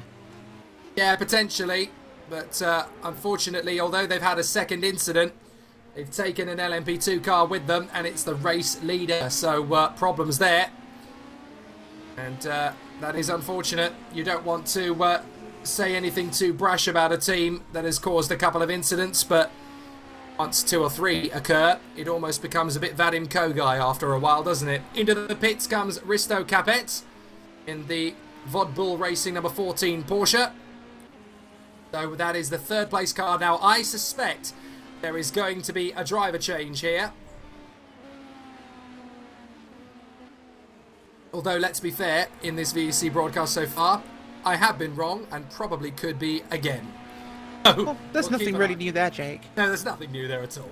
We'll keep an eye. I'm loving every now and then on the YouTube feed, by the way. Every now and then somebody chipping in with, "You're right there, Murray." Very F197 of you all. Good for you. Good for you. Oh, you've got to love the old PS1 video game commentary. Marvellous. Every now and then I'll just chip in, "It's Brzezinski!" And that'll be, you know, fine for everybody. So that makes you Murray. Does that make me Hunt? Oh yeah, definitely makes you Hunt. You're the one with the rock and roll lifestyle compared to me. Less about that, shall we? Well, yes, but yeah. This is all relative. Anyway. True. I'm more thinking the dregs and rock and roll style of things than anything else. Oh wow, that's a compliment. So pit stop for Risto Capet, and that drops him down to 4th position at least. It certainly does, and they have dropped back, which is not ideal, but it's part of the sequence you're expecting, as we are now about 36 minutes off the halfway point in this one, so nearly halfway into round number 2 already. Where's the time flown, Jake? Apparently it's flown way away because he's just cleared off and I'm on my own for moments, so I was talking to thin air. Welcome to how I get in endurance races, folks. But let's run down our classes at the moment. Up front, it is, of course, Brzezinski, the Iron Man, still in that Feeder Ragnar simulator machine. Kastorp running in the Revolution Racing car, he's in 2nd place. Doug Henson Racing are 3rd and 4th with Hodgkinson and Bailey. Team Vera's down in 5th place with Taylor. And in your GT2 LMP2 category, I should say, is MVD Racing in the lead, of course, after the incident we saw with the car of... My brain is trying to function right now, and it's really struggling because this list is long. The car. We'll settle for a car in this one. Atlantic Motorsports there in 2nd, Flatland Racing in 3rd, Champion Racing 4th, and Undercover Sim Racing in 5th. Down in your GTLM category is Dark Racing in the lead, and they have been for quite a while. Of course, the off-sequence strategy by Revolution Racing could play out later, we'll have to see. Lakota is in 2nd with Revolution Racing, Scuderia GT Italia in 3rd, SRVN in 4th place, and one of the 2 Ferraris in this event. And in 5th, Texas Squadra Corse. So we'll run through that again next hour, but for now we've had a lot of change. Of course, we've had a couple of incidents now. We had the Atlantic Racing GTLM car, of course, contact there with the leader from the LMG. I can English, I promise. The instant leader from the LMP2 category, and that's really shaking things up, Jake. Certainly has. And it was McDonald. There we go. Finally been reminded. Thank you by our wonderful cameraman slash. How do I put this? Know-all? Boss person, race master, supreme being that is Jimmy Allison. What do you want? You're buttering him up big style there. What are you after? Anyway. I have no idea. We're tipping the stream very nicely over the 100 mark at the moment on YouTube, and there's going to be another one in a little while. I've literally just picked up my dinner for the evening. Lovely chap just came to the door of the studio here and delivered my dinner to me. And I apologised for missing his knocks a few times on the studio door. That smells good. What are you having? It's very nice chicken. But yeah, very nice chicken indeed. But he's actually into this sort of thing. So when he's got off his shift in a couple of hours, he's going to tune in as well. So we'll have had at least one more viewer added to it. So he's into this sort of thing. So yeah, I've just convinced the pizza delivery guy basically to get into the VEC. So we're just adding people to the broadcast one at a time. There you go. I have never tried that strategy with the pizza delivery guy before. I must try that at some point in the future. Come on, yeah. They're all into this sort of thing. They're all into gaming. Letzinski is still leading the way in the Feeder Ragnar simulator. And that is going very well indeed. The Audi R18 out in front. Rizzo versus the Cotter looking tasty, says Kieran Parkin. And he's absolutely spot on the mark. That is a tasty little battle at the moment. There's only about a second and a half between them. And further down the road, don't forget the car just in behind them as well. Van Doren is getting close to the mark as well. We're getting a three-way scrap developing here for second position in the GTs, and that is definitely where we need to be keeping an eye on things. 25 seconds between first and second in LMP1, 42 seconds between first and second in LMP2. GTs, second, third and fourth are almost locked together, and further back actually, Canistracci and Puoti are scrapping away for fifth position. So in fact, the focus now needs to shift away from the prototypes and onto the GTs again, because the battle really is joined here between Lakota, Rizzo and Van Doren. A three-way scrap for second place. Yeah, it is. In third place, it's going to be very interesting here with Rizzo, Van Doren and Casnati, but the Scuderia, it's actually not so Scuderia, it's actually the Texas Squadra Corse, I should say, team performing very well here today in their Corvette C7. I thought an Italian-named team might possibly be in a Ferrari, but apparently not. They're driving a Corvette, which is my choice, but that's not the point. Daniele Canistracci has done very well today so far, well into the third hour, and his pace, I have to say, has barely dropped off at all. His fastest lap is a 1:52.3, but he's consistently been in the 1:54s throughout, so not bad going. The man, however, right on his trumpet is Alessandro Puoti, still running in that car, as is Nuno Pinto. In fact, in the top six, only two drivers have really had a change of hands. Bram Beelen was the man in SRVN Ferrari number 66, and he's now swapped over for Kevin Van Doren. And the 89 Revolution Corvette, that had a different driver in it at the start, because of course that was being driven by Gergely Baros, and Matej Lakota is in that car now. But Matej Lakota is under some severe pressure at the moment. Firstly from the 85, Michele Rizzo in the Scuderia GT Italia Corvette, and then in behind as well from Kevin Van Doren. Meanwhile, Daniele Canistracci and Alessandro Puoti, two men who have also been in from the start, they're having a bit of a scrap as well for that fifth position. So GT is where it's all kicking off right now. It really is, and there's definitely some fighting going on, of course, and keeping my eye here on Puoti, who is, I believe, back a little bit further down the midfield here, but he's chasing after that Texas Squadra Corse car, and it's getting very, very close. As it tends to do in GTs, of course. Well, yeah, they are race cars. They do tend to race. GTs are usually, I tend to find, much closer and more intense in terms of racing. One of the things I did find going to the Le Mans 24 Hours for the first time this year, on the broadcast for the ACO, we had so many people commenting to us about how the GT race was overshadowing everything that Audi, Porsche and Toyota were throwing at it, and they were absolutely right, and it's exactly the same case. It seems to be developing here in the GT race here at Istanbul in the VEC. The GT race is desperately trying to overshadow the action that the prototypes are cooking up, and that second place battle really going well. It certainly is, and I think this is one of the best things about GT racing. Of course, the cars have less grip due to less downforce, and it does make it a lot more exciting, Jake. these guys are really having to really push harder. And as Hodgkinson from the Doug Henson Racing Team is on pit road now in your LMP1 class, but the lack of perhaps as much grip in GT racing, I think, makes it more interesting. You have to really drive the cars harder.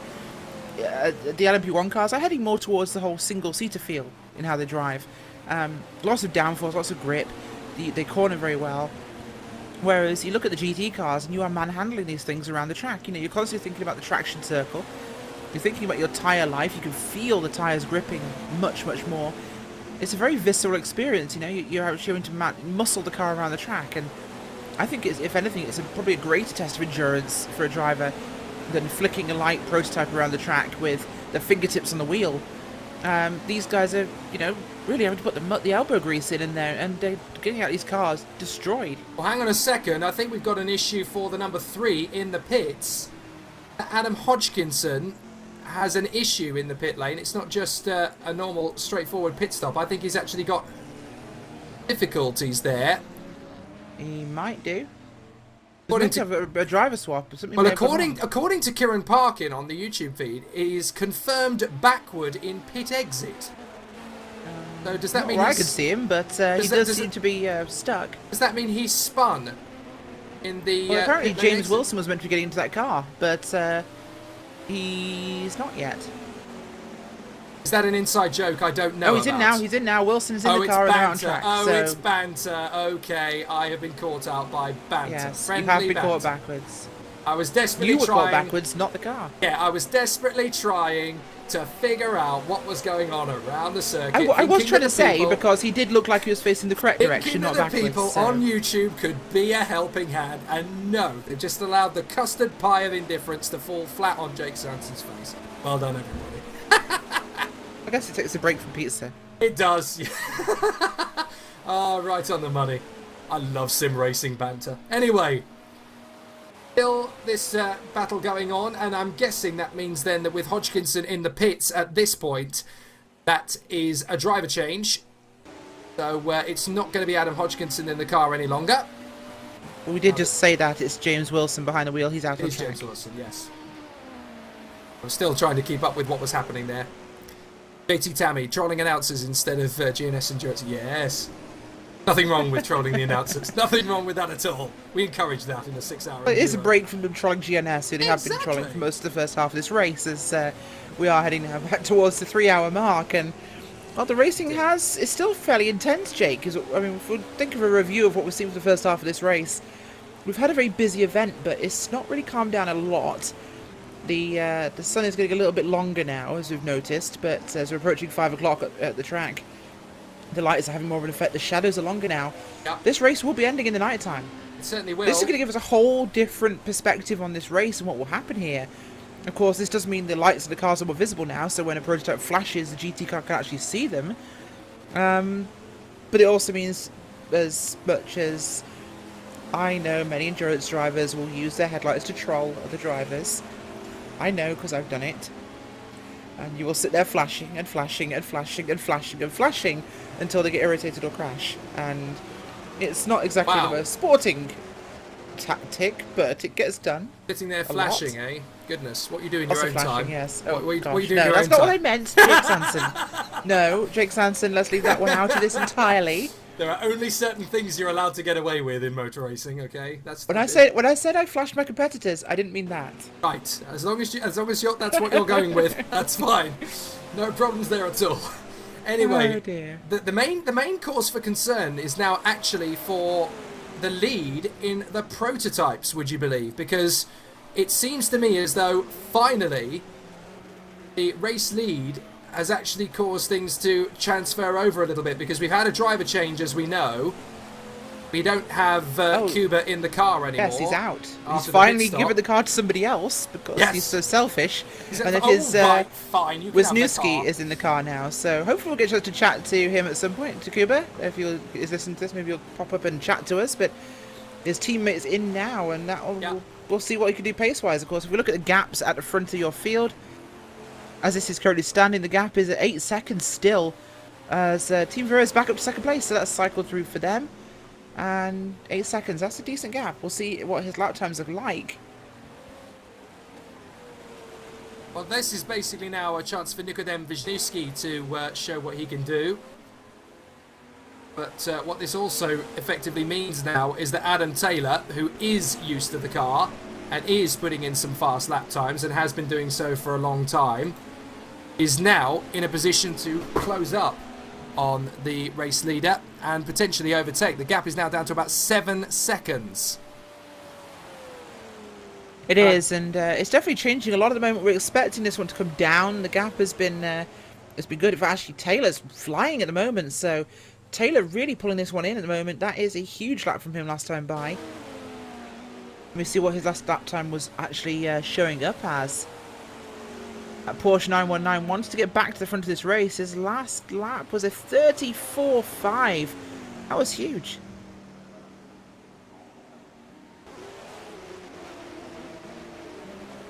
So down the back straight. Some good battles going on. I'm just watching Nuno Pinto as he tries desperately to get away from that magnificent, almighty second place squabble that's going on. Kevin Van Duren, by the way, and Rizzo have both managed to get past Matej Lakota. So now Lakota down into 4th position. Getting quite dark here at Istanbul. You can see that as the lights are starting to come on. A very difficult situation we now move into. Now into our commentary booth has walked Ryan Walker in his Ferrari. So let's have a quick chat with Ryan. Ryan, let's say in the calmest way possible, this has been a race of frustration, shall we say? Yeah, pretty much. Not frustration with other cars or drivers or anything like that. Just not happy with the pace and not where we want to be pace-wise or in the GT class. But yeah, that's the way it goes. So what is the reasoning that the car is not quite where you want it to be? Is it a setup issue, or does it just not like Istanbul very well? What's the problem? Maybe a bit of setup, but I think it's just maybe just down to the track. And I mean, me and Lee's been struggling by trying to get as much pace as possible out of the car, and it's just we don't know what it is. It's confusing the hell out of us, and when we look at people at the front of the GT class, when they're maybe something like 3 seconds quicker than us, it's just mind exploding. So what is the rest of the race now in terms of the battle for you now? Is it basically now just a question of keep it pedaling and see what happens, or is there a backup strategy? Just get to the finish and see where we end up finishing, and if we score any points, then yeah, happy days. And is this now a question of, well, let's bang this on the head and hope for Silverstone? Is that where you guys are looking likely to be stronger? Hopefully. I mean, Silverstone's always been a track that we always seem to do well at in the past. So yeah, fingers crossed we can maybe be a little bit quicker and closer to the front. So yeah, wait and see. Okay, well, thank you very much indeed for that, Ryan. It's a shame to see you out of position, but thank you for the entertainment nonetheless. My pleasure, and a good job in the broadcast so far. We'll try our best, my friend. Thank you. Ryan Walker in the Ferrari, having a long day at the office, and certainly not his own fault there, unfortunately. It's just been one of those races of circumstance for poor Ryan. It certainly has, and it's not very lucky for those boys. Satellite Racing, very busy outfit, but this just one hasn't worked out for them. We had a GT car off the track there. That was, I believe, Cullis. It was Cutlass, sorry. That was some HQ Motorsports there running wide of the track to get out of the way of Wisniewski. So that's let the leader through. That's what I call giving them the racing line considerably.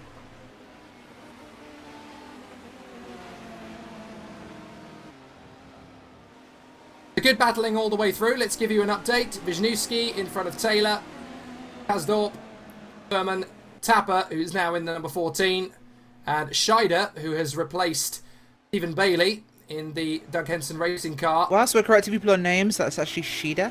Scheider, my apologies. Yes, he spent a long time correcting me rather viciously over on iRacing. So, okay. Maximilian Scheider. Okay, so Max Scheider in the number 2 with James Wilson. Cunias is there in the GNS Endurance Nissan, and Kolodicic is in the other one. Stropoli, and the last man in the LMP1 leading battle, Pastorato, having taken over from Luca Gadiali. a little bit earlier on. So it looks to me as though other than the GTs, we pretty much have a driver change in every single car. Well, of course, they do have the 70% rule here, where you one driver can only run a maximum of 70% of the race. So I believe it's a fair kind of share rule. Basically, if you've got two drivers, it's that. If it's more, it's different. But everyone's reaching that point now where most people are going to be hopping out the car and teammates getting in. So we are heading into the kind of the late afternoon twilight time frame here. So this is going to be where we start to get a little bit of, shall we say, miscommunication.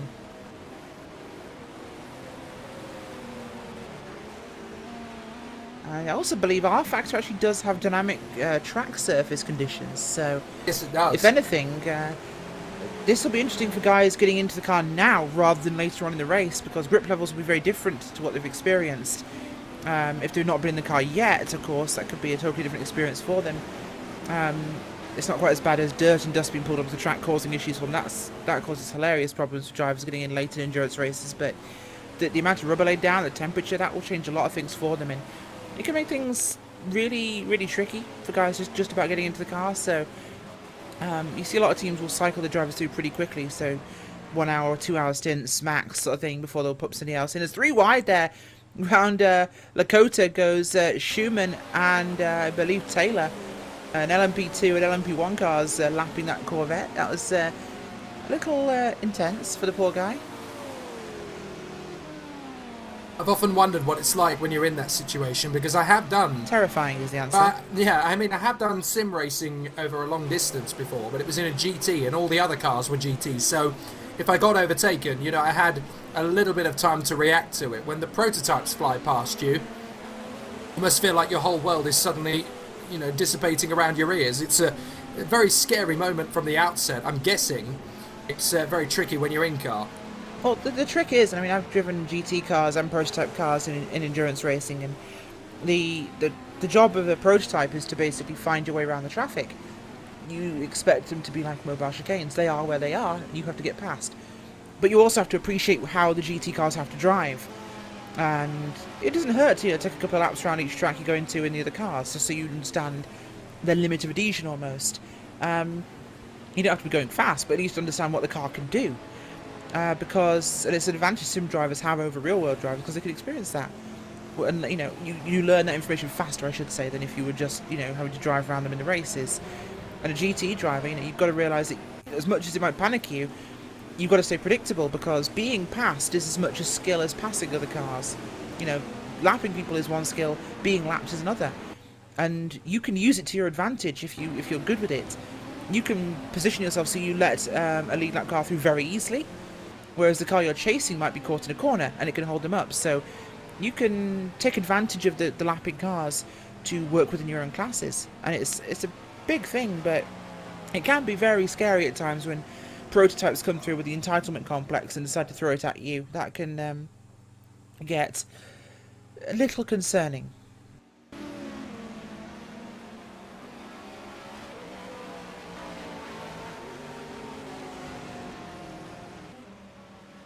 The gap between the leaders, Wisniewski and Adam Taylor, is now at 6.8 seconds. That gives us a bit of an indication as to how that gap has been coming down. Wisniewski lost a bit of time initially getting used to the feel of the car, but he's now settled into enough of a rhythm that he's not particularly comfortable in that position, but I suppose it's a reasonable enough gap that he doesn't quite have to, you know, set his hair on fire or anything. It's not quite outlandish. 6.8 seconds is the gap. 3.6 more back to Kasdorp. That's more than achievable time-wise, Jake. It's 6 seconds. That could be as much as 10-15 laps of racing. Maybe a stint, you could change that time.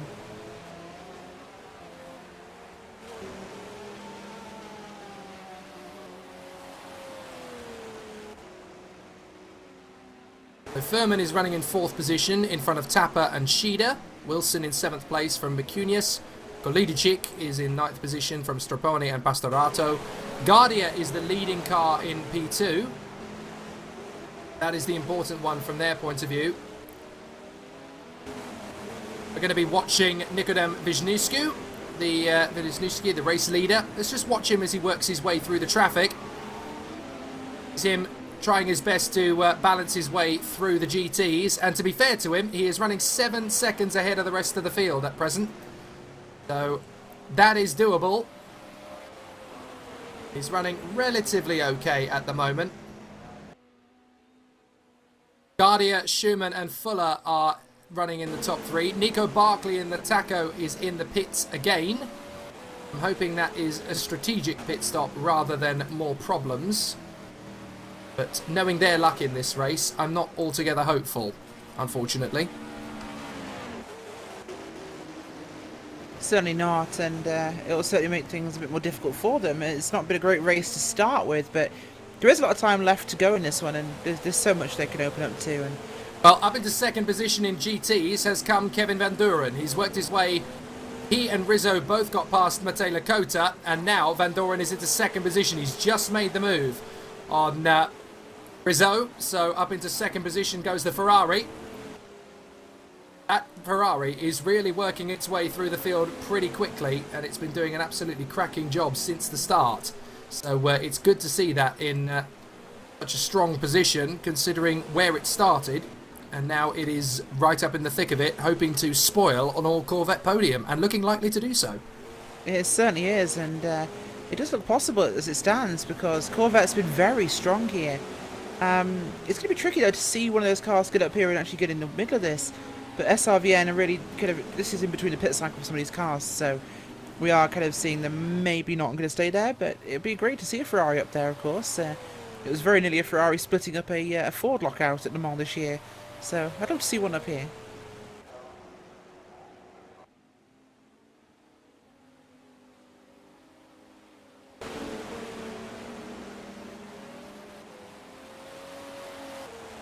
As Wisniewski continues to lead the way, the gap is down again to 6.9 seconds to Adam Taylor. And look at how hard Wisniewski is actually pushing to try and get through. He was up and over the curbs last time by there at the midpoint of the lap. Absolutely chucking the car through. He's actually on, it looks as if he's on overdrive around the circuit at the moment. Really pushing hard indeed. Yes, he certainly is. And it's great to see that. We're all very, very close there with some of the LMP2 cars getting involved in this one, but it's a good run so far, and they've been doing a very consistent, clean job. We've really not been talking about them much because they've just been at their job doing their thing, and it's taken some time, but they've worked themselves into a good position. Big slide there, coming through turn 8 for Van Dorn. That was a big tail slapper almost as he drifts that Ferrari 458 whilst getting passed by LMP2 cars. Pushing very hard. But Rizzo is behind him, so I'd probably push too. Considering it's taken him so long to get that Ferrari into P2, you know, that's an awful lot of hard work those guys have put in. So they really do want to make sure they hang on to this position. Yeah, they certainly do. It's been a lot of effort to get him up there, but Rizzo, he is pushing very hard, and that Corvette does handle very differently. Oh, a bit of a little wiggle from Van Doren. He's really near the end of his tyre life, so I think this is definitely Van Doren running on very old tyres here, staying out. And that Ferrari's mid-engine design means it is a little bit more slippy and tail-happy than the Corvette, perhaps. And it is, he's trying to carry a bit more speed through the corners. You can see it as it just wobbles around slightly. It shimmies in the braking zone almost. Gap is coming down. Gap is coming down big time between the leaders. The gap is now down to 6.1 seconds. Wisniewski is definitely being reeled in here by Adam Taylor. And this is a tough moment in the race for both parties because Adam Taylor doesn't want to push the car too hard in this stint. But Wisniewski is wanting to keep the momentum going, and he's actually pulled out a bit of a gap there through the traffic to 7.6. So Taylor getting held up there in the GTs. Wisniewski managing to get away with a little bit of a gap between them. His current lap time. What has he pulled this time? He's done a 130, what is this going to be, a 137, a 138, a 138 on that last lap. Not quite the fastest times we've seen from them, but certainly we're getting closer to the mark for Wisniewski. The gap has opened up again to 8 seconds, so again, that's just how big a difference the traffic can make. But Adam Taylor's biggest concern now is no longer closing up on Wisniewski, it's getting away from Yuri Kasdorp. It is, and Kasdorp is pushing very hard at the moment as he's put himself back in third place. It's an impressive climb back for the 21 car. And it's good to see that, of course. It was getting very busy, but they had dropped down the order, of course, after that spin, so it's nice seeing them getting back up here and actually getting involved in this one. Actually, no, I apologise. That was Taylor that had the spin, so I'm wrong. Well, Yuri Kazdorp is going... He went half a second quicker than Wisniewski on the last lap. Kazdorp went 2 seconds quicker than Taylor. So this is getting to be a really interesting scenario now, as you can see how dark it's getting here in Istanbul. Wisniewski just dealing with a couple of the GTs a couple of seconds ago. But Kazdorp is reeling in Taylor at the tune of 2 seconds per lap, if the times are anything to go by. That is impressive last time by. It's about a second I'm seeing on my timing scoring. Last time was 37.9.55 for Taylor. Kazdorp had a 36.4, so we're talking a second and a half last time by. That is quite a dramatic difference, 1.463 actually, I'm just calculating. It's that's going to be a very big fight very soon. The question is, which fight is going to happen first? Is Taylor going to get close to Wisniewski, or is Kazdorp going to get the upper hand on Taylor? The answer is the latter at the moment, because he's managed to take another half second out of Taylor on the last lap, and the gap has come down to 1.4. So Yuri Kazdorp is putting the pressure on Adam Taylor in the Porsche 919. Meanwhile, Wisniewski's last lap, he just did a 136.9, so that's better progress from Wisniewski in terms of lap time. Getting a lot more out of the car in terms of raw pace, and the speed of the car is definitely coming to him. Berman's not far away from this either. Let's not forget him, 6.5 seconds off Kazdorp. All of a sudden, the top 4 cars are actually very close together. They are, and it's after 3 hours of racing nearly.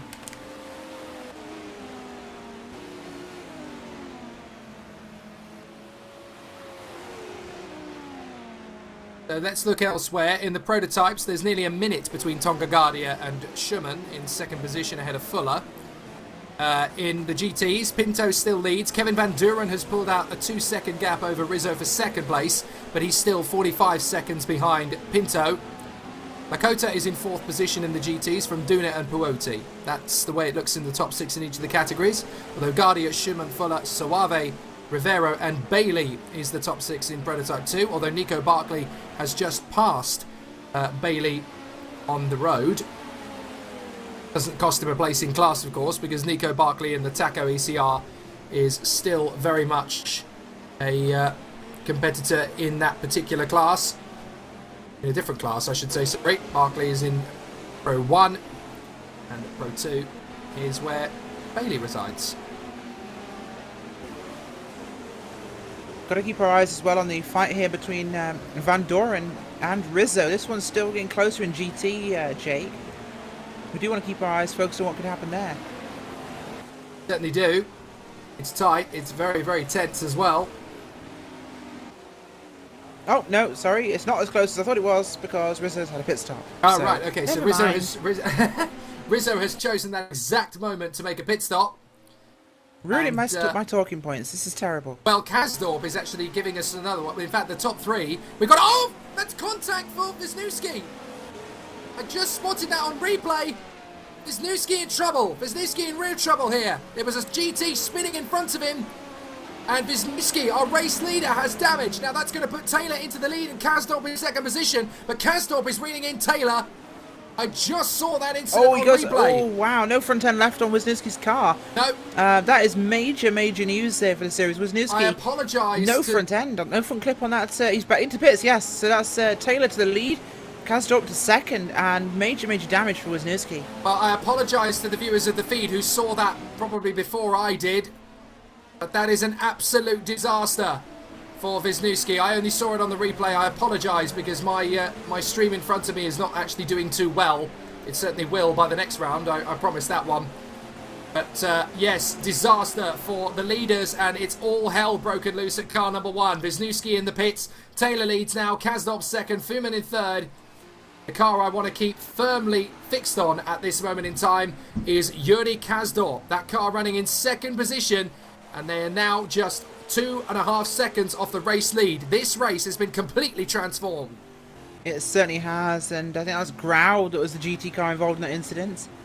The driver of Grau is 3-wide motorsport in the Corvette, so that's a 77 machine that could be in some trouble. I think they've just retired, so yes, I think they definitely know that they've been bad, perhaps.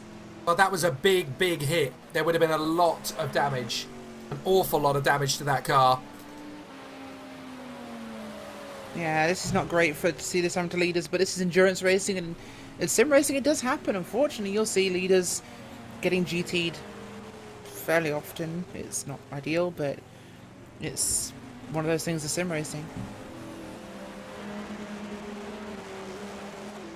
Well, that is a big dramatic moment in this race. The leader's taken out there as they try to overtake a GT. And there'll be a couple of opinions about that one, and they will differ from each other quite dramatically. The GTs will say, I had no idea he was there, he shouldn't have been overtaking me at that point anyway. And the race leaders will say, well, what on earth is a GT doing turning into me in the first place? Yeah, it's absolutely that. I mean, the GT has to, of course, take his normal line, but when there's a prototype about to pass you, perhaps off on their racing line, not yours, you gotta accept that and just go, okay, he's thrown it in there, fine, I'll just run wide here. I mean, they had good distance, and 3 wide weren't racing for a podium at that point.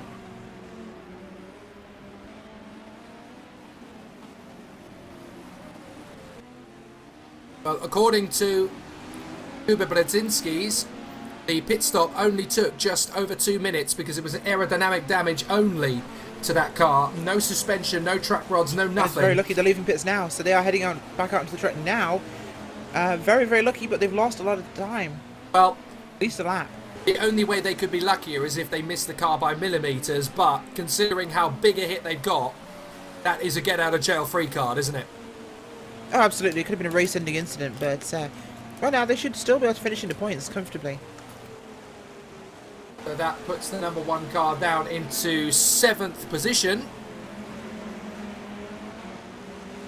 Oh no, we have news. They have to come back in and fix the suspension, so they left pit road. Are you joking? And have found out they have actually got mechanical issues, so they are coming back in. Oh no. Well, that is not the get-out-of-jail-free card, isn't it? That is the go to jail, do not pass go, do not collect $200, isn't it? It's an absolutely appalling end to their charge for victory. So they will fall down the order. They're in 7th place at the moment. 2 minutes off the leaders. And that just shows you how quickly it can change in this sport. Literally in the blink of an eye, the race lead can be gone. It certainly can be, and it's tragic news for the boys, but it's... this happens in motor racing. There is not always luck. I don't know how you mean, Jake, but it's one of those... motor racing happens. To finish first, you must first finish. And if you don't finish, you don't finish first. It's one of those problems of... it can happen to the best competitors. You can just be the right place at the wrong time. Well, now we have a particularly fascinating scenario. Yuri Kasdorp is now just 0.7 of a second behind Adam Taylor. The lead of the race is about to be completely transformed again here, by the look of things. There's only 3 cars within a dozen seconds of each other for the lead of the race, and the big player, the team I was starting to think, hang on a minute, we may have a winner here. Bang on the halfway mark, this race is only separated by 0.4 of a second. 0.4 of a second after 3 hours. Amazing. It certainly is, and to see racing that close so late is fantastic. And as I'm talking now, we've just hit the 3-hour mark, so we're at the halfway point. To be that close at the halfway point is astounding. Welcome to the VEC, Rachel. Absolutely.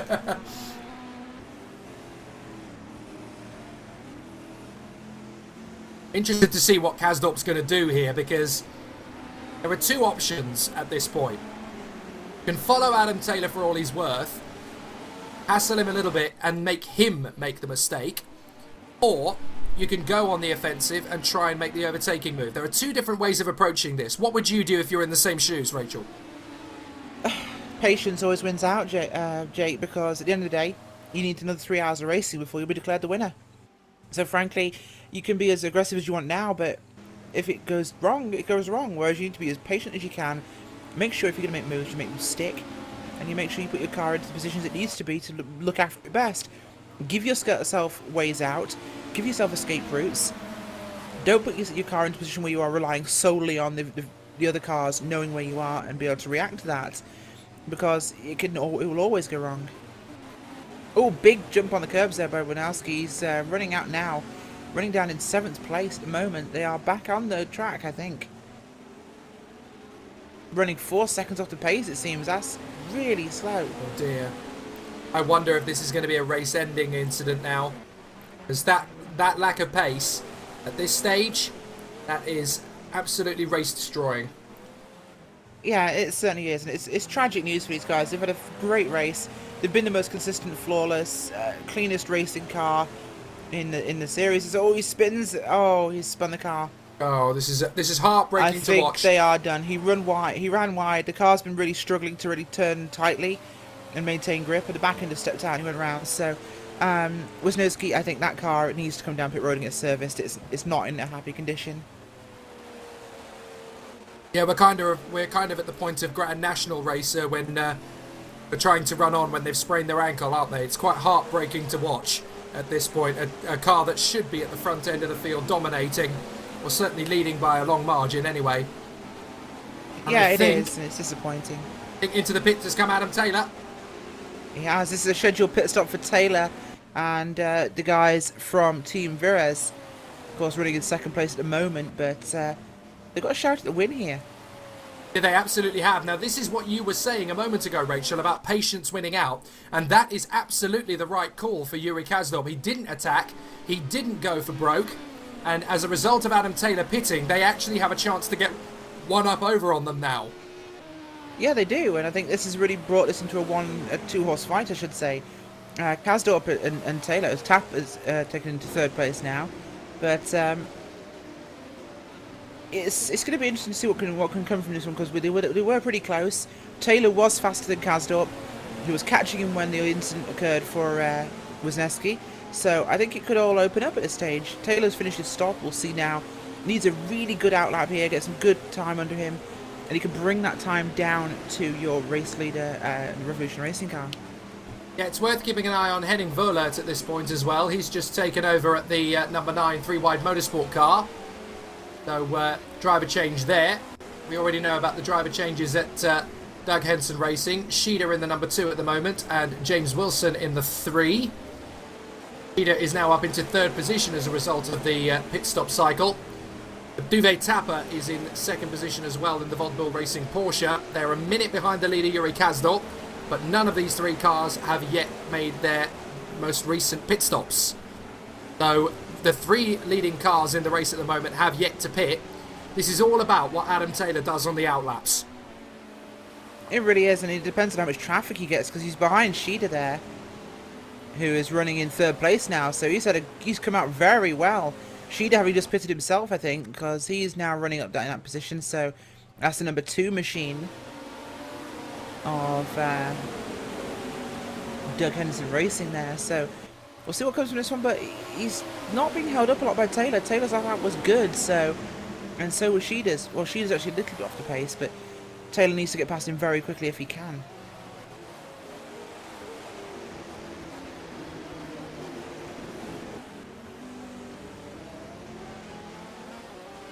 We're watching this scrap as the leaders try and deal with the traffic. Yuri Kazdorp currently getting held up a little bit there by Holtzkamp in the Magenta Warriors car. Not by enough to cause a major headache, but certainly enough to make him think about it. And the next car up the road is James Wilson in the Doug Henson Racing car. So that gives us a bit of an indication as to the spread of the field at the moment. The top 5 are on the lead lap, but James Wilson is about to be lapped. Yeah, that's to leave us 4 cars really in that lead lap position. That's mostly due to cars that would have been up there have been taken out by incidents, of course. We lost the GNS team, of course. We've just had the issue for the guys from FIDA, Ragnar Simulation. So it's really dropping the numbers we had. But I wouldn't be surprised if by the end of this race we have 2 cars in the lead lap, maybe.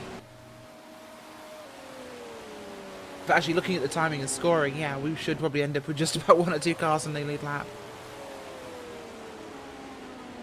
Bryson and Schenkels are in the pits at the moment, in the Flatline Corvette and SRVN Ferrari, respectively. So those are 2 of the cars currently on pit road. Wisniewski in the Feeder Ragnar simulation car is still in pit road, I should point out.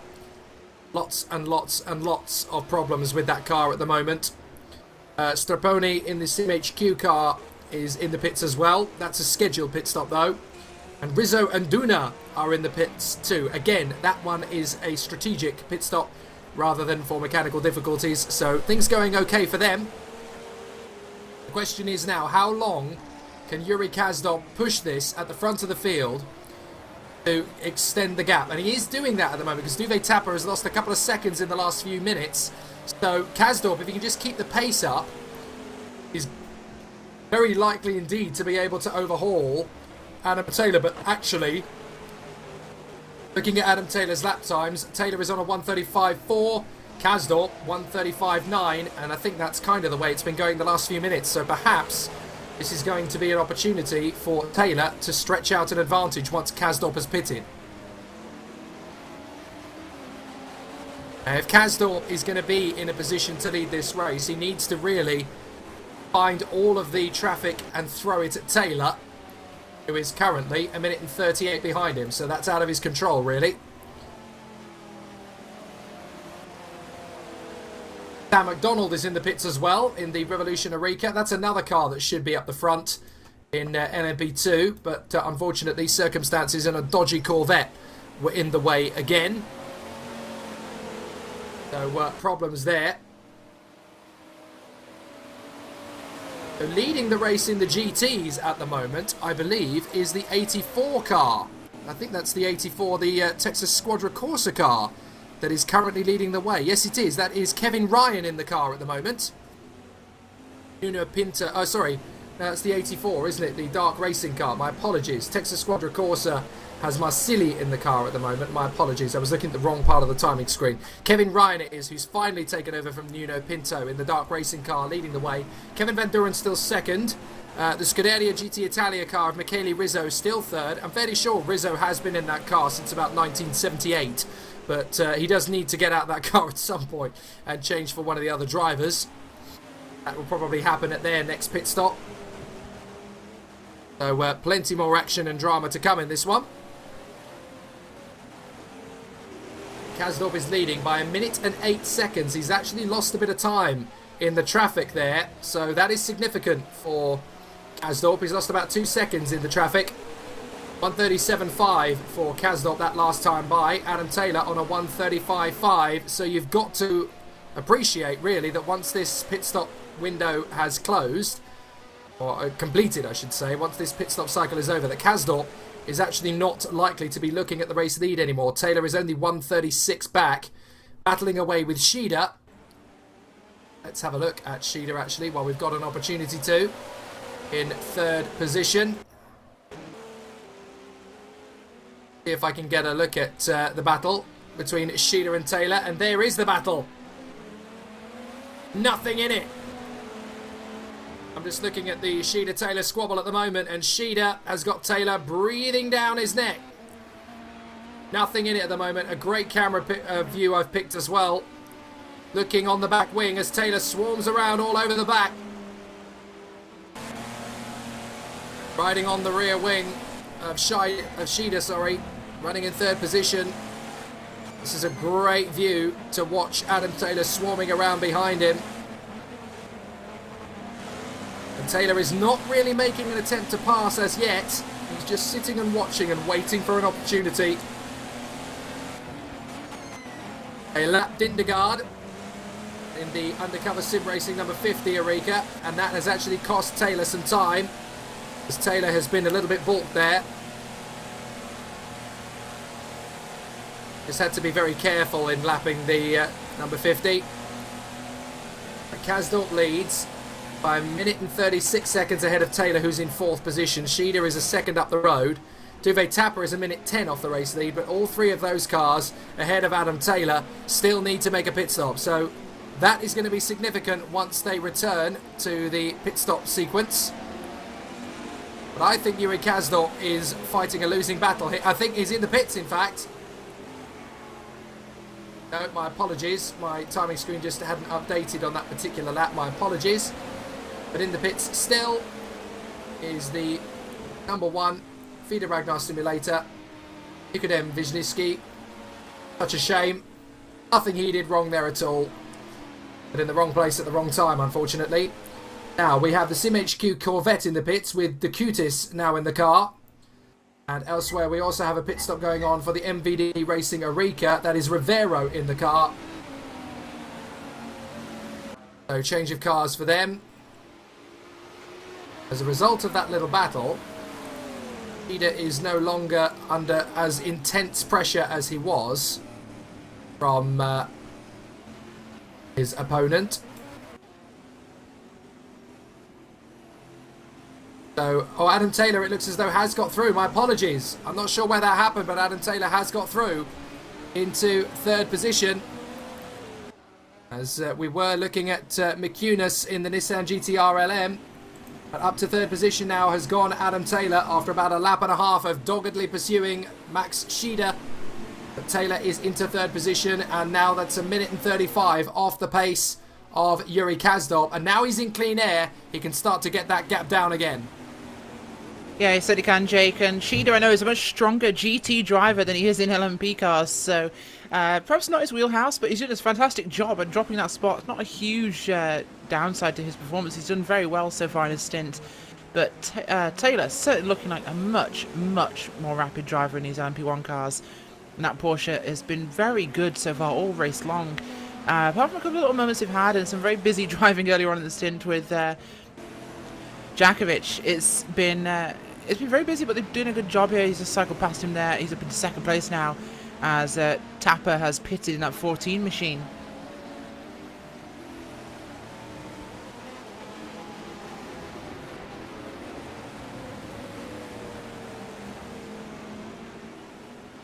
Well, it's the moment of truth for Revolution Racing. Into the pits comes Yuri Kazdorp. So this is a big one in terms of the lead of the race. Now, Adam Taylor is now into 2nd position as a result of Duvet Tapper in the Vodbull Racing Porsche having pitted on the last lap. So this is going to be a significant one. Yuri Kazdorp leading the way. Need to keep an eye on Adam Taylor, where he gets out.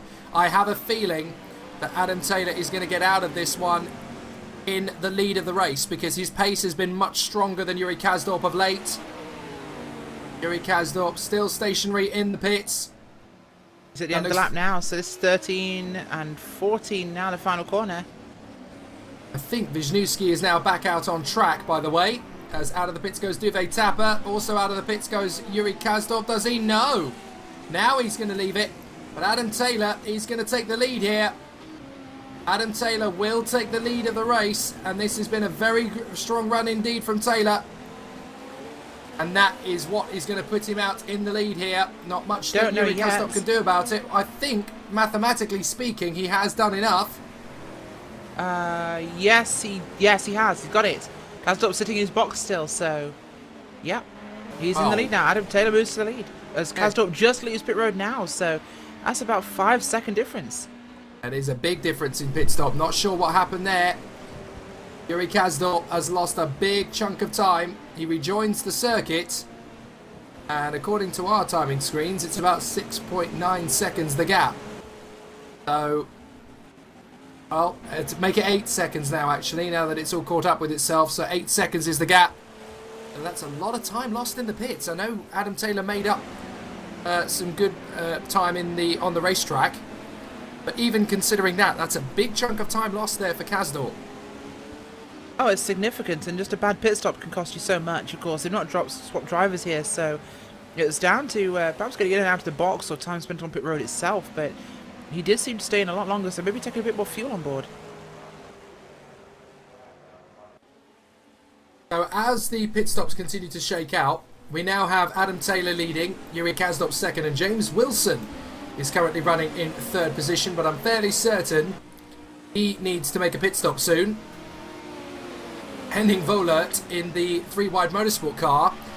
Now, I think in terms of his position on the track, that is correct, because he was one of the earlier pit stops in this cycle.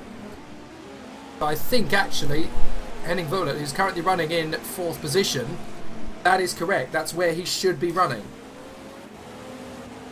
It is, but let's not forget though, the Taylor in that car for Revolution Racing, no, sorry, Taylor in the car, I should say, for Team Virez, they are slightly off sequence, let's not forget that, Jake. After that spin for Jackovic, they are slightly off sequence, so we aren't entirely sure whether this is a true track position or it is for now. They may have to make a final splash and dash, which could affect the race. Yeah, and that's going to be... car rejoining there. That's a spin. Now, who is that? That's one of the... I think that's the Doug Henson racing car. I think that's Shida. It was Shida, yes. It was Shida that had gone off and spun. That's huge. Oh, that's another hammer blow in the coffin of this race for Doug Henson Racing. Not going to be repeating their win from Indianapolis at all now. Absolutely not, no. And Shida having that big mistake there cost him a lot of time, but as dropped him down the order, Tapper's gotten back past him as drops him down to 6th place. Well, it's definitely Headlight City now here at Istanbul. Barely any sunshine left in the sky at all. Alessandro Puotti out of the car and chatting away on the stream, which is good. He's given over that car to Sardina. So now that fantastic stint for Alessandro Puotti recognised there. I think he did stay out longer than anybody else in the first stint, so he did an absolutely cracking job.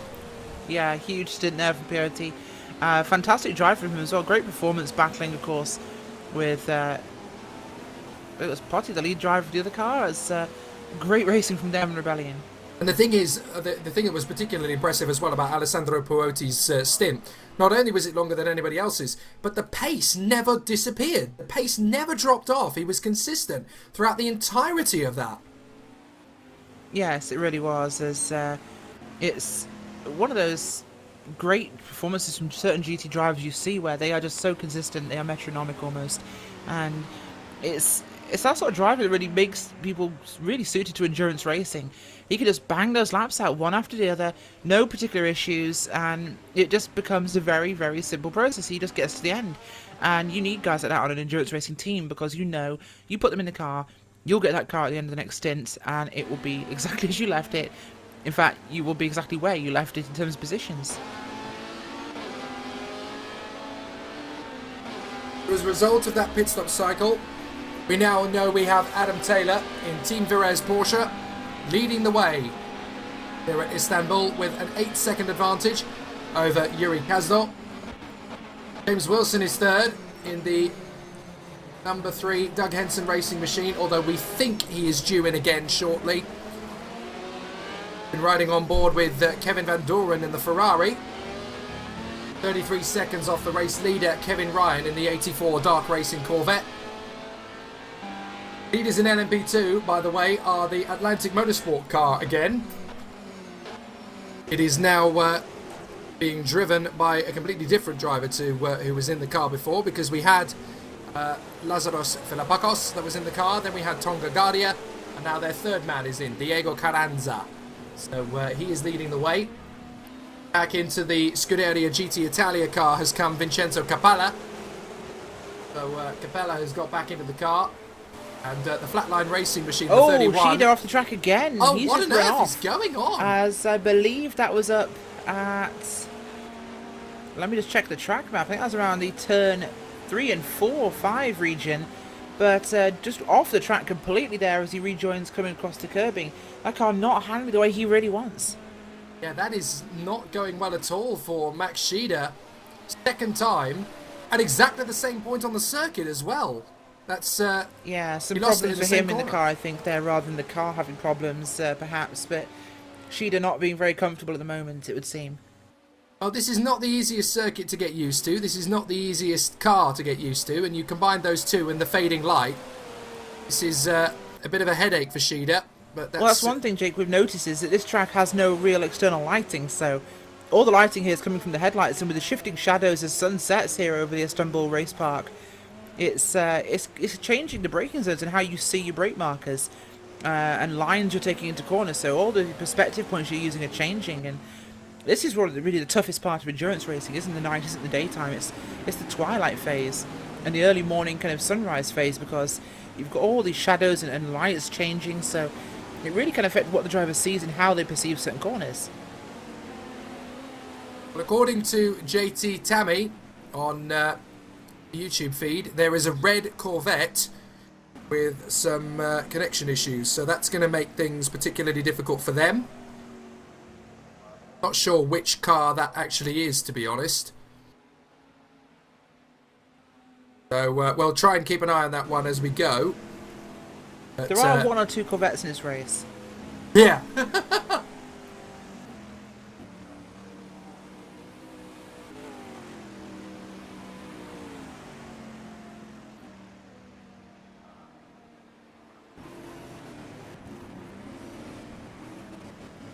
That could be, I think, the SimHQ Motorsports car. That is the number 95.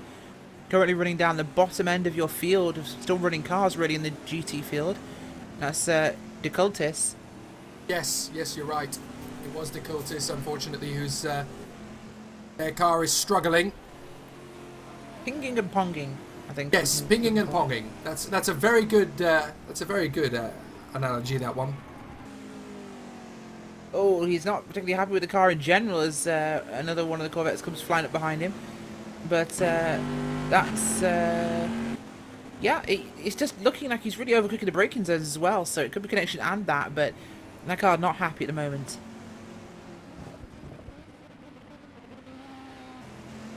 We've just been told by Race Control as well, we just heard in fact over the Race Control channel that all cars now must run their headlights. All headlights are now active. We've reached that point of the race, Jake, where it's now nighttime, basically. Yep, it's the graveyard shift.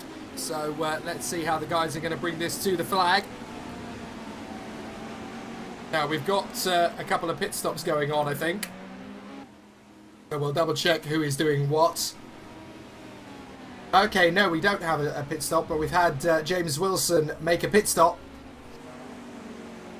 just previous to that, and then McCunius is the car he's come out in front of, so that's what I was getting confused about. So here's the order on lap 124 as we go into the night here at Istanbul. Adam Taylor in the Team Virez Porsche is your leader. Yuri Kasdorp in the Revolution Audi is in second place. Henning Vollert in the 3-wide Motorsport Audi is running very consistently and very solidly in third position. The Vodbull Racing Porsche number 14 with Duve Tapper at the car wheel is in fourth position, with Max Schieder and James Wilson in the Doug Henson Racing cars in 5th and 6th. With up in 7th position, doggedly stucking it out, the GNS Endurance Nissan of McCunius. He's doing a great job there. And also the other car, actually, from Nissan, Kolidicic, is running in 8th position, with Pastorato in the Scuderia GT Italia. The SimHQ Audi of Riccardo Azevedo is next, and then in and out of the pits, and finally back up to speed again, it is Nikodem Wisniewski in 11th position, sick to the stomach in the Fiat Ragnar Simulator car. Yeah, it certainly is, and those guys really suffered there. They deserved so much more from this one, Jake. And that's the difficulty with endurance racing. You just cannot depend on anything. You have to keep your wits about you. You have to be alert all the way throughout. And it's unfortunately the cards that are dealt to you is not necessarily going to be the one that you think is going to come through at the end.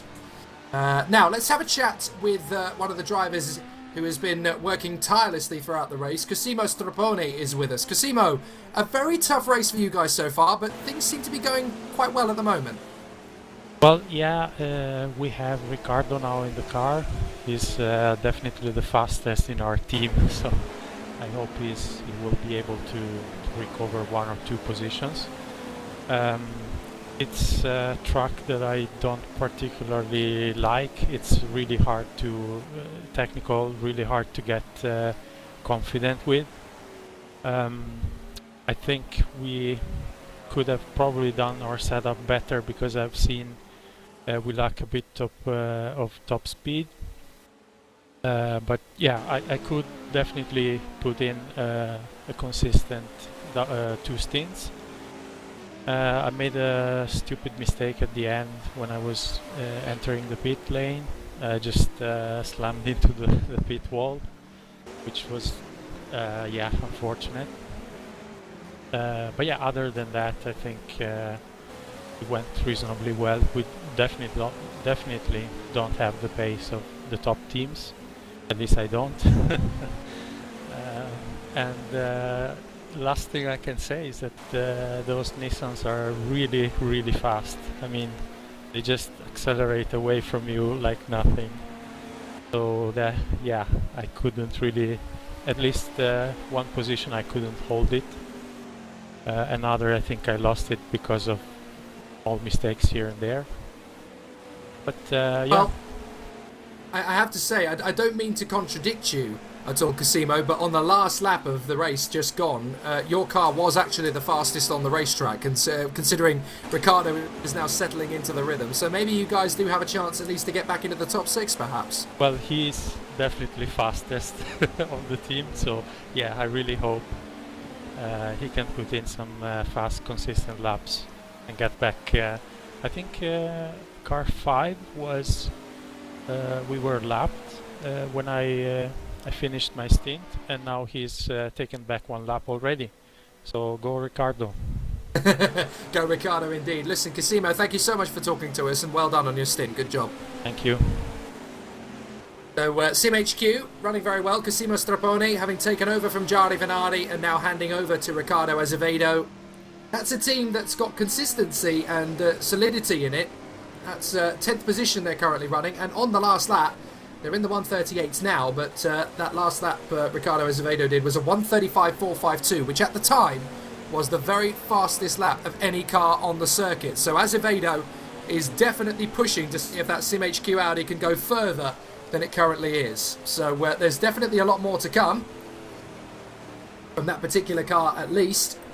Now, I'm looking currently at Max Schieder, because his teammate in the other Doug Henson racing car is chasing him down rapidly to the tune of about 2.5 seconds per lap at the moment, and Schieder has got James Wilson practically right on his tail at the moment, so there could be a change of position, a strategic change of position perhaps, for 5th position between the two Doug Henson racing cars. There's just about enough sunlight to be able to see what's going on behind the rear wing of the cars. But Schieder has just managed to lap one of the prototype cars. That is... I don't know who that is that he's just been able to put a lap on there, actually. The Schieder running in front of Wilson with the GT car holding them up a little bit. And Wilson really pushing hard to try and get onto the tail of his teammate, and it's a little bit hairy, but James Wilson, this is going to be a strategic switch, I think. Schieder shouldn't cause too much of an issue for his teammate, and as I say that, he slams the door firmly shut in his face, so maybe there are no team orders at Doug Henson Racing. Schieder wanting to finish ahead of the sister car, and well, this is a frustrating day at the office considering how competitive this team was at Indianapolis, because they're running 5th and 6th, but perhaps there's going to be some communication between the team. James Wilson clearly getting frustrated there. Pat behind Max Schieder. I'm losing time, mate. You need to move over. Absolutely, and well, let's be fair. This is for a top 5 as he gets through there. Oh, he goes off. Schieder runs off again. Oh dear, oh dear. Same corner again. It was for Schieder, 3 and 4. Yep. So Schieder losing it again in 3 and 4, where he had the last 2 times. But this is for a top 5 spot. Let's not forget. You know, if they're racing, they're not likely to get a podium at the moment. They probably know that. I think, well, we both want a top 5 and one of us isn't going to get it, so they both want to try and push and get that done. Well, that corner really is Max Schieder's Achilles heel. Yeah, it kind of is, and it's kind of a heel shape in terms of a chicane and down the hill, but it's a tricky corner to get right, especially in one of these cars. It's these sports cars handle a lot more like a GT car than you might think, for example, a Formula car, even with all the downforce, and the back end can be quite slippery, so you've got to really balance the car as you're going over these very light cars with a loose back end over a crest. So I can see why it's catching you out, but it's something you'd think you'd have by now. Well, let's have a look at what's going on elsewhere. Diego Carranza is a minute ahead of Vincenzo Capella in the prototype battle, so that is a domination going on basically there at the moment. The closest... Oh, they're side by side again, Schieder and what is going Wilson. on here? I don't know, but they're fighting each other. Surely Schieder goes through again. Oh, surely this is a little bit self-destructive here because they're going to be losing time to the car behind them, which is the GNS Endurance Nissan of Mikunius. This is not going to be constructive if they're going to continue to battle, but I guess from their point of view is, well, they're not going to be they're not going to be competing for the podium unless 2 or 3 cars on the road fall off, so let's just get it on. Let's just go for it. Hang on, these guys have... GNS Endurance have recovered back onto what is 1 lap down. That's impressive. That is impressive. They're on the lead lap, are they? No, they're not. They're 1 lap down, as is Wilson, Shida, and that is Papa. astonishing. That is incredible. Yes, pace. everyone from... There's 3 on the lead lap now, as Taylor, Kastorp, and Woollett. So Team Vera's Revolution Racing and 3 Wide Motorsports, but Vodbull, Doug Henderson, and Group 3 are... actually, that's why they're fighting, because James Wilson isn't in Doug Henderson. James Wilson is one Apparently of the not, racing. but they're both wearing Doug Henderson liveries, Well, as we both noticed. it says on the timing sheets Group 3, which is a technical error, basically. Ah, okay, so my bad. It's alright. But yes, GNS Endurance have actually worked their way 1 lap down. They've gained a lap back over the field. And they're now fighting for what could be a top 5. This is insane. After what has happened to these guys, that is incredible. That just shows you can't keep a good car fighting. You can't stop a good car fighting its way back, can you? In fact, if you look in the background at some of the slower corners, I think that is Mikunius. I think he is right there behind them. He's 2.2 seconds back from them. That is astonishing. Truly, truly astonishing. Yeah, it really is amazing recovery from that team. A fantastic drive, worthy of note at the end, regardless of where they finish. But they are looking at a potential top 5, and if something drastic goes wrong, it could even be a podium, which is insane. Well, the question spoken about on the feed is what has happened to Barkley. Well, it looks as though he's still running around in 12th position. Jake, actually, the streamer right, because I thought they were 2.2 seconds, but the timing is lying to me. Oh. They are actually about a full lap behind them, so... Ah, okay. Not what they were expecting, but there's still potential to do this. Yes, they're a full lap behind those two, so... I'm rather They're not going to be able to race them, but I'm still going to enjoy this. I'm rather loving the fact that every time we talk about a race team, the YouTube feed decides, oh, the bias is back! The bias is back! So which teams are we allowed to talk about then, folks? Is there any one particular we're allowed to? Don't think so. No? Okay, fair enough. I just thought I'd figure it out. Anyway, Adam Taylor in the Team Veres Porsche. Still leading the way here, as we looked on the stream just previously at Mikunius.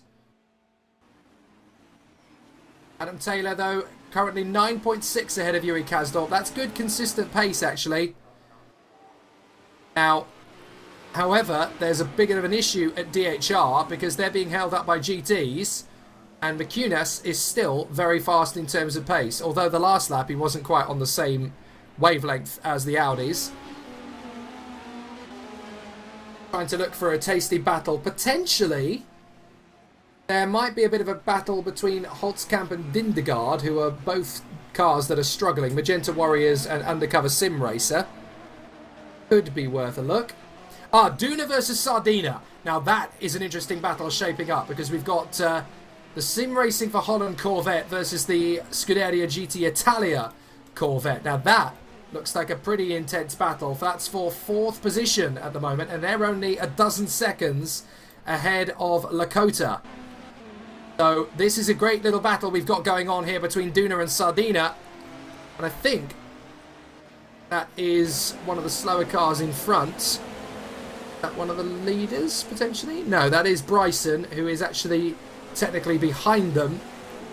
And is that Holtzkamp lapping them? Yes, it is. And Kolidacek is going to try and go through as well. They almost trip over each other there. But Duna and Sardina is an absolutely fantastic battle shaping up between these two. So let's see what Duna and Sardina can do as they continue to scrap away. Oh, it's all getting a little bit hairy in front of them for the P2s. Here we go. This is the Sardina battle with Duna in there as well. Now, can Duna hold Sardina at bay here? Because there literally is only a couple of car lengths between them. And they've got Bryson just in front as well. So that is a bit of an interesting challenge. But Duna versus Sardina is getting particularly intense here. And it doesn't look as though Sardina is close enough to make a move as yet. But you definitely know he's thinking about it. Oh, absolutely. And I think there's drivers, certain drivers in these cars are perhaps better experienced at night racing. And we're seeing them come into their element now as the sun goes down. So we're seeing a bit more action, a bit more lively on-track racing here. So it's not all going quiet as the sun goes down here at Istanbul. But the performance is certainly getting more entertaining. And the battle's still on there between the two Doug Henderson cars. They're once again side by side there as Wilson gets past Shida. And these two are loving it. Oh, this is Sardina has on the inside of Duna. They bang doors.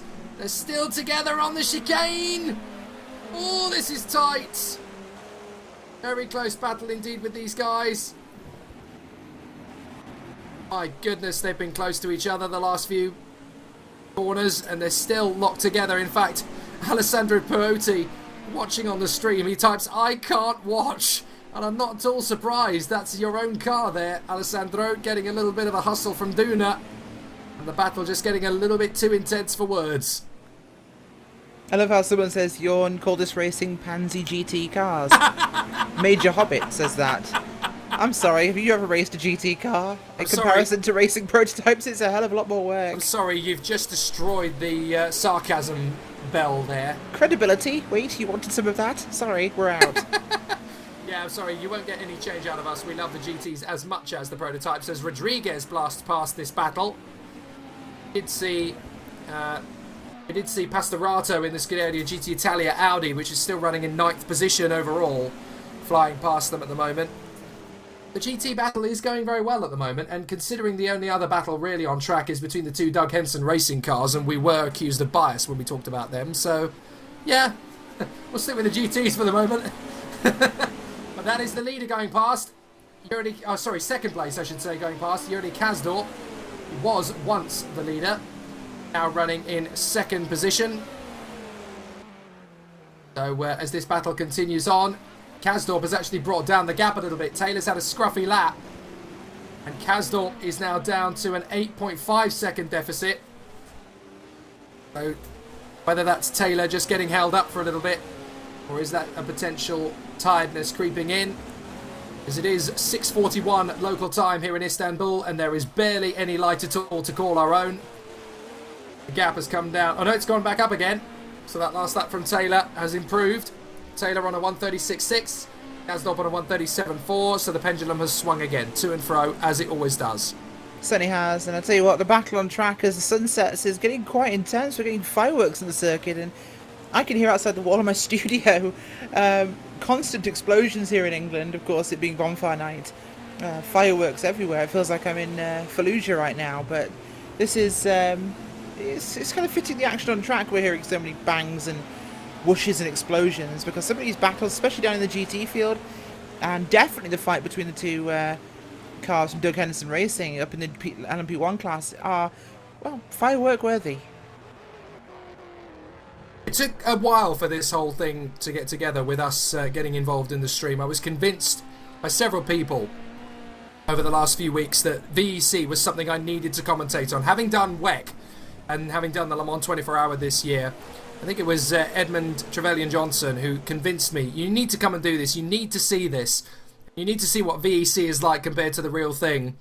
And I love my sim racing, so I decided it was worth giving a go, and now I am so grateful to everybody at VEC, to Jimmy Allison, to Ed Trevelyan-Johnson, to all of the team behind the scenes who fought to get me in the booth, because I tell you what, I am not regretting it in the slightest. It is an absolutely fantastic contest, and it's still not done yet. We've got 2 hours 20 still on the clock. Still plenty of time for the battles to rage. Still plenty of opportunities for the pendulum to swing in another team's direction.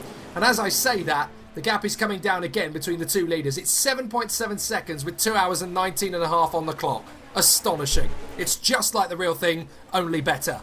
It certainly is, and I'll tell you a story quickly. About a year and a half ago, I was commentating on a sim racing endurance series, and I lied because I was saying on air how much I loved it and how great it was and how I was really enjoying this. Oh, I love endurance racing. Truth is, I hated it. I truly hated endurance racing. At the time, it felt boring and long and depressing and lacking in substance, but... I can see where this is going. You can, yes. But Stockholm Syndrome set in, and eventually, because I've been exposed to so much of it, I actually quite enjoy it now, to the extent where I've driven in it. And honestly, I think endurance racing is probably one of the most pure forms of motorsports we have today, in that it is not simply a who has the best luck in one stint. You know, you make a mistake, it's all over. This is a race where people can come back from mistakes, people can recover. It's a novel. It is not a short story, and there is time for a whole story arc throughout the race. And as our job as commentators, it really gives us the most material, because we get to flesh out this story and tell a tale of what's happening from the very beginning to the very end. I mean, we've just completed 2/3 of the race now, or we're about to in about 15 minutes, but it's what action we've had so far. We've had controversy between the GTs and the LMP1 cars. We've had LMP1 cars battling it out between each other. We've still got that, and we've had GT cars fighting for position. We've had heartache, we've had elation, and this is what motorsport should be. And VEC captures the spirit of endurance racing so well. Can I point out as well, I know that we were talking about the lack of bias between the Doug Henson Racing boys, but it's kicking off again between these two cars. We need to be focusing on it all over again, because these cars are still having a great battle out on the circuit. These two swapping positions like dynamo. It's absolutely incredible as they continue to scrap away. 5th and 6th position, swapping places all the way throughout. Sheeta in front of Wilson.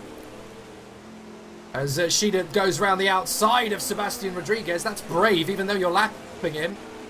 Absolutely fantastic. But Sheeta just about holding on in front of Wilson. We've got a little battle going on as well between Schumann and Fuller in the Pro 2 category as well, actually. The champion racing car versus the flatline. That's a nice little tasty battle that's going on. So let's see how things are going. Now we're hearing... Wilson spun this time. Wilson has spun. Yes, rather than Sheeta, he thought he'd, to try and steal some of his teammates' thunder, and he'd have a spin as well. Oh dear. Well, unfortunately, it can get a little bit close. It can get a little bit controversial at times, and unfortunately this time it's Wilson that blinked first. So that is a disappointment as far as he's concerned. Now, what has happened to that battle between Schumann and Fuller? Because Fuller is absolutely monstering the circuit now. He's going about 2 seconds a lap faster than Fuller. No wonder he overtook him. But behind them we've got McDonald lapping fairly rapidly, trying to make up their half-a-minute deficit on the leaders. So that is continuing to battle.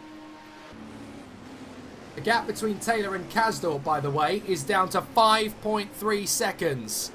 So that is an interesting one. As Schumann makes a pit stop. So Schumann is into the pits. Having a look to see if anybody else is down on pit road at the moment. No, it is just Schumann. So Schumann has come into the pits. And it can't be too much longer before we're going to see the next round of pit stops. We're at 2 hours 15 to go. So the next pit stop cycle can't be far away. But the gap between the leader... sorry Jake, but a huge clunk from the 4 car and Taylor. Leader clambering his way across the chicane. It looks like everyone's making a crop of little mistakes at this point in time.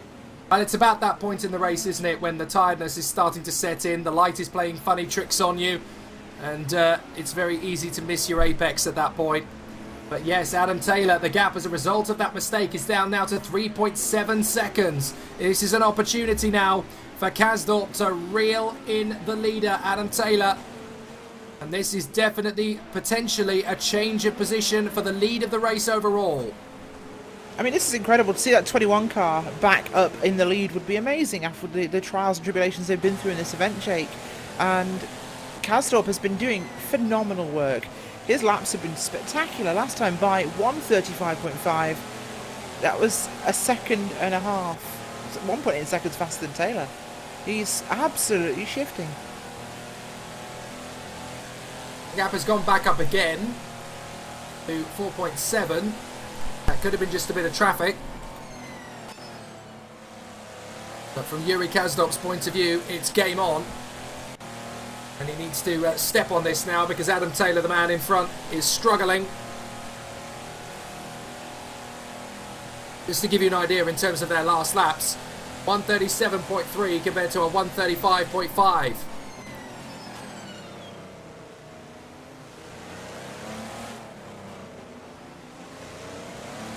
Across the line this time by.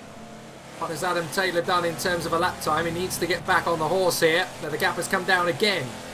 Adam Taylor has done a 1:35.9. Kasdorp has done a 1:35.5. So the gap is 3.8 seconds.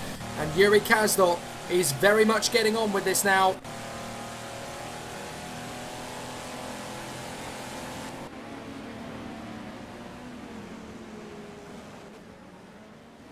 Henning Vola still on the lead lap in third position in the Revolution 21 Audi. Yuri Kasdorp facing down the leader Adam Taylor. The gap as little as 3 seconds at the moment. So Adam Taylor struggling through the traffic. Kasdorp has not struggled to get past either Capella or Lakota in the Pro 2 and GT cars respectfully. So Kasdorp is dealing with the traffic much better in this little phase of the race compared to Adam Taylor. And this is going to be a big motivational kick up the backside for Yuri Kasdorp. He's really going to gain some ground from this. And this could be an opportunity to see the pendulum swing. The Porsche is currently leading and Audi is fighting to be.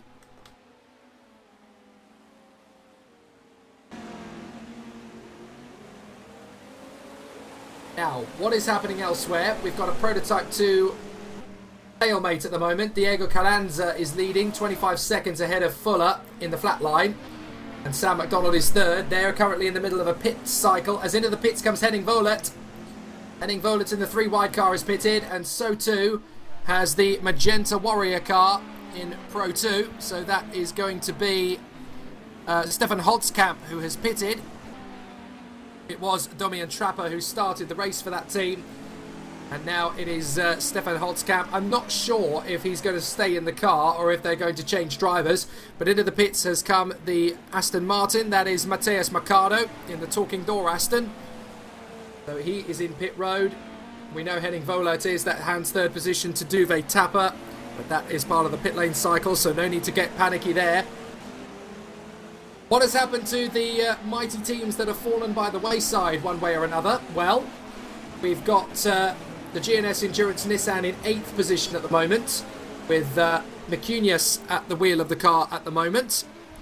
So it's a trial by error at the moment for Pavilas Micunius, who's still putting in some great lap times, heavily in the 137s. A 136.1 last time round though, so the pace is definitely there.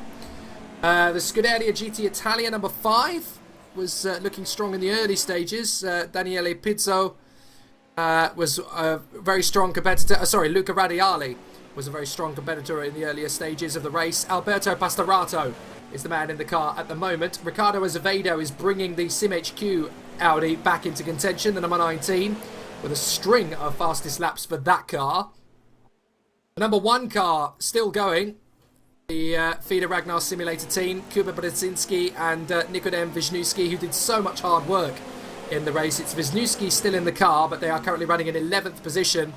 And the Taco ECR, that's had all manner of problems, has seen Nico Barkley and Borja Milan in the car previously, and now Edgar Ruiz is in the car, and they are running in 12th position overall. Just some news, Jake, from the P1 lead here. Taylor in the 919 for Team Virez. Well, he is under serious threat right now because last time by 1.2 seconds faster was Kasdorp in the Revolution Racing Audi, and the gap is now down to 1.8 seconds. This is getting very, very close. We're going to see a change for the lead very shortly here in this class, and it's not much Taylor needs to be able to do about it. His lap times are consistently much, much slower. Kasdorp is running very hard. The Revolution car has been spectacular. They've had some issues, but they are fighting back very rapidly. There's only 3 of them left on the lead lap, and this is really cutting it fine.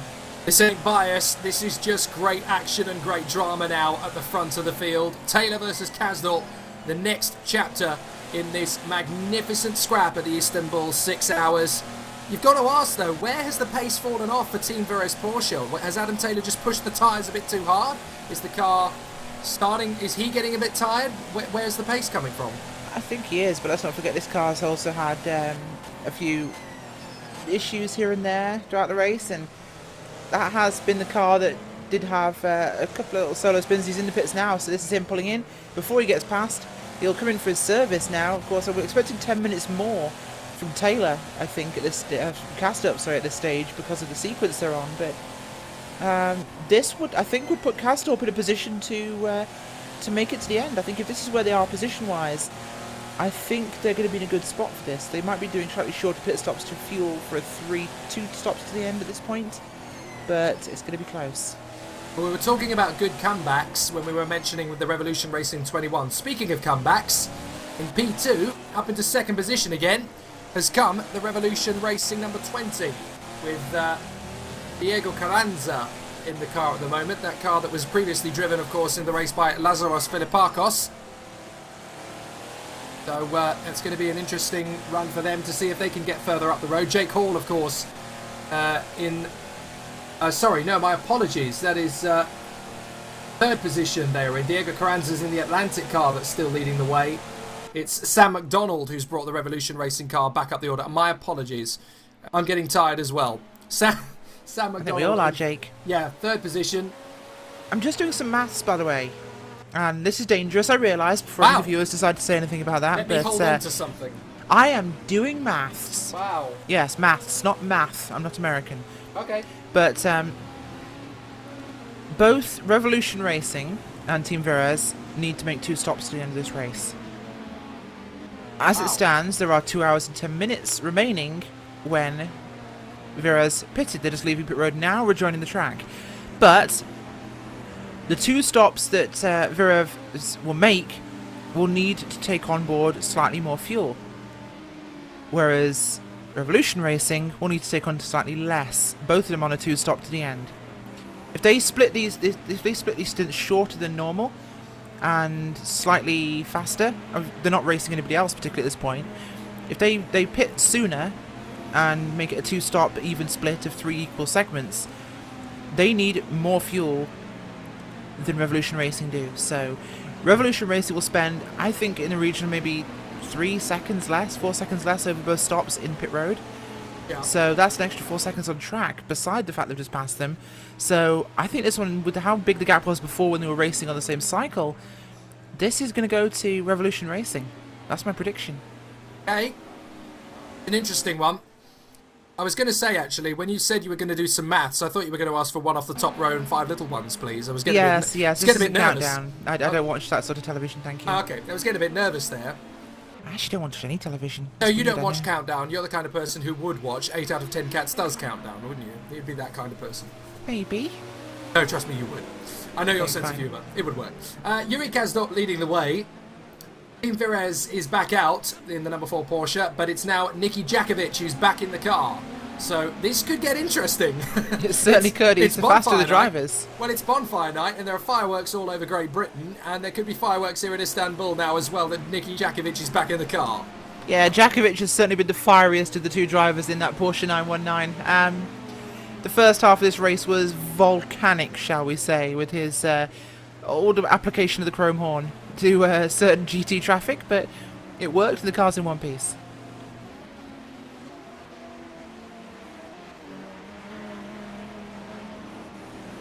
The Gamersaurus has cottoned on to your theory about strategy. I noticed, I'm just reading that. He's written they should still take full fuel on the next stops and then take less at the end, or just take less on only one of the stops and brim it on the others so they get all the advantage of time gaining. No? Because no? Oh, okay. The car will be lighter. If they take equal lower fuel on the next 2 stops, the car will be lighter for all 3 segments on track, which means it'll be faster and it won't wear its tyres quite as much because it'll be slightly lighter. But they'll be able to go faster because the car is lighter, so they'll actually make up more time on track by actually running lower fuel for all 3 times on track, aka 2 stops, rather than brimming the tank off to full capacity and doing 2 normal stints. So it would actually be advantage to not fully fuel.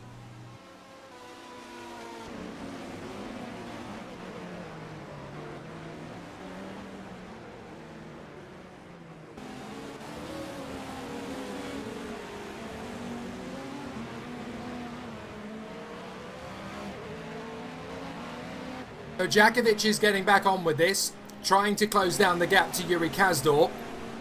Question. They've made a driver change at Team Vires Porsche. Do they make a driver change at Revolution 21? I think they're going to have to by the end of this one. I think it's likely we'll see them swap out the driver to finish, but that'll be the interesting part when they do that. I'm thinking not the next stop, but the one afterwards, the final stint. Okay, so Schumann has just moved up into P7 of the Pro 2 category. The Schumann has moved up. We've got Diego Carranza leading. Vincenzo Capella in second place from Fuller, Hall, Schumann. Fazzi is now in the Revolution racing car, so Enzo Fazzi has taken away from camera duties and is now in the car. Sebastian Rodriguez is next up in the mix, and then it is Stefan Hodskamp with Dindergaard in the undercover sim racing car number 50 in there at the tail end of that little gaggle of cars. That, of course, is the 50 of Carsten Dindergaard, having taken over from Phil Letchford earlier on. Kazdorp is leading by over a minute and a half to Jackovic, but the question is, how far a gap can he actually pull out here? And interestingly, Jackovic is only 6 seconds ahead of Duvet Tapper. Now, I'm not sure whether Tapper has actually pitted in yet or not. I'm guessing he hasn't. No, I'm expecting not at this stage. It's certainly in a position where he needs to very shortly, but I do not think he's been in yet, looking at the time of scoring.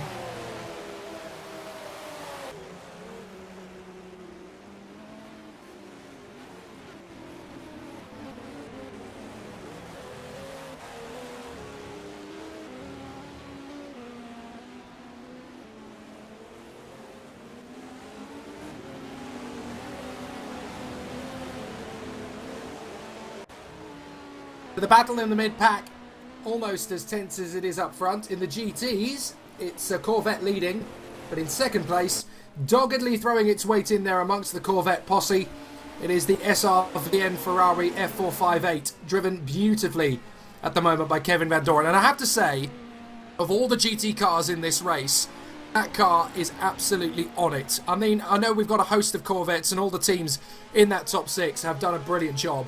But for Kevin Van Doren and the SRVN squad to be up there, mixing it with the Corvettes when they are completely outmanned and outgunned, that is a great drive from Kevin Van Doren. Oh, it certainly is, and they've done a fantastic job in this one so far. Really impressed with their performance for this race. It's just been very consistent there in that Ferrari 458. They've put good pressure on the Corvettes. They've qualified ahead of a bunch of them and perhaps out-qualified where they should be, and it's just great to see that sort of level of racing from other classes.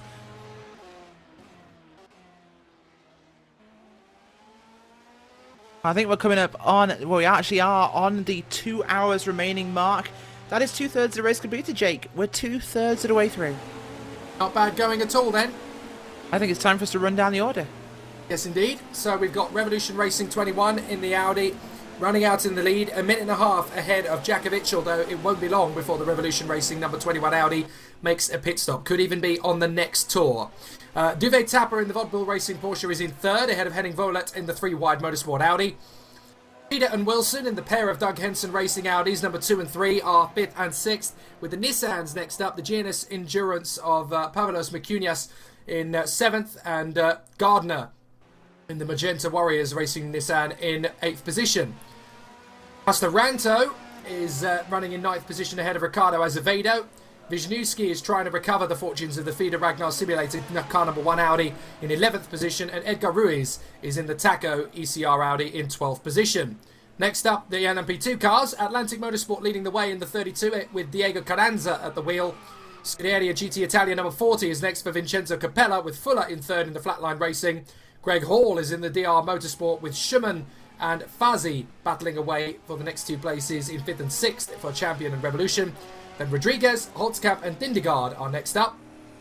And then we go to the NMGT battle, led currently by Kevin Van Doren, based on the fact that Kevin Ryan has just brought the 85 Dark Racing Corvette into the pits, but is still running in 2nd position.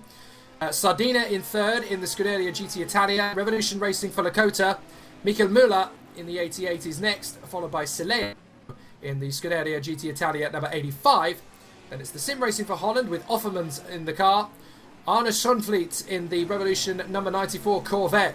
Still with a lot of ground to make up after its earlier fine form. Bryson in the flat line. Thierry van der Heijden in the Ferrari. And Marsili in the Texas Quadricorsa. As into the pits comes Yuri Kasdorp. This is the moment of truth for them. Now, is this going to be a driver change as well as a scheduled pit stop? Or is this just going to be a plain and simple pit stop? Jake, I believe we have a interview with one of the Magenta Warriors from the LMP1 team. Yes, we do indeed. That appears to be Kasper Kalidicic, who is going to be Well, actually, joining it's not. us. I've just asked him because I thought I'd cheat this time, and I thought right. I'd ask him how to pronounce his name before making a fool of myself on live broadcast. You cheeky. Yes. Welcome, Koro Jacek from the Magenta Warriors LMP1 team. Koro, it's been eventful for you guys so far, and you're not running in a bad place right now, of course. Up in about 7th place, and how's the race gone for you guys so far? Honestly, it's nearly going better than we expected. I made maybe 2 or 3 mistakes, one which kind of went a bit iffy. I think I made contact with one of the SRVN cars, so sorry for that. That was a bit, I think it was my first stint. But generally it's going well. The car is running better than expected. We're running, if we really are on it, we were running with the pace of the leaders really, so the car is on it. Generally we had the stop and go to deal with at the beginning, and I think, but thankfully the car is with no damage at all so far, so we're just keeping on going, and hopefully we can finish in front of GNS. That's our goal at the moment. It's looking like a possible goal for you right now. Of course, you've got Southpaw behind the wheel. Feeling confident about stint? Yeah, to be honest, I think I did quite alright. It mostly just did my thing, my laps, and I have a feeling like Reese can do just as good of a job or better at this point, so quite confident. Awesome. Well, very good luck to the rest of you guys at the end of the race. One final question. Are you going to be getting back in the car to finish this out, or is Reese going to be finishing the race? The plan is for Reese to finish the race. I'm absolutely wrecked, to be honest, after over 2 hours in the car, so I have had enough of my stint. Well, great for you guys so far. An awesome performance as it's been, and good luck for the rest of the race. Thanks for joining us. That's Koro Jacek from the Magenta Warriors LMP1 team in the Nissan. Well, thank you for having me. Thank you very much. Well, we are going to take a short break, folks, but fear not. You're going to get a selection of onboards now from various cars and classes throughout this field. You'll get to hear the horrible whine of LMP1 cars and the glorious burbling roar of Corvette C7s, and maybe some Ferraris and Aston Martins and maybe Oricas. But you'll get to see a bunch of different onboards and feeds and get to see what it's like racing in the nighttime here in Istanbul from a driver's eye view. Join us in just a few moments' time when we'll be back.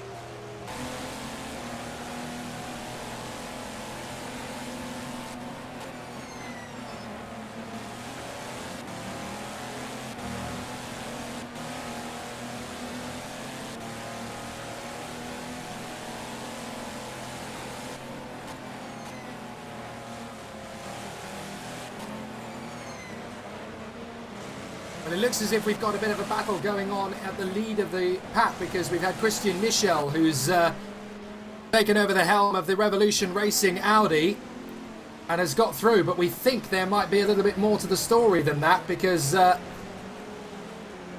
is a potential that there's been some argy-bargy on the circuit. There certainly is, Jake. Of course, they were in first place before they stopped, and we knew they were stopping at about this mark, but it's very close now between themselves and Team Virez, as, yeah, they've forced their way through there, and Michel making up for the antics earlier that he experienced himself with Jackovic, so it's definitely getting interesting. Well, Michel managing to get past the Ferrari of Van der Heijden that they were getting caught up behind there, and it looks to me as though, sorry, the Corvette, I should say, of, no, it was the Ferrari of Van der Heijden. Van der Heijden, but Michel and Jackovic now having game on, a battle once again. This is particularly exciting now between these two leaders, and it looks as though it's battle raging, because we've had the pit stops from each of these two cars. They're slightly out of sequence, as we know, but Michel and Jackovic already have a score to settle, and they're doing it in the pitch black. Yeah, they certainly are, and right now it's going to be intense, because Jackovic has definitely been one of the feistier drivers so far, Jake. He's had his elbows out for most of this race, and he's back in that car now. And he will be showing no mercy to the driver who started the 21 car ahead of him, and that is Christian Michel. But Michel has been driving very well so far. Definitely had a good performance from him, but he was the car they tried to get past. So this is going to be one to keep your eyes on, of course. This was definitely a big fight in the first hour. It looks like it's going to be a big one in the final two. Well, they say that once two guys are fighting for each other's positions on a racetrack, you should never give them a second chance to do it once there's been contact.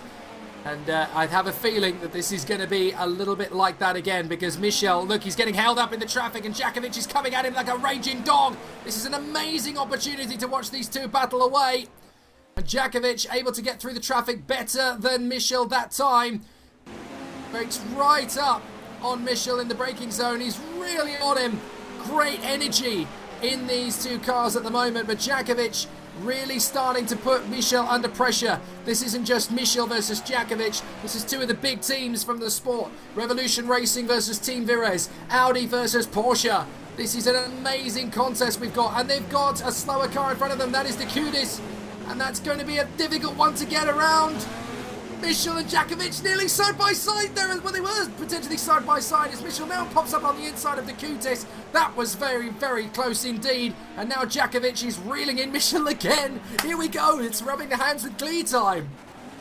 It certainly is, and I'm trying to look at my second screen and select the car I'm after for this one. As I'm trying to keep my eyes on the main screen and the view I'm seeing of this battle, and my mouth pointed towards the microphone because it's unidirectional. But problems of broadcasting. But no, this is fantastic battle here. Jackovic catching Michel, and that black and blue car, the Porsche 919 there of Jackovic, is absolutely flying. Last lap by was a 38.456, and he was 9/10 faster than Michel. There is definitely a lot to play for here, and this is for the overall race win. The Porsche and the 919 has not given up yet. Team Virez are definitely putting the hammer down here. They want this lead. They want this battle. They want this win. This is going to be their round. Jackovic started the race like he meant to finish it, and, well, I think he is certainly going to go for this.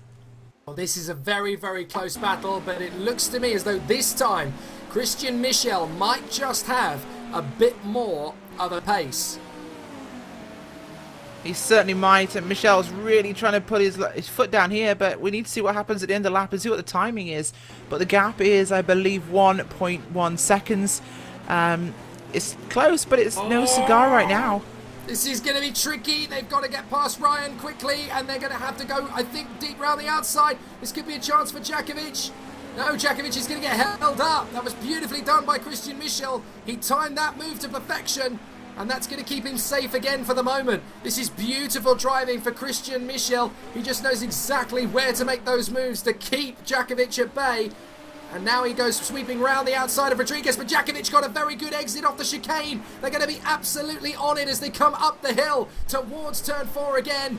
So Jackovic down through the left-hander, up again down the crest into the right, and Jackovic swarming all over Christian Michel like a bee who's escaped from the hive. An amazing battle this between these two. Oh, it's absolutely fantastic, Jay, because we're seeing LMP1 cars here in hour number 5 of the 6 hours of Istanbul, and these two LMP1 cars are duking this out like the first 30 minutes. This is absolutely fantastic racing here, and we're seeing Porsche versus Audi, and it is neck and neck as they dice around traffic, splitting GT cars and just doing whatever they can to stay on top of each other. This is a repeat of what we saw in those first 20 minutes, and it is still amazing. And this is not the first time these two have gone to war either, these two teams, Revolution versus Virez. This is a battle that has been played out around the VEC circuits many a time. So these guys know each trick they're going to play, but perhaps there's an ace up the sleeve where one of them is able to pull something over the other. And at the moment, it is currently Christian Michel who is able to make these things happen a little bit more succinctly than Jackovic.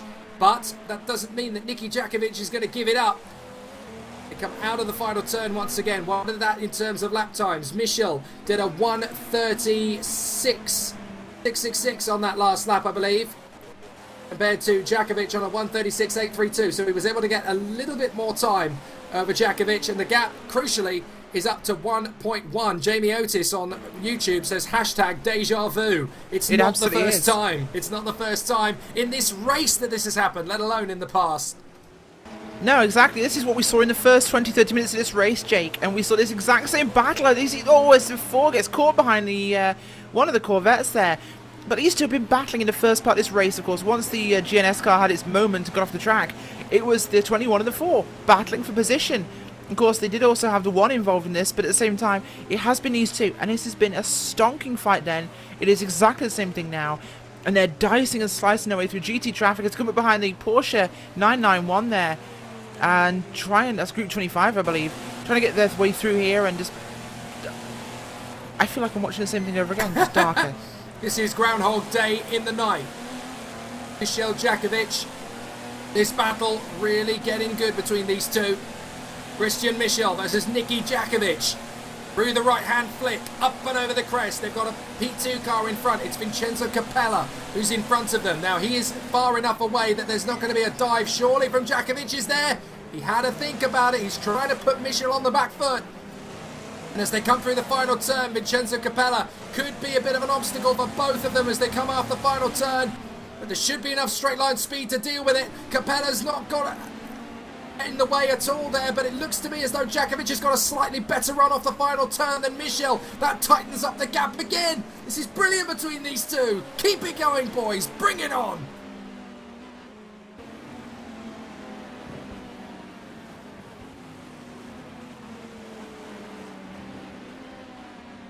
And still, this battle rages between the two of them as they come up to Offerman's now. Michel gets through. Jackovic gets held up. Some choice words we're not allowed to repeat on a broadcast, I would have felt there. Just showing an onboard view here from the number 4 car of Nicky Jackovic. And look at how close he is to the back there of Michel. This gap is maybe about 3-4 car lengths at the moment. As they dice and weave their way through traffic, he's going to try and get stuck behind him again, but he wants to try and find an opening. Both of them dive to the left over the Corvette. They can head down under that Vodafone gantry, heading down towards the bottom of the circuit, and he goes to the outside. Can he swing this one round the outside? Oh, contact! Big contact there with the number 21 machine of Revolution Racing. That was big there, barging, big impact under the Lenovo bridge now. But notice down the dip.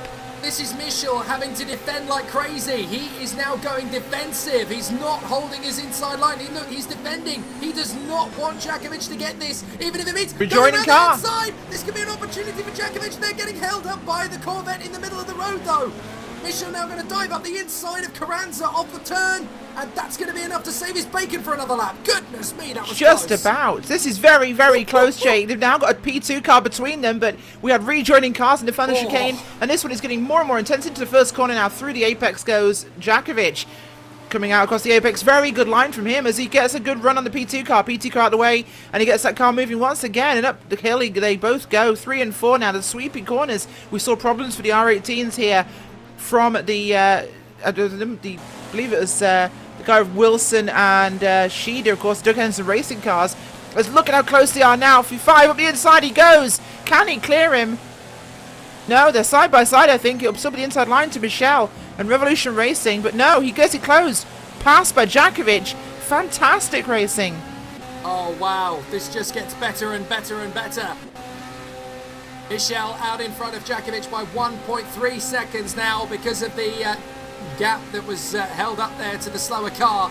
Michel reading the traffic a little bit tighter than Jackovic, but all it takes is one more GT to hold them up, and Jackovic has actually been able to get rid of the GT in front. That was Sardina that he manages to get through without too much issue.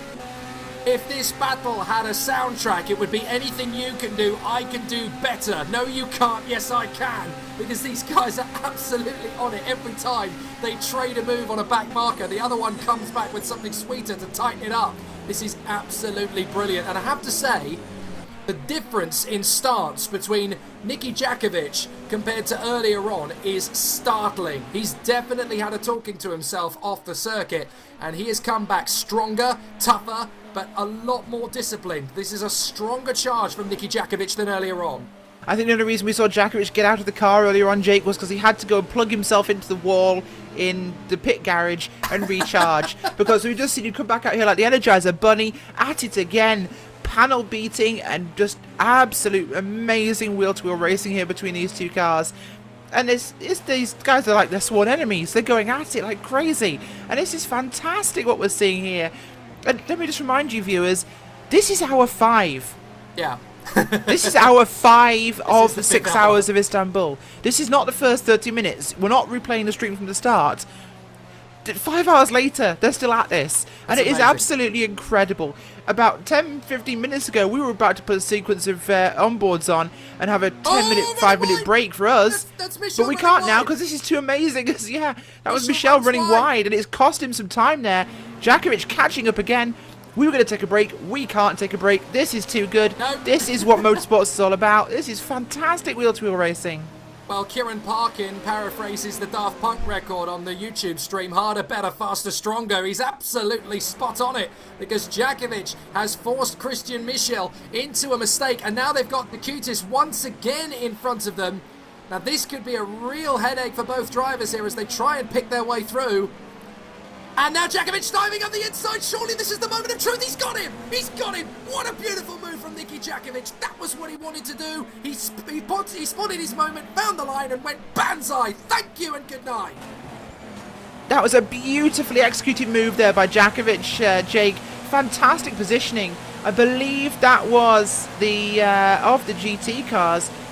I think that was SimHQ Motorsports there, just off the kind of racing line in the middle of the corner, and he used that GT car as a picker. Side by side, they bang corners in 3 and 4 there, and back past him goes Michel. Michel back in the lead already after what an amazing pick undercut maneuver there from Jackovic. Michel gets him back again in 1 and 2, and back to the front goes Michel.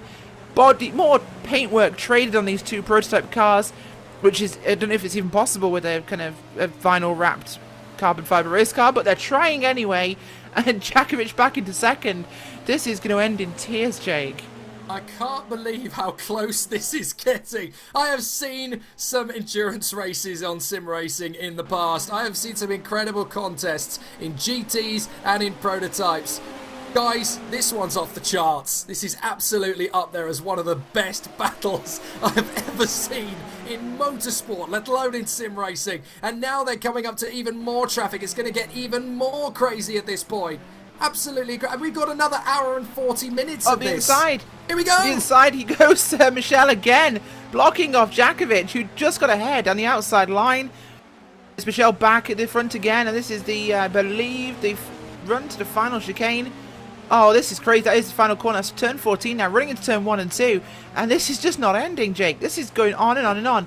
I think the only time we'll see an end to this battle is when one of them is backwards in a catch fence. Yeah, this is the battle that just keeps on giving between these two. They do not know how to stop this. They do not know how to separate each other. And it's just going to keep going on and on and on. Absolutely magic. But of course, these two are still going to be separated by that 10-minute pit stop window later on in the race. So these two have still got to be very careful about how much they push each other. They have forgotten strategy. They have forgotten care. These two, I would expect at this point, they got into the cars when they did, because they've definitely still got 2 hours in them each. These are clearly the faster two drivers. We saw the pace dissipate a couple of seconds a lap by the other drivers, not to take anything away from them, but these two clearly are the hard chargers of these cars, and this is just going to keep on barrel rolling to the checkered flag. This just doesn't want to end. Absolutely not, and I can imagine the two team engineers from these guys are yelling at their drivers something chronic right now, telling them to back off. There is an hour and 40 minutes remaining. There's a whole pit stop to go, and they are battling like this is a run to the checkered flag. This is insane, and I love every moment. Absolutely. Well, what is the percentage here to keep battling like this? Would it make more sense for one team to follow another and just say, fine, you take the lead, I'll just follow in your slipstream and that'll do me fine? Or is this purely about pride now? Have we forgotten about endurance racing? Well, it's partially pride, yes, but if we look at the actual timing differences between these guys, third place is 30 seconds back. He was about 45 to a minute back a few laps ago. They are costing themselves a lot of time. In fact, Jackovic is clearly faster, but Michel is, I think, slightly better in terms of the racing, and Jackovic would be better served staying behind Michel and letting them both go faster and actually build that gap back up to Woolett in the three-wide racing machine, and then at the last couple of laps, then go for the pass and go for the battle, because it will matter then. But right now they're costing themselves time to third place. They're going to bring another car into this fight, and the potential chance of them killing each other is so high right now. Well,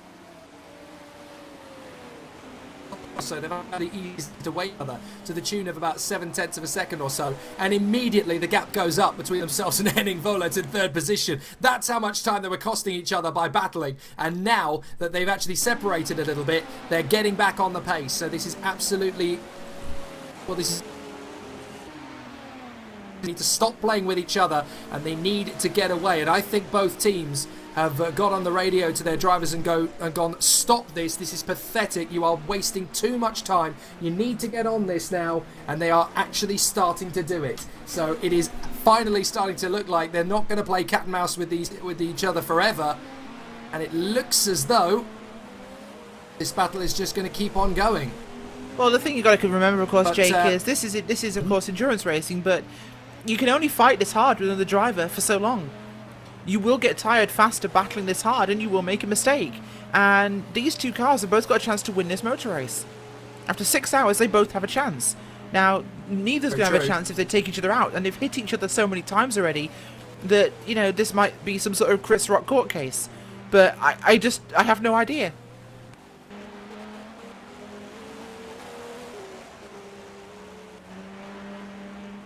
Of all the analogies you were going to come back with there, I genuinely didn't think Chris Rock court case was going to involve. I was trying to think of something appropriate for the amount of time they've been beating on each other. I forgot how much fun commentating with you can be. It really is, and of course, if anybody's interested, Pitboard on Thursday nights, that's when I play Devil's Advocate and I'm evil, but yeah. Yeah.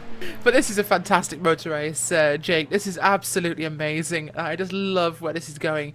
But they have broken this up a little bit. The team managers have stepped in and told them to behave themselves. A bit of ego has been definitely on the racetrack for the last 10-15 minutes, as that gap is now 2.3 seconds and holding constant. As Michel, I think Jackovic has been muscled. 6 seconds. Yes, he has. He has been muscled for the moment. Michel running in front of Jackovic by 2.6. Henning Vollert is 25 seconds back, so he's actually, that pace does look to be a bit. That looks to be a bit. That pace looks quite genuine at the moment from Henning Vollert. He seems to have a little bit of power in reserve. I've just heard from somebody on YouTube that Nicky Jackovic is the team manager and has said nothing to himself apparently. So there goes all our ideas of sense and practicality. Apparently he's in charge of himself, which scares me even more somehow. Yes, I'm the boss here. Quiet out now. I'm going to show you all how it's done. But what he's actually doing is running in second position, just waiting for an opportunity. At this moment, I think he's suddenly realised, you know what? I like my tyres to be tyre-shaped rather than 50p pieces. I'm just going to leave it for the moment. I'll settle back into a rhythm, and then hopefully we'll be able to get it back again a bit later. But it does look as though he's eating the tyres on that Porsche a little bit more than the Audi in front of him has. So it could be that. I mean, it was faster this time by. He gained 0.4 tenths on Michel, but they're both running very fast laps. Michel's last lap was a 35.6 this far into a stint, and Jackovic was a 35.2. So they're both absolutely flying. Yeah, was at the top of their game. Still pushing very hard. As again, Christian Michel tries to find the space through the traffic and has managed to do so for the moment at least. That is Tammy in the car, number 18 in the list. So still working hard in the mid-pack there. That is the man who is chasing down Fuller in LMP2. Greg Hall currently leading in LMP2, but I think they're in the middle of a pit stop cycle. Vincenzo Capella is next up ahead of Enzo Fazzi. So they still continue on. At the moment, Christian Michel has been able to increase the gap. Get this, he's increased the gap to 4.6 seconds. So clearly in the traffic, Jackovic has had a problem, or as several people are now saying on the stream and backing up your potential theory there, Ray, he has completely killed the tyres. Yeah, I think that's kind of likely. He was pushing so hard. He was going for very different lines, very obtuse lines into the corners and aggressive late braking. I'm surprised he actually has tyres left on that car and he's not driving around here showing those beautiful spark showers, because he must be nearly driving on the rims. That car has pushed too hard and it's cost him last time by 2.4 seconds slower. So unless he's coming to the pits, which I think he might be doing very shortly, then yeah. But it's way too early for the pits, so I don't know. Yeah, if he pits now, then basically they're on the back foot again, and they're only basically settling for second position. So he kind of has to make the tyres that he's got on the car work for him, despite the fact that they may not be usable. So he's in a very tricky situation really here, because it's not really clear what he can and can't get out of the car at the moment. But the gap has come down again, 3.8 seconds, so maybe it was just a bad crop of traffic for Jackovic. Maybe he did lose just a substantial amount of time all in the wrong moment. He's going to be able to get it back again. But as a result of separating, the gap has opened up to 27 seconds between them and Henning Volat. So again, it does show that there's a lot of gap you can lose stuck behind your opponent. So perhaps that's part of it as well.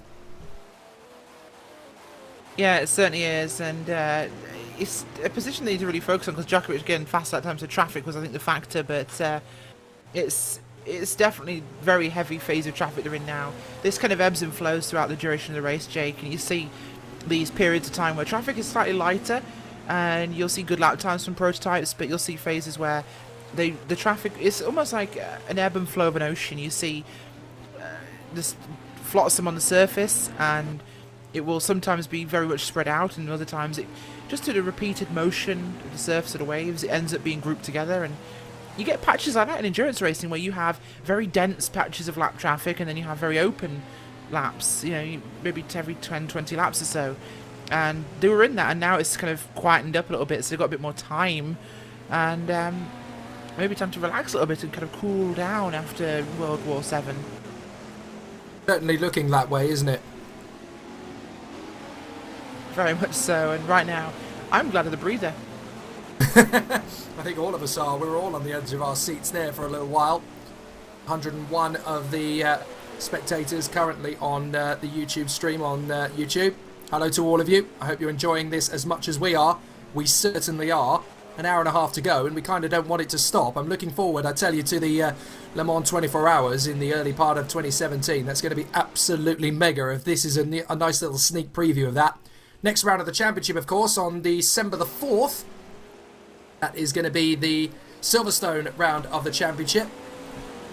That is the third race. We've had Indianapolis, we've had Istanbul, and finally we'll go to a race circuit that doesn't begin with an I. That is Silverstone on the Grand Prix circuit.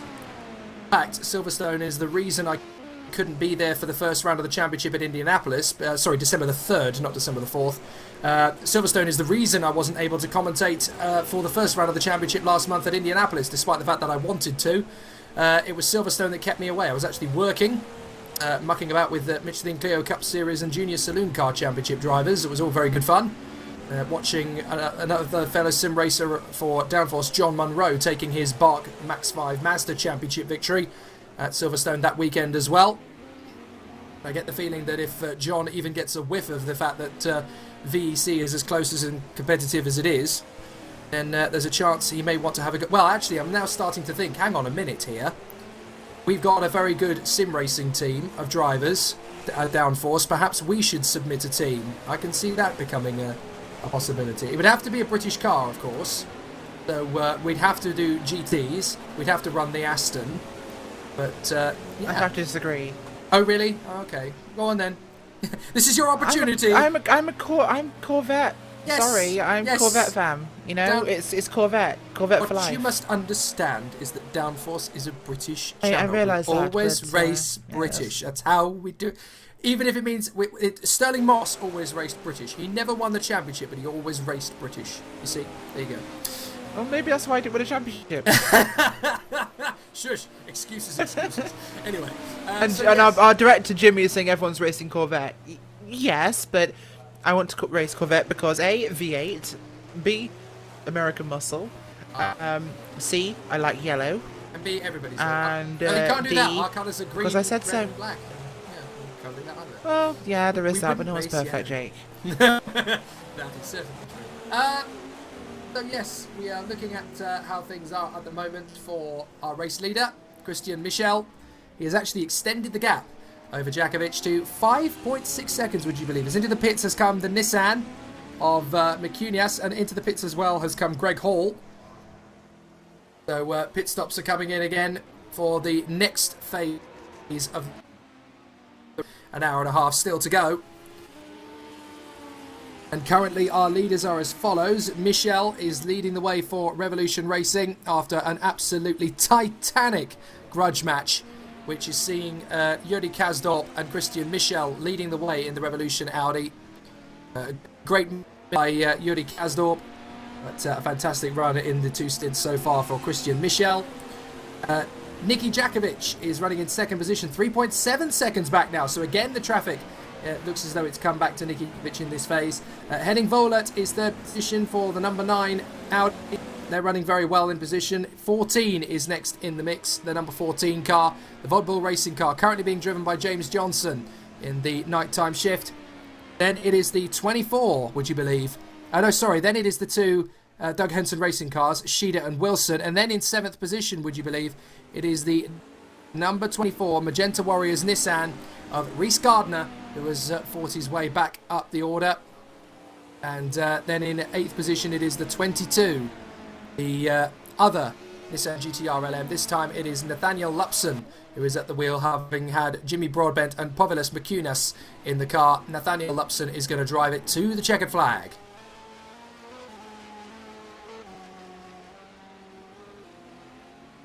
Certainly is, and well, we have a bit of a breather here on the Virtual Endurance Championships round number 2 here from Istanbul. And well, we have just under an hour and a half remaining, Jake. It's getting close to the very end of this one, and what a race it's been so far. We've just been through the second window almost of the war between the 4 and the 21, Revolution Racing and Vera's racing team. It's been busy, but right now things are a little on the calmer side, so oh, we should, well, we know that we're going to expect to see drivers in very shortly for final and penultimate stops, in fact, for some of the prototypes. So it's going to be quite interesting. Yeah, so things are slowly settling back into a rhythm, and although Michel and Jackovic are trading lap times and trading their stints through the traffic, it looks as though it is going to be a 2-horse race now between Revolution Racing and Team Virez. Those two cars continue to scrap away. So what we're going to do now is we're going to let the nighttime phase settle in a little bit. And it's going to be an absolutely cracking race as it continues on. It's going to be pretty interesting to see how this nighttime phase settles in. We're deep into the night, the lights are ablaze, and hopefully there's not going to be too much drama on the horizon. Although, having said that, Enzo Fazzi is now leading in LMP2.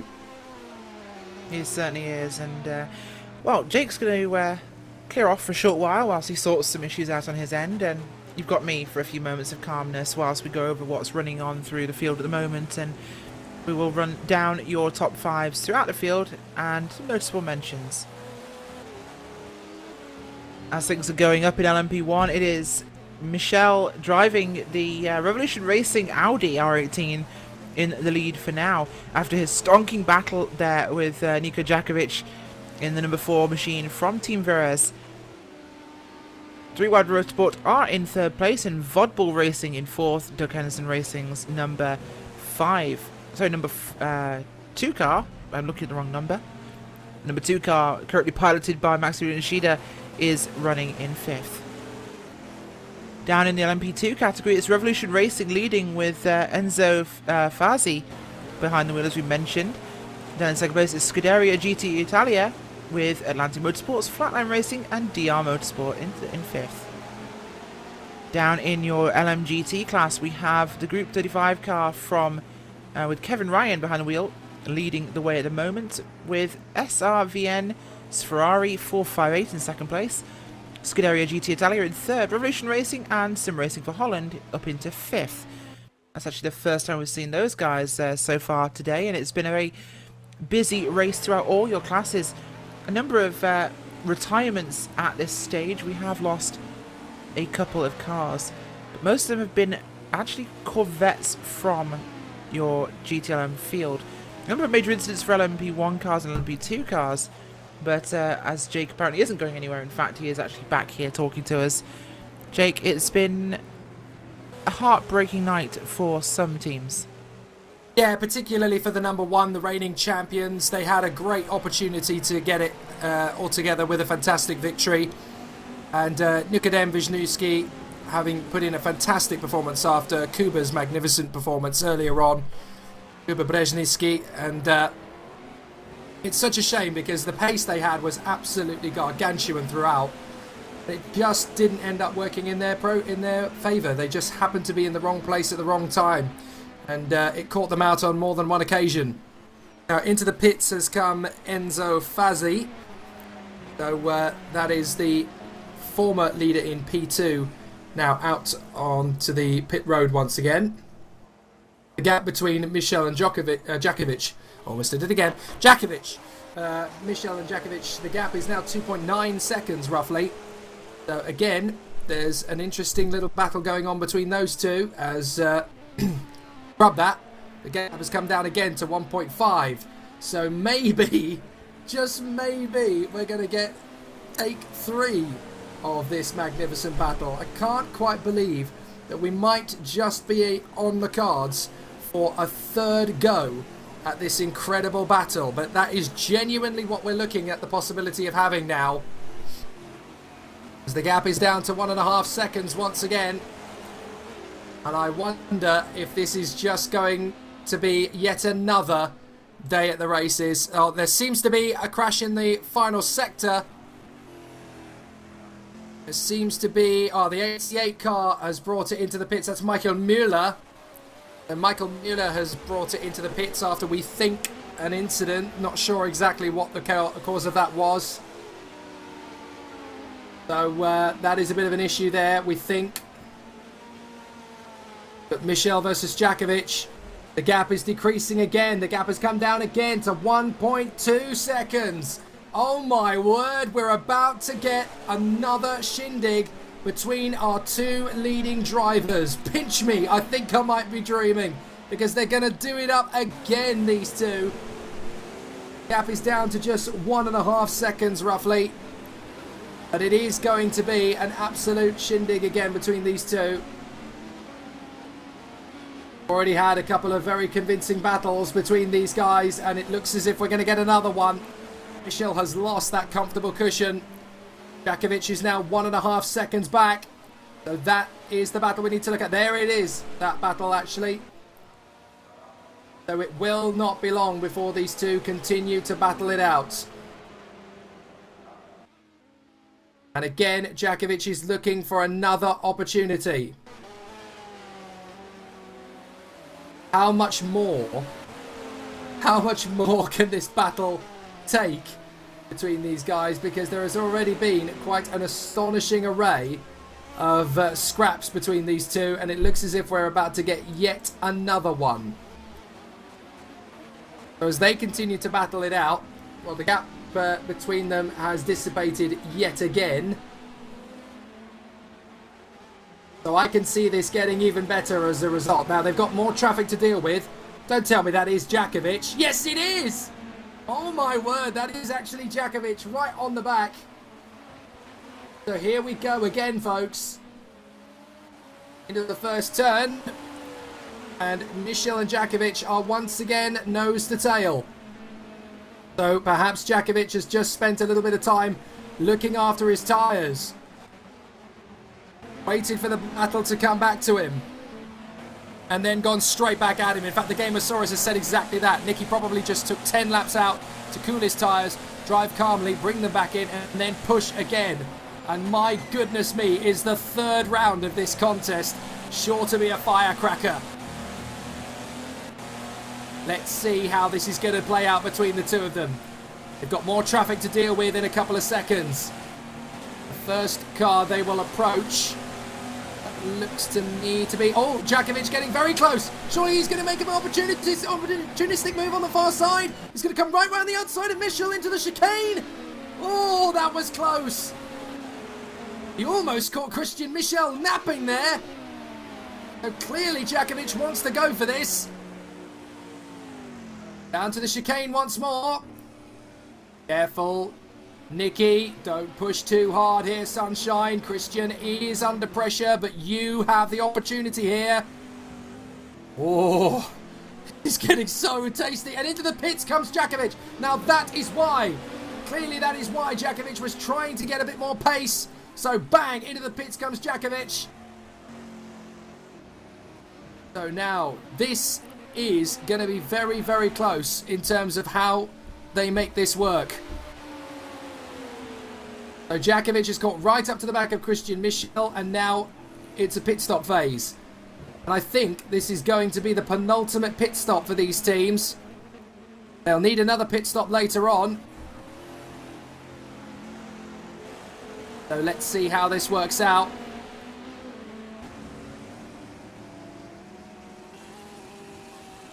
But now it's all about Christian Michel and his pace, because Jackovic is going to rejoin in second position, about a minute and a half behind him. Oh dear, it looks as if Nicky has just been given a warning. He's been told by race control, Nicky Jackovic, you need to cool down, no more bumping please. Goodness me, it is starting to get tight and tenuous out there, but Jackovic, having made his pit stop, is now going to be about a minute and a half back, and it's up to Christian Michel to pull out enough of a gap that Jackovic doesn't have to battle him again. Oh dear, it's getting very intense. Round 3 was just a little bit of a teaser. That was a B-side. We're getting the main course in a little bit after that little bit of an appetizer. Well, hopefully it'll be a calmer main course this time. Perhaps it's time for dessert. No, dessert will only come on the final couple of laps. I can see it. I can see it going that way.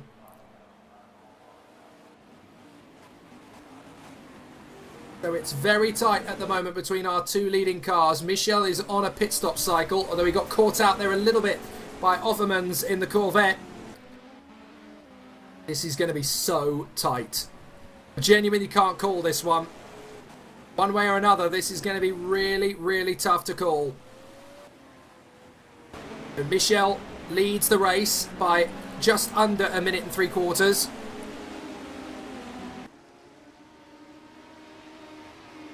Is this going to be a Christian Michel masterclass in strategy, or is this going to be a Nicky Jackovic benefit? Because he pitted in 2 laps ago. If we add 10 minutes, then technically I think both of these guys are going to be fairly stable in terms of their pit stops, because they'll both need to stop twice, Rachel. That's the key here. They'll definitely both need to stop twice, but it's a question of when they make the pit stops that's going to make the difference. It is. It'll be once more, of course, for Jackovic and Veras, Team Yes, Veras, but two stops total, including the one that needs to come from Michel. We have actually got a quick chat with Greg Hall here from DR Motorsports, running in the LMP2 class. They are currently in 4th place in class. Greg, you guys have been running very well so far. Quiet race for your guys. Everything going to plan? So far, yes, except for the first 10 minutes. We had a drive-through penalty left over from the first race of the year. And when I had taken that penalty, I made the mistake of keeping tires and fuel and all that on board too. So we sat on pit road for a hair over 2 minutes. And that's about our margin to class lead right now, unfortunately.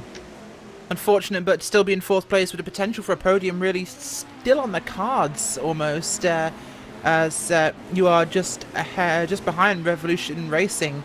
Do you think your podium is in sight?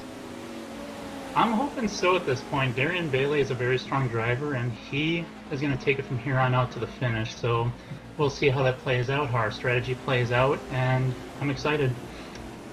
Well, best of luck to you and the team, of course. It's a great position to be in with an hour and 14 minutes remaining. So good luck, and hopefully we'll see you at the end for an interview.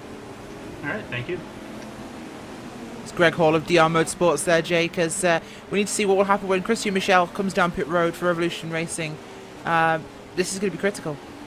It certainly will. Really frustrating there for Greg Hall as he talks about the plight of the DR Motorsport team. They, as he said there, they would be competing for the victory at this without any shadow of doubt for me.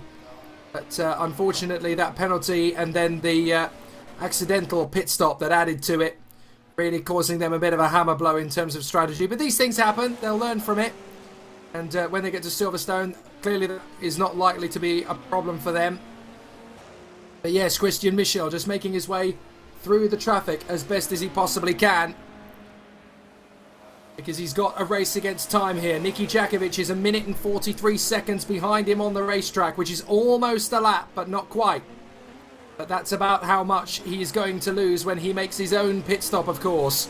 So as Christian Michel laps Arne Schönfleet in the magnificent Corvette that he has been running once again to a flyline victory in Indianapolis last month. They're looking good for a top 3 position in class again this time. But this is going to be a tough one for this man, Christian Michel. Cope with the pressure. Soak it up. Do not let any chinks come through the armour. It's a very difficult situation. And actually that is James Wilson in the pits, is it? No, that's Max Schieder in the pits. My apologies. His teammate. So Schieder is in the pit lane for the Doug Hansen Racing team. And that is that as far as they are concerned. So pit stop is going to drop them down the order for a while. Michael Müller has come into the pits in the 88. I think they've been there for a while, actually, to be fair. So let's see how well this strategy plays out. Well, Michel has actually got away from Jackovic by a second in that last lap. So the gap has opened up to 1 minute 44. But this is a man who's currently under pressure from the race officials even. He was just recently given a warning. They told him, Niki, you need to cool down. No more bumping, please. So Niki Jackovic is clearly being advised by the stewards, you need to calm down this rough boy act. It doesn't work very well when you're not in brisker Formula 1 stock cars. Certainly not, and yeah, this isn't a contact series. This is top flight endurance series. We don't expect to see this much panel beating, you know, outside of the race shops, of course, after the race meeting, but it's a little intense. The guys have been going at it very hard, but this makes our job so much more fun in the booth here, Jake, because we get to watch fantastic battling and, well, step beyond the fourth wall of the commentary box for a second. This is sim racing, and sometimes netcode and lag. It can mean contacts happen where perhaps they weren't intentional or meant, but oh, there's a big piece of bodywork sticking out the track there as they passed one of the corners. That looked strange, actually. It did, actually, but we've also got in the pits the 3 wide car. So Henning Vollert is in the pits. Not sure if that's scheduled or not, actually, because I think they're one of the. Oh no, they tend to make their pit stops a little bit earlier, don't they? That car. Yeah, so they're slightly off sequence, so they've been coming a bit sooner. So actually, I think that's a normal time frame for their pit stop. Thinking about it, so that's not a major panic, I think. But yeah, it's definitely about this scrap between Michel and Jackovic at the front of the field now. Looking down the other battles, well, Capella is leading P2 by 14.2 seconds now that Lazaros Filipakos has got back into the Atlantic car, and Enzo Fazi in the Revolution is there in 3rd position, 1 minute and 40 seconds behind them. In GTs, well, it's still fairly close actually. Kevin Ryan leading the way for the Dark Racing Corvette in the 84, with Bram Bielen getting back into the SRVN Ferrari 66. I wonder if we can have a word actually with Kevin Van Doren, because he is one heck of a driver here today. And that man, if you'd ever want to see a race driver here at Istanbul that has punched well above his car's weight, it's Kevin Van Buren. Absolutely, and he's done a fantastic job in this one. Absolutely spectacular racing quality, and it's really deserved what he's had. Yeah, the team are running in a very solid 2nd position. A lot of that is down to Kevin's hard work. Sardina is lapping quicker than them at the moment. In fact, Sardina is actually lapping quicker than both of the cars in front. And that gap of 17 seconds should be enough. That is Bram Bielen that Michel has just lapped, by the way. I was looking at. We're looking on the feed at Sileo, running down in the 27th position, behind the likes of Arne Schönfleet, who is running in 4th position in the Corvette. 5th place is Offermans in his, and this is Sileo. running 6th position in the GT category, with Jacobs not too far away either. And into the pits comes Michel. Into the pits comes Michel. Right, okay, this is the moment of truth then. So this is going to decide this particular phase of the battle. Has Michel done enough to get out in front of his main rival?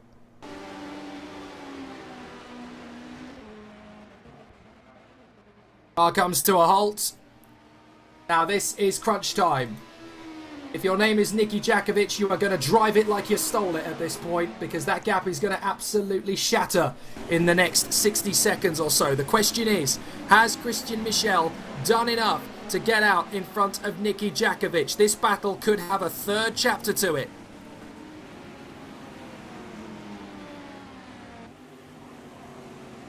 There is Nicky Jackovic out on track, trying his best to work through the traffic. He cannot afford to have a scruffy lap in the traffic.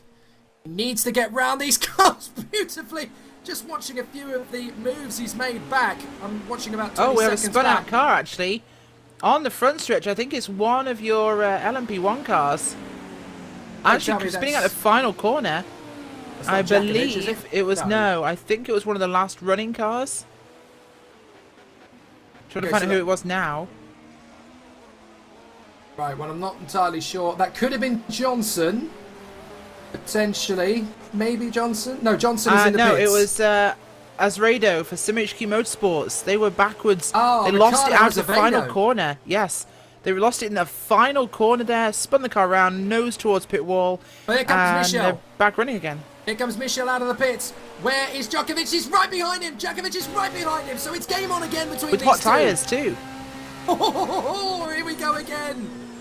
Michel in front of Jackovic. Literally, there's only about 4 car lengths between them. And Jackovic will know that is Christian Michel. So he will be absolutely full guns blazing. Take a seat, somebody. This is going to be magic. So Jackovic has done everything he can. He missed it by 4 car lengths. That just shows you over the course of the last 15 minutes or so, there has been absolutely nothing to choose between them in terms of pace. So now, this is all about gusto, guts, guile, determination, stamina, and complete and total charismatic kung fu. Michel and Jackovic are going at it. And once again, for the 3rd time in this race, this could get brutal. Oh, it absolutely could get brutal, and so far they're not letting up. They are fighting so hard here for this, and it's just amazing what these guys are doing. I've needed a glass of water for the last 45 minutes, but I can't tear myself away from it. I just can't afford to miss an incident. Michel and Jackovic still battling away. They're coming up to that Bailey. Bailey is not going to cause them a headache. Michel flies past, no problem at all. Jackovic will do likewise. There's not going to be an incident between those two and the P2, so they clear him nicely. The gap is 1.2 seconds. But that in this race, considering we're about to go into the 6th and final hour, is simply astonishing. Oh, it certainly is, and the racing quality we've seen so far today has been absolutely amazing. These guys have really outdone themselves in terms of performance. We have been treated to a fantastic motor race tonight, and considering it's my first experience of this series, it's been beyond amazing. I'm glad we could set you up with an amazing seat for the show. Oh, possibly the best in the house. So Michel trying to get away now from Jackovic. Look at the pace that Christian Michel suddenly has on these fresh tyres. He's been able to make this work. Look, Jackovic is actually dropping back. Now that I didn't expect to see so early on into the battle. But Michel is trying to bring out some qualifying laps here. He wants to shake Nicky Jackovic off. I think he does. I think Michel's realised he doesn't want to get into another fist fight with Jackovic, because right now he is pushing everything he can out of this car and giving absolutely everything to this. But the traffic has also been very complimentary to him, so it's helped a lot. Well, it's not so good at the moment. Being held up behind a Corvette. Oh, that's a nasty scare. And unfortunately for Michel, I don't think Jackovic is going to get held up by that one. So that's going to knock about a second off it. The gap was about 2.3. Yes, Jackovic is now 1.2, so he's taken a second out of him just in that one car. He goes round to the left of Arne Schoenfleet. Jackovic goes up the inside. Here we go again. The traffic is going to make all the difference. And Jackovic, all of a sudden, is back on the gearbox of Christian Michel. He really is, and this one is setting up for round number 3 of what has been the best battle we've had in this entire race. I know we're neglecting the LMP2 and the GT cars at the moment, but they're not fighting like this. We're setting up for round 3 of what is Total War. Well, we're having a strategy debate on the YouTube stream at the moment. Because basically, there's a difference of about 9 minutes between these two, by the look of it. And that's got to come into play as well, because Jackovic has got to come in about 9 minutes before Michel. But, oh, this could be a great break in the moment. Michel goes left, Jackovic goes right of Müller, and Jackovic got a better exit off the turn. They're going to come up over the top of the crest. Surely Jackovic is going to try this time. He does not want to sit behind Michel any longer. Michel is defending like mad. Down to the braking zone. Jackovic right around the outside, nearly. Oh, Michel just shutting the door. Jackovic trying again. This just will not let up. Absolutely amazing battle going on. And this can just keep on going as far as I'm concerned for another 62 minutes and 42 seconds. Because it is getting so tight and so tense between these two. Jackovic runs high on the curb. Michel again defends as they come up to lap Lazarus Philippakos. I can't look. I genuinely can't look. Jackovic right on the back of Michel now. As they come down the straight, they've got, I think that's Sardina in front of them that they've got to lap. And Michel again has Jackovic only about 4 car lengths behind him. Sardina does not cause a roadblock for Michel. He does cause a bit of a roadblock for Jackovic, who I think is going to try and sweep right round the outside, and he's made that move work. The gap is 1.4 seconds. One more dodgy Corvette, and Michel is a sitting target. But Thierry van der Heijden is not going to be that dodgy Corvette. He doesn't give any cause for concern for either Michel or Jackovic. And this time Jackovic is not going to have an opportunity to go for Michel. He's too far back. But you do get the sense that Christian Michel is keeping one eye on the road and the other on the Porsche. He certainly is, and one eye on his rearview mirror as well, as Jackovic is closing in once more. A gap at the moment is 1.3 seconds, but it could be nothing with one mistake. One problem piece of traffic. And this is closed back up again. Last time by, though, this time by it was 4 tenths of a second slower than Michel, but Jackovic, the previous lap, was 7 tenths faster, so this one is all over the place. Nearly a 35 from Michel in terms of lap time, and this is on the boil once again, Jake. We're loving this. This is a battle that could literally end in tears or could go down right to the wire. Jackovic is absolutely flexing those muscles of this car. The gap comes down again to less than a second. Jackovic piling on the pressure. Michel absolutely hammering in those apexes. He needs to get good acceleration through the turn. He needs to be smooth through the early part of the apex. Get on the power with enough traction that he's not going to kill the tyres. He nips past Mercado, no problem at all. So does Jackovic. Round the outside, he is absolutely cooking it round the outside there, Jackovic. To quote the movie Top Gun, his ego is riding checks his body can't cash at the moment. Oh, we've had a DNF from Shida and Doug Henson Racing's number 2. Oh, that is a disaster. That is the winning car from Indianapolis. And they are not going to win this time for definite now. That's put the kibosh on it. But Half a second now, Jackovic and Michel. This is on again. Here we go. Jackovic looking for a moment. He won't find it yet. Michel holds the line. Jackovic has been so strong on this lap. He's gained all that time lost. And now they've got a P2 in front of them, and it's far enough ahead that this could cause a headache into the braking zone for turn 1. It's Capella. Michel dives for the inside. Gets through no problem. What about Jackovic? Jackovic is going to get balked here, is he? No, he sweeps right round the outside. But that's cost him about 0.2 of a second, just for the natural ebb and flow of the traffic. So again, Michel lives to fight another day for the moment. He breathes out. He certainly does, and this has been so close right now, and they're still on it. Look at the traffic ahead of them, big GT traffic coming up ahead of your two leaders. Oh, this could go anybody's way. Look at it, we've got about 6 cars in the mix here. One Corvette gets out of the way of Michel at least. Jackovic needs to get past Olivier Fortin. Kevin Ryan is not a problem for Michel. Jackovic is going to get a little bit balked, I think. And yes, the gap has opened up to just over a second. But now it's come back down again.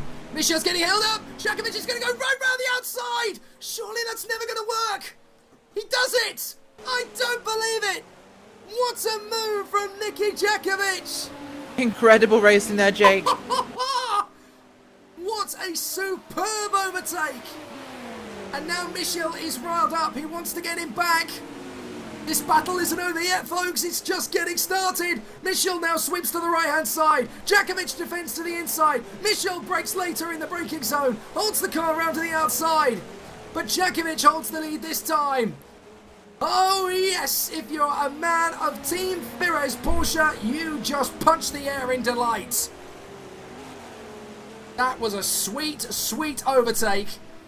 And that could just make up for all of the shenanigans in the first hour from Nicky Jackovic. What an overtake. I must say, Jake, this has been an incredible fight. And from what we've seen, Michel might well be the faster driver, but Nicky Jackovic can certainly read the traffic the way no other driver can I've seen so far in this race. He knows exactly where to put himself. He knows how and when to strike. This is like watching a coiled cobra waiting for his moment, and he goes for it. It's fantastic. He just outdrives people through the traffic. Red Rover Gaming says on YouTube, say what you want, Nicky is the Verstappen of VEC. I actually disagree. He's reminding me more of Carlos Reutemann, if you want to make a Formula 1 driver comparison. When it's good, it's very, very good. When it's bad, it's appalling. But at the moment, he's really, really found some superb moments here. And to be fair to him, Nicky Jackovic has pulled an absolute silk purse out of the sow's ear of the first hour. He is absolutely on it.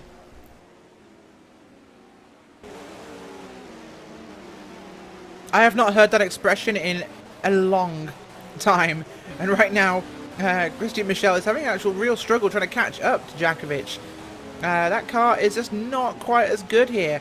Jackovic has kind of broken that little gap that has allowed Michel to fight back in actual one-to-one racing. And with the traffic, that's opened up a bit more now. See you later, Alligator. He's disappearing off into the distance. 1.2 seconds faster. Jackovic 1.2 seconds faster last time by. Wow. And that is the difference. I think that move has left Christian Michel well and truly stunned. Certainly left everybody else here stunned. Absolutely magnificent. Christian Michel now having to chase rather than be chased. They always say that's usually easier. But having said that, we saw Jackovic open up the gap to 1.4. But the gap now is back down to less than a second. The gap is down to less than a second again. But interestingly, now Jackovic is having a struggle through the traffic and Christian Michel is just sitting back and letting it come back to him. Around the outside, another sweet move there from Christian Michel. Jackovic has managed to get a bit of space between himself and Michel, though. That's Delgado causing a bit of a headache now for Michel. He's just a little bit hesitant on Delgado. The difference is, I think Michel is driving to make sure he brings the car home. He doesn't want to bin it in the drink, and he's got every reason to be careful and cautious, but Jackovic is not doing that. Jackovic is not being careful. He's not being cautious. He's throwing it into a gap that even looks like it could possibly fit a Porsche 919 down the middle of it. And that is where Jackovic's killer instinct is really starting to help him. Gap is increasing. It's up to 2.8 seconds. 2.8 seconds. Where has he found that? It's insane, Jake. The performance is just absolutely stonking. The last lap time was just incredible. I've not seen performance like this all race from him. He's just flying.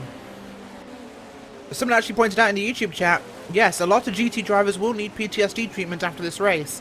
They have definitely been diving out of the way of these pair.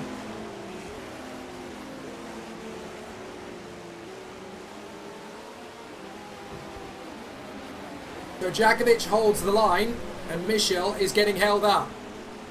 There is no other way of putting it. Michel is seriously being hampered here by the slower traffic. He did manage to get past Bailey and Trapper, but not before it cost him a quarter of a second. And the gap has now opened up to 2.4 seconds between himself and the man in front of him, Nicky Jackovic. Meanwhile, in P2, it's all going well for Lazaros Philippakos. He's leading by just half a second to Vincenzo Capella. The P2 battle has the potential to be just as feisty as this in a couple of laps. It's actually closer between Philippakos and Capella at the moment, so maybe we should be watching that. Only half a second in it between these two. Now that Christian Michel has fallen to nearly 2 seconds off the pace. There isn't much in it at all now between our two leaders in Pro 2. Philippakos for Atlantic 32, Capella for Scuderia GT Italia 40. Half a second, Capella's back through. Capella is back through. That's because he's been into the pits, I do believe. In fact, they're both in. They're both in together, Capella and Philippakos. They were into the pits at exactly the same moment.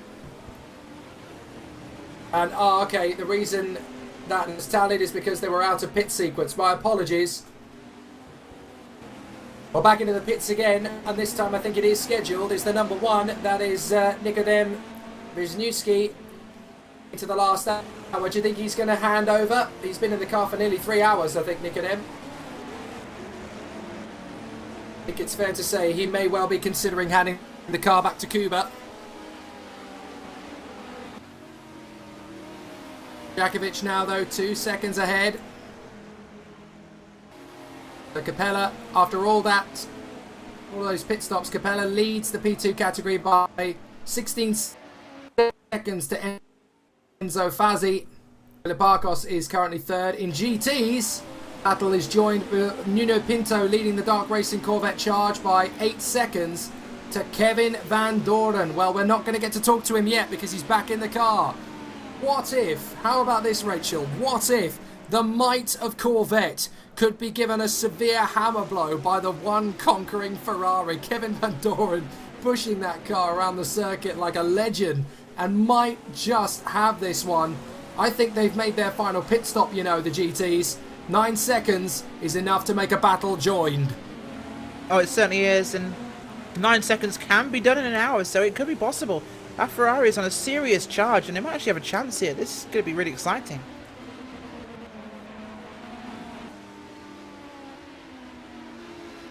Well, Jackovic isn't safe in the lead yet.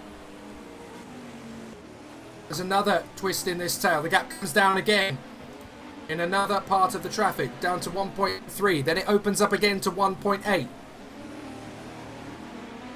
So it's definitely not done and dusted yet. Jackovic is trying to keep the rhythm of this battle going. Leads the race. He's got 3 slower cars in front of him. This could become a bit of a knife edge for Jackovic. And the first car is a Corvette. That's Mercado. He's got past pretty quickly. So too has his main rival, Michel. Gap is down to 1.1 seconds again. Please don't tell me there's another tussle coming. This is going to be part 4. It is getting a lot closer, Jay, because that battle is definitely growing. A lot of traffic ahead of Jackovic. So it is reasonable that Christian Michel could get up here. He has got that gap down again. There's 7 tenths of a second. He's got a good run here. Jackovic has had to back down for that last Corvette. That's hammer blown his gap again. And now, all of a sudden, Michel is coming back into the... How many times can these two do this over the course of 6 hours? Oh my word, Nicky Jackovic thought he was safe at home and dry, but the traffic has not played to him in the last 5 minutes. And Christian Michel has got even more in the tank. Now, we've got to be careful here because we are getting into the final pit stop window. We're nearly at the final pit stops for each of these teams. So again, we're going to have this pendulum swing between the two. Now, Jackovic is going to pit first, whatever happens. But Christian Michel can really make getting close to him part of this strategy. He can get in his head a little bit here and start to make Jackovic push the limit too much.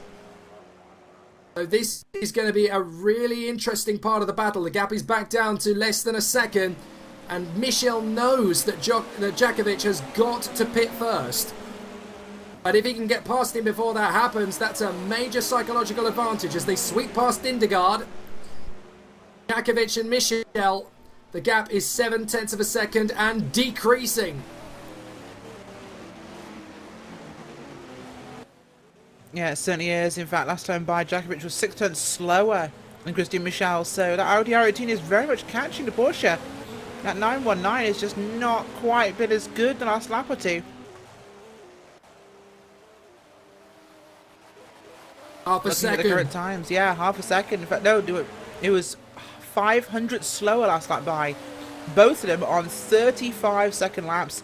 And it was 35.131 for Michel, 35.184 for Jackovic. That's how close these two are. And I just point out, even the battle at Le Mans this year between the two powerhouses in the works mechanics did not quite have this many dramas in such a short space of time. This is just incredible how close this is actually going to get to go down to the line. And this is going to be right to the death. 0.9 of a second is the gap. I think you're right with right to the death. It's going to be the death of someone in this.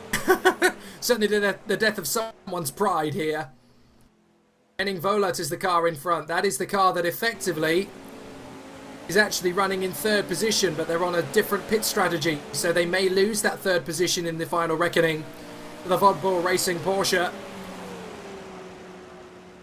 James Johnson currently in the car in third place. 0.8 of a second slower per lap than the two leaders. Jackovic goes down the inside. Odina is not a problem. Henning Volat, that's a P1 car. That's going to be tougher to lap. This could get interesting again for Nicky Jackovic. Well, the gap has opened up again to 1.6. Now this is critical for Jackovic. He needs to have this little bit of breathing space before his pit stop, which surely has got to be within the next 5 minutes or so. Yeah, that's what we expect, of course, Jay, because we are getting into this window and it will be Jackovic, as you said. He has to come in first. And let's also point out this, despite the amount of action we've had in this race, we've not had a single Code 80 virtual safety car yet.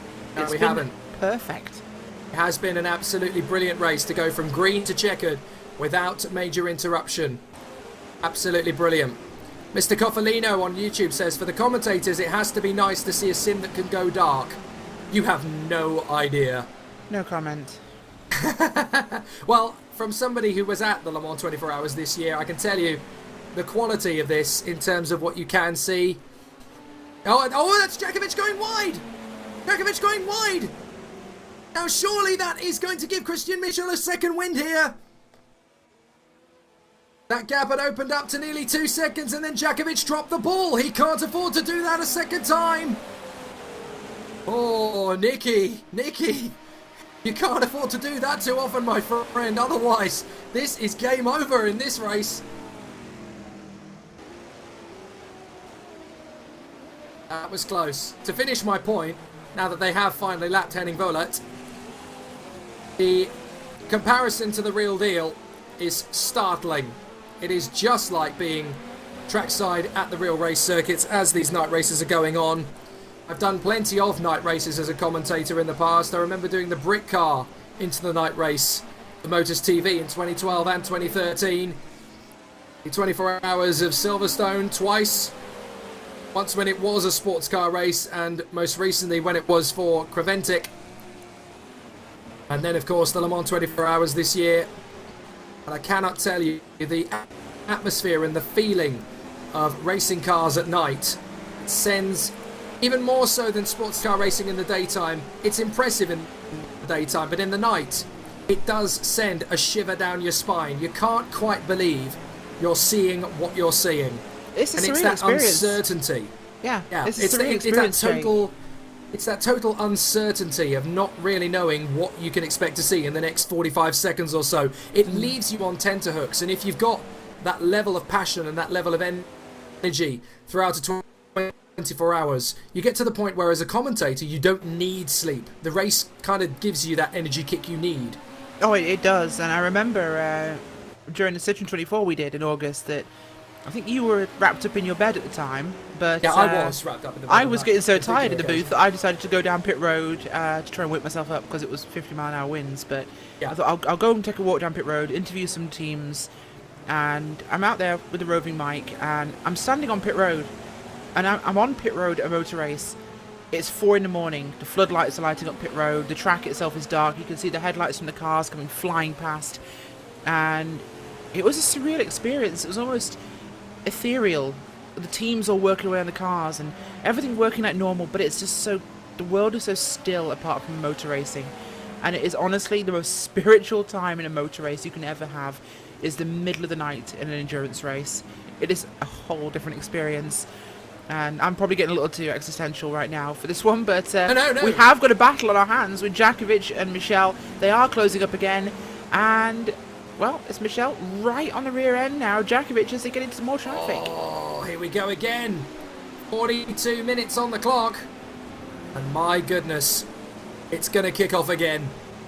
It's going to kick off again. I can see these two at it, but it might be coitus interruptus in terms of the way this battle could end up going, because I am sensing that any minute now, Jackovic is going to duck into the pits. They've only got one more pit stop each, don't forget, because they've got to do so for the fuel. It won't last the distance, but there is just surely one more pit stop each.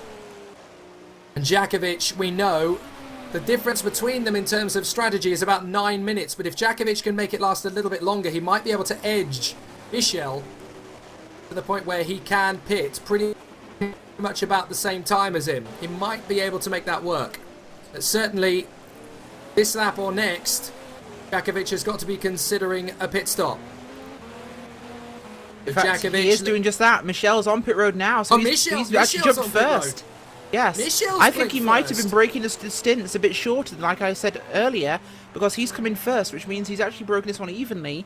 So he could come out ahead if he gets this right. Wow, that is a very interesting charge there, with Michel now deciding to go earlier than Jackovic. We didn't expect to see that.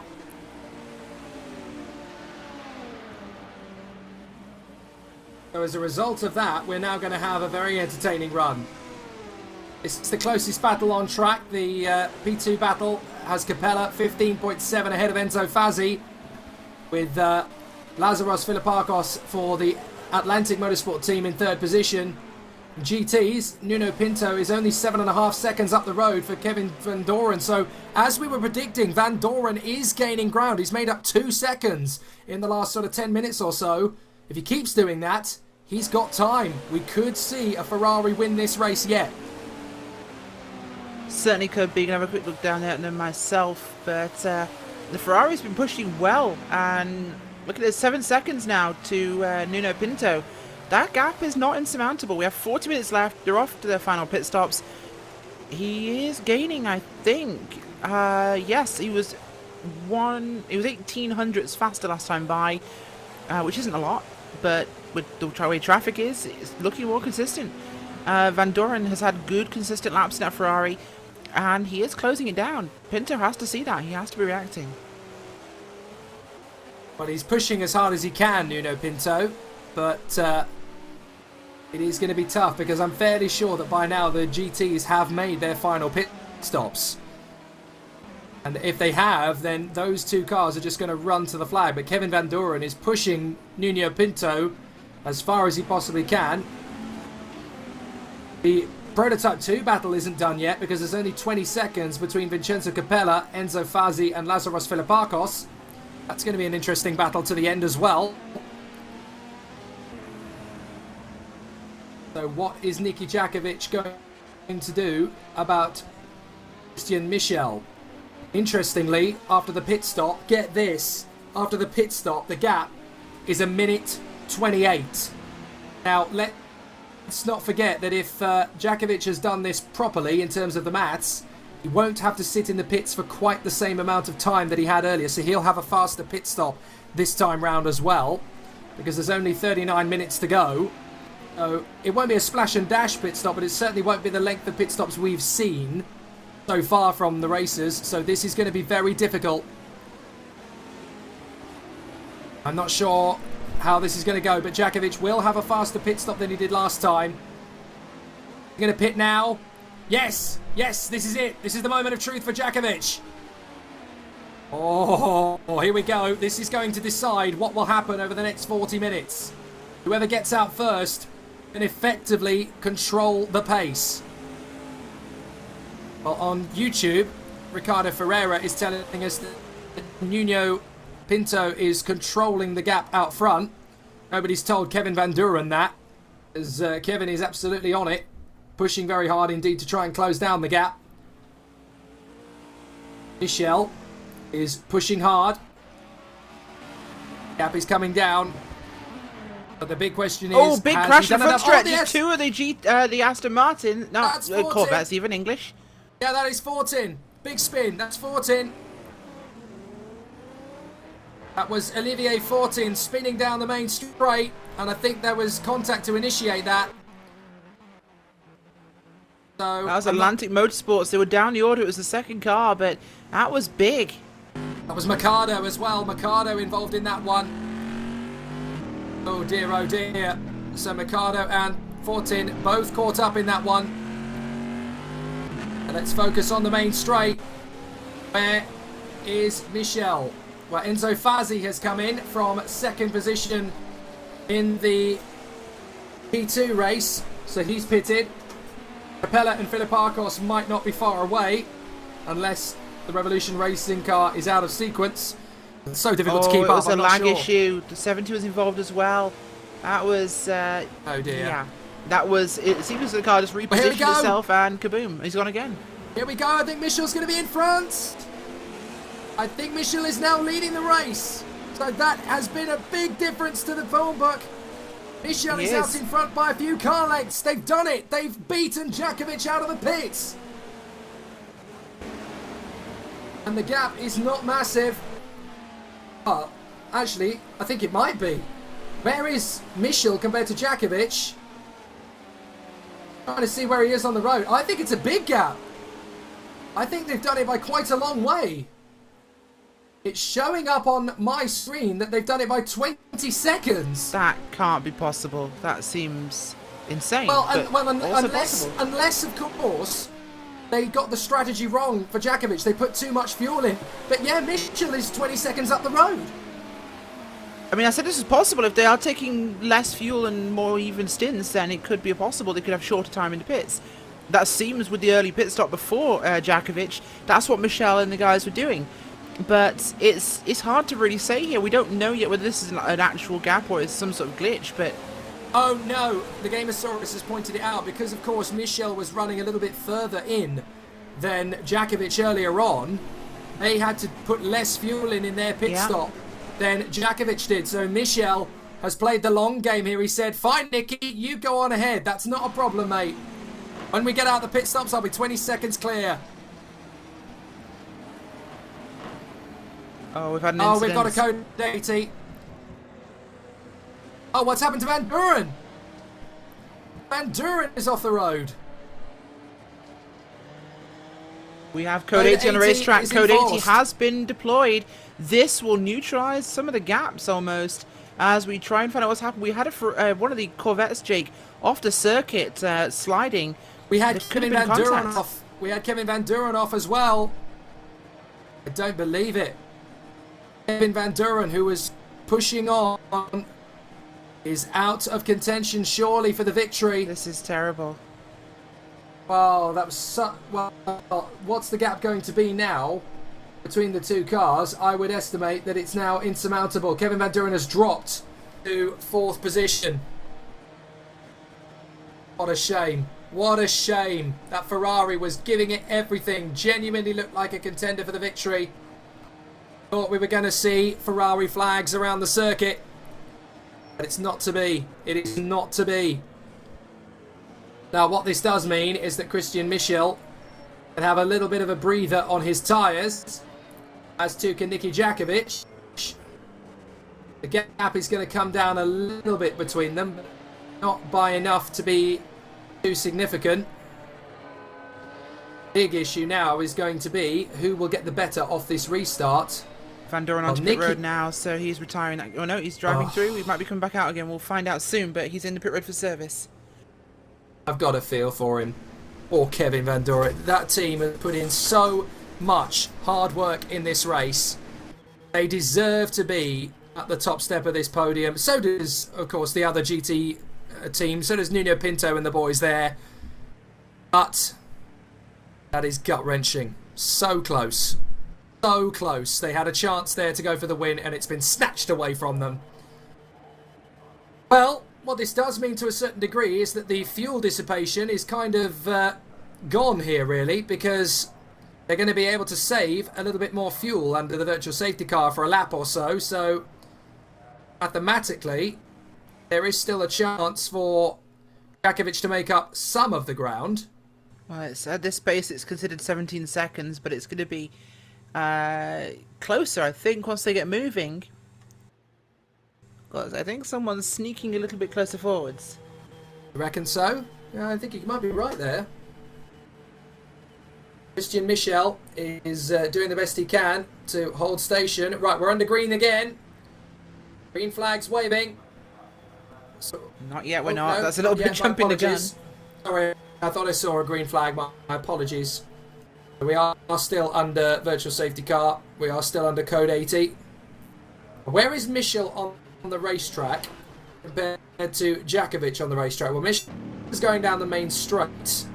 Where is Jackovic? I think he is on the same bit of tarmac. He is indeed. I think it's just yes, about they're on the main straight, separated by a straight. Yeah, I think there's about 11 cars or so in between them. So, yeah, I have to say at this stage, if we've only got half an hour to go, I don't really see Jackovic making up this time difference. I think it's going to be too big on the restart. This is a sprint now. We have a 30-minute sprint now. I think he's going to go for this. We do. Well, he'll give it everything, and if we're going to see any version of Nicky Jackovic, we're going to see the powerhouse tiger that we saw in the early stages. Certainly not going to see conservative strategy-driven Nicky Jackovic. We're going to see the kamikaze boyo, so Christian Michel, leading the way here, and it looks good for Revolution Racing 21. It really looks good at this point. And to be fair, in terms of strategy, they've called this absolutely spot on. Yeah, they certainly have, and their strategy on fuel has been ideal. It's been exactly what they needed. They coded this from the back at the end of the race to the start. We have a 10-second warning. Code 80 is about to be rescinded. We are going back to racing in 5, 4, 3, 2, 1. Green flag is back out. We are racing 30 minutes on the clock. This is it. Who will win this motor race? Team Veras, or will it be Revolution Racing? Jackovic or Michel? This is it, the final chance, and we get to see if Jackovic can catch him. This is everything. We're not supposed to say this as commentators, but hell yeah. This is I want to see him catch him just for the fight. Well, it could happen. I mean, this is Nicky Jackovic, don't forget. He will not sit comfortably with knowing that Christian Michel is 20 seconds up the road. That will eat at them. That will eat at them big style. And if anybody's going to slice that gap in half, and then a little bit more, and then a little bit more, it's going to be Nicky Jackovic. He has to basically have a second on him per lap now till the end to have a chance. But that's possible. It is doable. I mean, their fastest laps, their very best laps. Michel's done a 1:34.7. Jackovic has done a 1:34.5. So if the traffic works more in Jackovic's favour than Michel's, then there is a chance. However, Christian Michel definitely has the opportunity here not only to consolidate his lead, but he can actually conserve a little bit here. He doesn't have to push too hard. He can wait before he overtakes the back marker in front of him. He can give himself 2 seconds or so of breathing space to read the situation, because he knows that Jackovic is 23 seconds down the road. So he's got the opportunity to be a little bit more conservative. This is definitely Revolution Racing's race to lose now. Yeah, it's a very comfortable gap they've got, but it might not be too much. We just saw this front wing there in front of Jackovic with somebody else on the track, so rear wing even. Someone's lost a rear wing. Some Yeah, bumping on the restart perhaps. One of the P2 cars, the Orica rear wing, I think. Was that on the restart, or was that... No, I don't know, but that was in about the turn 8 the, area. We saw that green rear wing, which I believe is Flatline Racing from the P2 category. Oh yes, we did, you're right. Yeah, good point. I wasn't sure if I'd seen, but right, there is a stationary car. That is Cilio's Corvette. Now, I'm not entirely sure what the issue is there for Cilio. Has he got a fuel problem? He run out of fuel, or is the car undrivable from contact, whatever it might be? The YouTube feed is certainly coming up with its own suggestions. I don't think we can repeat those on air though, Jake. No, I'm not sure that's appropriate somehow. But it looks to me as though... When you've got to go, you've got to go. That's all I can say. Yeah, maybe. So Cilio is doing the best thing he can.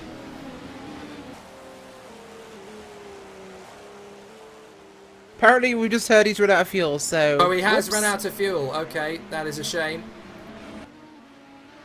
So, unfortunately, maybe they just didn't quite get it to... And that is a difficult situation for Cilio because, of course, they were under virtual safety car. So, they might have been planning the pit stop around that sort of time and thinking, well, maybe we can just get one more lap out of it before we have to pit, and they just miscalculated. It's so easy to do. But unfortunately, we are in the last half an hour. So, I believe that is game over. Yeah, it's certainly looking like it that way. So unfortunate end to his race for now, but look at his timing of scoring. The gap has widened, actually. The gap is 26 seconds now. Michel is driving like a man possessed. Last time by with traffic, 1:38 for Jackovic. 2.3 seconds faster was Michel. He is absolutely flying. Revolution Racing can see this victory, and they're going for it. Let's take a look back at P2, Yeah. Jake. What's going on? Well, I was thinking that was going to be a more conservative battle, but Capella is leading Filipakos by about 14 seconds at the moment. So Scuderia GT Italia has a slightly smaller gap from first to second position compared to earlier on. Vincenzo Capella in front of Lazaros Filipakos, with Enzo Fazi running in third place in the Revolution Racing car. Not too far away from Bailey in the DR Motorsport car. Last minute substitution there for Bailey. And in GTs, well, it's looking like Nuno Pinto in front of Sardina now. And it looks as though it's going to be a Corvette 1, 2, 3, wait for it, 4, 5? I think it is 5. It might even be 6 when I do my final count. The advance on 6. Could it be 7? I'm not sure, but right now it seems very spread out Oh no, in it's only the 5. LMGT. It's only 5. Thierry van der Heijden is running in 6th position in the number 70 Ferrari, with Kevin Van Duren having rejoined down in, what is that, 8th position. So, disaster there for Kevin Van Duren. But now this is a very, very simple race job for Christian Michel. He can control the pace of this race from now on, and the gap has actually extended, would you believe, rather than dissipated, to 27.5 seconds now. This is absolutely brilliant. And a great run to the flag for Christian Michel. He may not have been as spectacular as Nicky Jackovic in this race, but when he needed to make the overtakes to make the difference, he has been able to do so. He's been calm, he's collected, he's been smooth. But look, he's out in front, he's got 20 seconds in hand. Is he going to back off? No. Is he going to conserve? No. He's going to drive like stink and extend that gap and make sure that not only is Nicky Jackovic well and truly beaten, he's mullered. Pushing it hard over the curbs. Christian Michel wants this race won at a canter. He certainly does, and having a quick look at what's happened to the Ferrari 458. They're currently down in, I believe, 6th place in overall in LMGT. It's not what they wanted, but they are going to finish at this pace.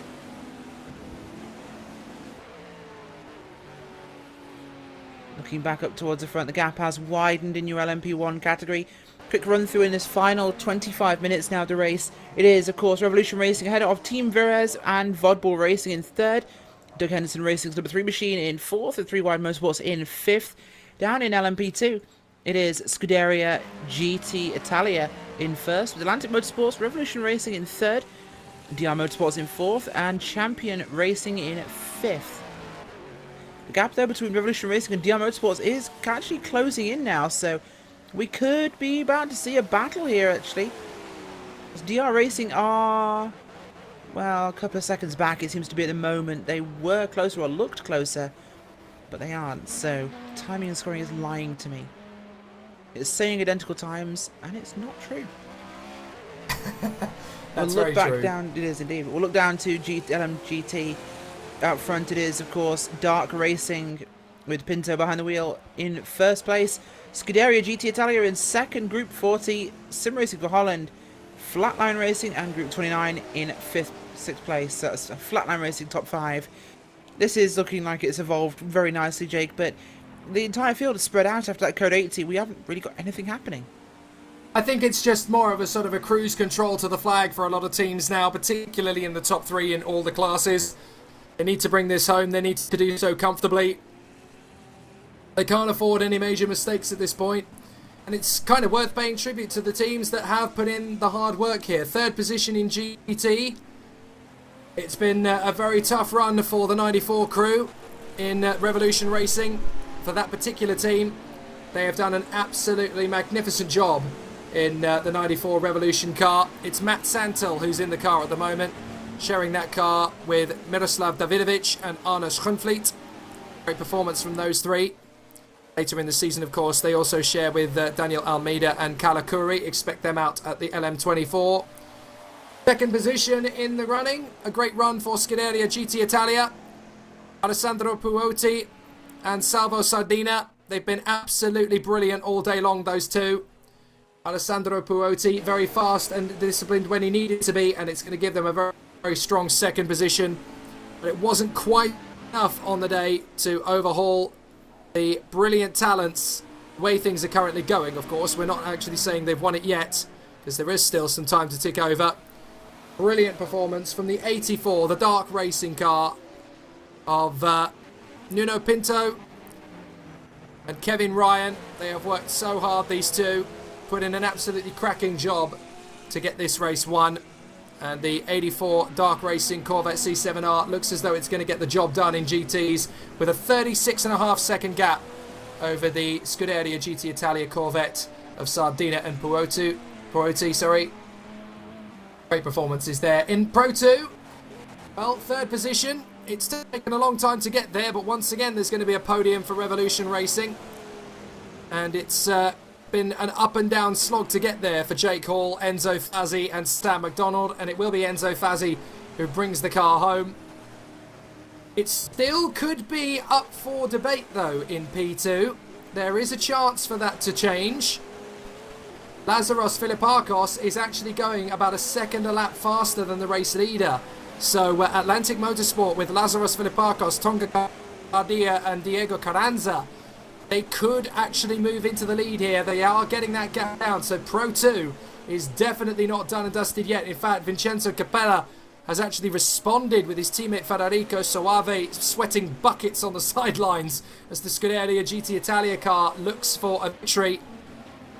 But up front in the Pro 1, well, been swings and roundabouts throughout, hasn't it? It's never really been team dominating. It's just been incredible. Close. The third position team is likely to be Vodbull Racing after all of their hard work. Duve Tapper, Risto Capet and James Johnson for the Vodbull Porsche 919. James Johnson it is in the car at the moment, and their pace has been really strong in the latter stages to make sure they're ahead of the Doug Henson Racing car with their man Woodbury running in fourth position at the moment. Second position, you have to hand it to them. They gave it everything they had. Adam Taylor and Nicky Jackovic. They're going to be so strong when this team gets to Le Mans in this sort of fighting spirit. But Nicky Jackovic unable in terms of raw pace to quite get one over on Christian Michel when it counted. Certainly not in terms of strategy. In a wheel-to-wheel battle, you have to say, yes, Jackovic was the wild man. But up in front, the Revolution Racing team were much more calculated. For Yuri Kazdorp and Christian Michel, they may not have been the fastest team of the day. They certainly weren't in terms of one lap pace. Fastest lap of the day actually goes, I believe, to the Doug Henson Racing team, if my math is correct. A 135, yeah, that would seem right, Jake. A 135.389 that car set earlier on. Unless, of course, there have been 34s actually. No, I'm sure there have been 34s. Oh yes, my apologies. You're right there. So 134s, 134.3 I think was the best. So that was actually the Nissan that was the fastest car. My apologies. That was Jimmy Broadbent in the first hour, wasn't it? Full guns brazing, the 134.312 that was set earlier on by Jimmy Broadbent. So all three cars have had a part to play in this one. The Audi, the Porsche and the Nissan. But on this particular occasion, it's the Ingolstadt Massive that is going to bring it home in fine style after an absolutely cracking race. They've worked really, really hard, these teams up at the front, and Christian Michel has got 25 seconds on Nicky Jackovic and 18 minutes to hold on to this battle. It's been tight, it's been tense, it's been incredibly close when it needed to be, it's been very, very, very close when it had to be for us, and all three categories are going to be very, very well fought. They're going to be three very well-deserving winners at the top of all. Oh, that was a bit close there as Bailey got nerfed wide there by one of the Corvettes going off the circuit. Both of them, they both managed to recover with minimal damage. As Kevin Van Duren is the next car to be lapped, you have to feel so sorry for the Ferrari team. The SRVN boys, they could have had a win in their pocket today in GTs. But the battle that's worth keeping an eye on is the Pro 2 category. Vincenzo Capella versus Lazaros Filipakos. There's only about 7 seconds between those two cars at the moment. With 17 minutes to go, that is going to be very close. Yeah, it certainly is. It's been very busy so far, and it's been a great set of racing we've seen. Christian Michel and the Revolution Racing guys just have to keep this one clean to the end now. About 15 minutes left on the clock officially, I believe, as the clock started a little over actual 6 hours. I'm sure we'll hear from race control though, but this is the final push now. They just have to keep this car in one piece. They're in a good position, keep putting in reasonable lap times, and they're in a good spot. I mean, he's still going 2 seconds a lap faster than Jackovic. I think Jackovic might have just given up already. It feels that way. Almost as though he's content to cruise to the end in second place. Let's look at that P2 battle. 8 seconds in it between Capella and Filipakos. Capella is your leader in the Scuderia GT Italia car. And he has got a gap of just 8 to 9 seconds over Lazaros Filipakos. So, I mean, we're talking about a battle in P2. It's definitely potential for a battle. A battle could occur. Well, it's almost like a national disgruntlement. It's not quite a battle yet. Definitely heading that way, though, isn't it, in terms of lap times? Filipakos is going about 2 seconds a lap quicker than Capella. So that could end up getting very tasty if your name is Lazaros Filipakos or you drive for the Atlantic Motorsport team. There is Filipakos on screen. Chasing down. We're getting there in terms of the pace that's coming down between the times. They're actually having to push each other in terms of speed and pace of sectors.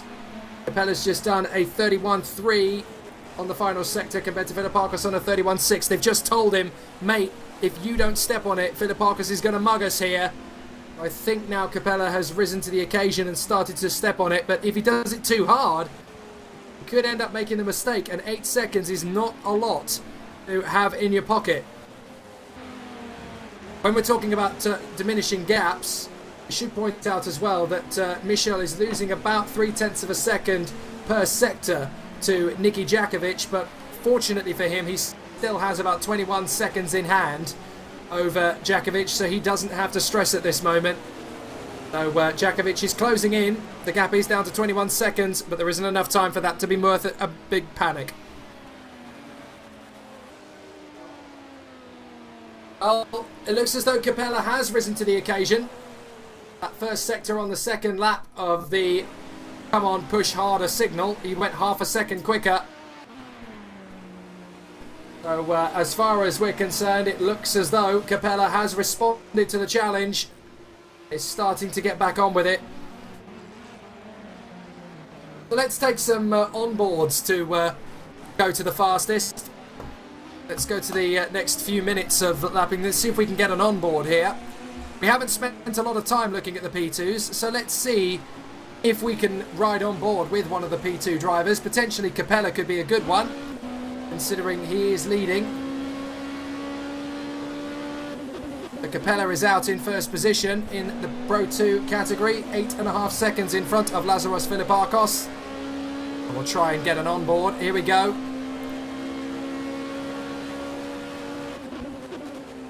Great performance this from Capella. You can just see how tight you have to be through each of the corner sections. Not easy to get this right, having just got past Pizzo. Speed between those two cars is not that big actually. In fact, Pizzo is trying to come round his left side and he goes. Capella letting him go. Discretion, the better part of valor there.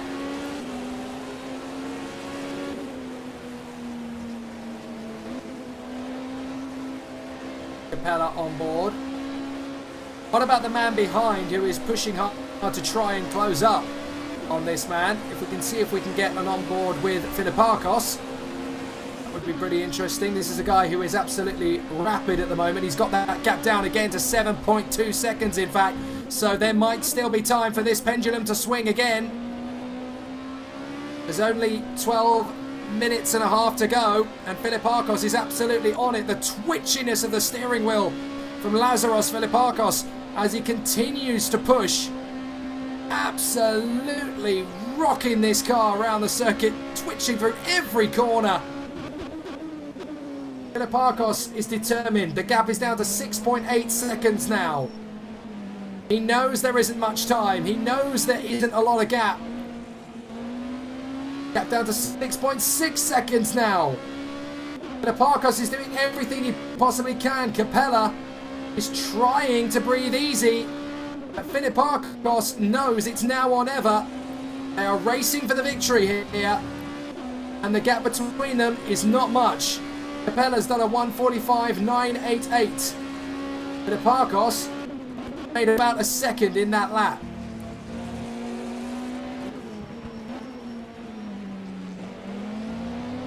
So Capella once again on the back of Mercado, sweeps by, Mercado to his left. For the braking zone, nice and easy. Capella runs through the far side on the right. But still, Lazaros Philippakos doing everything he can. Now, why has Azevedo been in the pits for a long time? Because Capella and Philippakos have moved past both of them on this particular occasion. It looks to me as though Azevedo has dropped back after a pit stop. Technical difficulties perhaps for them. Oh, it's showing us they are DNF at the moment. So perhaps the Sim HQ Audi is out of the race in the final 20 minutes or so of racing. That is a real shame. And that is definitely not the way they wanted to end their race. So Lazaros Philippakos still pushing to try and close up on Vincenzo Capella. Gap has opened up again though to 8.4 seconds. It's stalemate between these two. Meanwhile, the race leader overall, Christian Michel, the gap is down to 17.7. There's 10 minutes to go.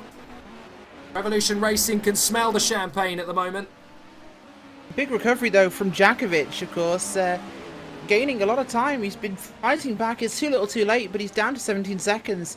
That's impressive, considering it was 10 seconds longer 5-10 minutes ago.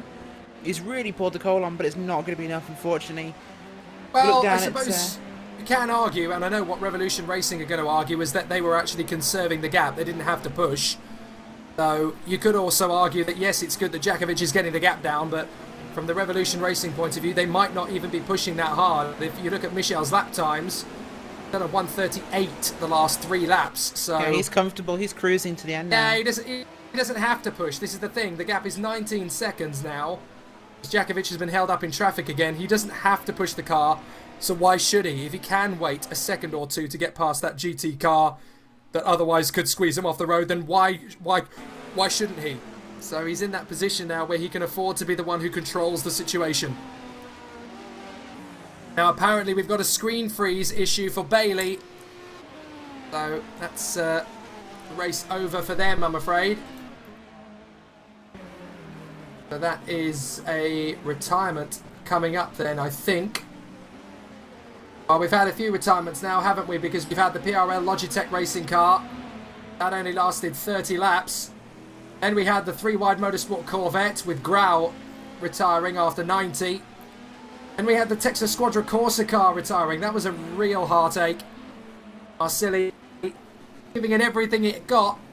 Wasn't quite enough. And then only a few laps ago, Filio in the Scuderia GT Italia car, they ran out of fuel. So easy to do under virtual safety car. Especially if you think you can just make it run 1 lap longer. And it just isn't the case. Azevedo, they're out of the race now as well, I think, in the SimHQ Motorsport team. Real shame for them. I think there's an issue for Doug Henson Racing as well. They had an issue earlier. This might be a second one for them. Yeah, I have a feeling they might have a screen freeze issue. At least that's what we saw on the YouTube, with a couple of drivers commenting on that one.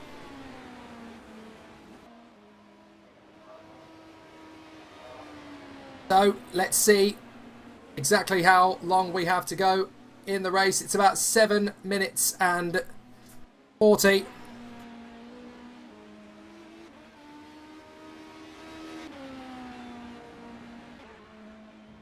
So 7.5 minutes to go. Oh, apparently there was just a freeze issue. It's okay though. I apologise. Wilson Plays correcting me there. Actually, it looks as though everything is a-okay for the Doug Henson Racing team. They've dropped back a little bit. We're now currently running in 9th position, Doug Henson Racing number 2. So that is going to be a bit of a moment, actually, from their point of view, because they had won at Indianapolis. They're now only going to score... Now, let me do my maths here. Trying to figure out how many points they are likely to score for 9th position. They will score 8 points for 9th position, which is how many the Scuderia GT Italia number 5 car scored last time. They will score 9 this time, which is what the Taco ECR car scored. Not been the greatest start to the season for the Feeder Ragnar Simulator team. They were 11th at Indianapolis, and they could easily have won it today, but they will only get up for 10th position. And it looks as though Christian Michel out in front of Nicky Jackovic by 17.3, well, 17.5 seconds. It's enough to hold on for the last few minutes. 6 minutes to go here at Istanbul. And it's going to be an absolutely fantastic result. We're going to get the leaders for each of the classes for this one. Going to be a really exciting battle, but it looks as though we're going to get to interview, at this moment in time at least, it looks like we'll get to interview Christian Michel for the Revolution Racing team, Vincenzo Capella for Scuderia GT Italia, and Nuno Pinto for the Dark Racing Corvette, as it stands at the moment. But there's still 5.5 minutes to go. The only change I can really see happening in the last 5 minutes is that in Pro 2, Vincenzo Capella and Lazaros Filipakos, and at the moment Vincenzo Capella isn't really giving me much of a sway that he has got a problem or he is going to drop the ball. He's been very smooth and very consistent throughout. In fact, I haven't seen Capella drop the ball once in this race. He's been very, very talented throughout. He's given it absolutely gung-ho gusto since the start. It looks to me as though we've got a pit stop late into the race. Someone that is hasn't moved the Volat. fuel calculations properly. That's Henning Volat, so that's going to cost them a chance to go for the top 4. It weren't really, I suppose, in connection for it anyway, but that was the car, the 3-wide motorsport car that was in 3rd position for a long time. So Henning Volet in and out of the pits. Flash and dash, a little bit of an embarrassing one. But they're going to continue on to the bitter end. Not long to go now, folks, and it looks as though it's going to be a victorious run for 3 very different teams who have given it absolutely everything. Revolution Racing are going to get the victory in Pro 1. Scuderia GT Italia are going to get the Pro 2. And Dark Racing are going to get the GT. Nice to see 3 completely different teams getting victories. And all 3, Jake, of these teams have been in fairly significant battles throughout the duration of this race, but no 2 more perhaps than Christian Michel and Nico Jackovic, because those 2 have been at it non-stop. But we've seen battles with Dark Racing, we've seen battles with Scuderia GT Italia.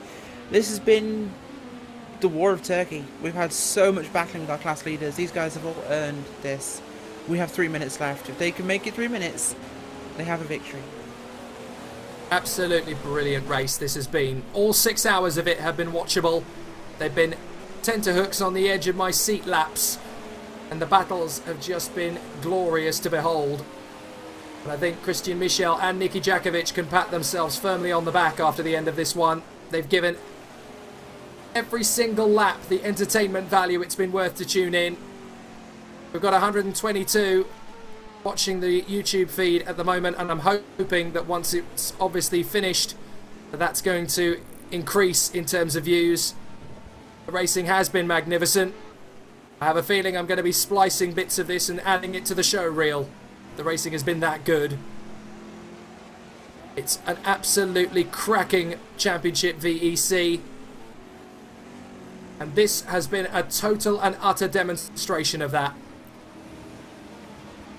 So, with 11.7 seconds in the bag, Christian Michel is going to go into the penultimate lap this time by. And that will mean just 2 more around the Istanbul Park circuit. Formula One's loss is the VEC's gain. I said it at the start. And none more so a true statement has been said. The feed, we're looking at Nuno Pinto at the moment. Well, at least we were. Now we're looking at our race leader in Pro 1. And overall, Christian Michel. He has worked the traffic beautifully. He has pushed the car beautifully. They have calculated the strategy beautifully. They dealt with the pressure of Niki Jackovic beautifully. They've let this race come to them. And it's been absolutely theirs throughout. Now, of course, similar to the world of professional World Endurance Championship racing, when the timer ends, the leader needs to cross the line. So it's got to be done there and then to get the job done, but I can't see the positions changing. This should be, we think, the last lap, maybe. Yeah, I think you might be right. Christian Michel has gone into the final lap. No, we have one more. I think there's going to be one more, Jake, at this point. Okay. I think he will just cross the line with time remaining. Well, yes, because the gap is now less than 10 seconds to Niki Jackovic, so he can't really afford to ease off. Going to have to allow this race to finish off.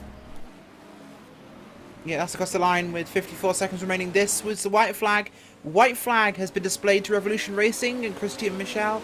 This is the final lap of round 2 of the Virtual Endurance Championship, Jake. And what 6 hours it's been.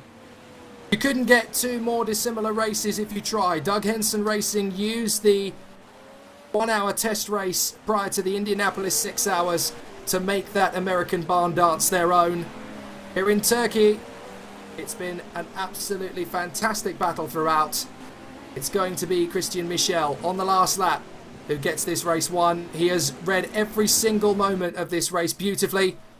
This is now a run to the flag. Niki Jackovic gave him a great battle, but it wasn't enough to beat the Revolution Racing team and all the drivers in that squad leaning over the fence of sim racing to welcome their team home after an absolutely cracking battle And fair play to them, they've really made this one a superb effort, as into the final few corners, Yuri Kazdorp and Christian Michel have been the masterclass display drivers of this race. They have been absolutely meteoric. The checkered flag is preparing, and what a fantastic run to the victory as Revolution Racing 21 take the checkered flag in the Istanbul 6 hours, and it's a victorious end to the day for Michel and Kazdorp.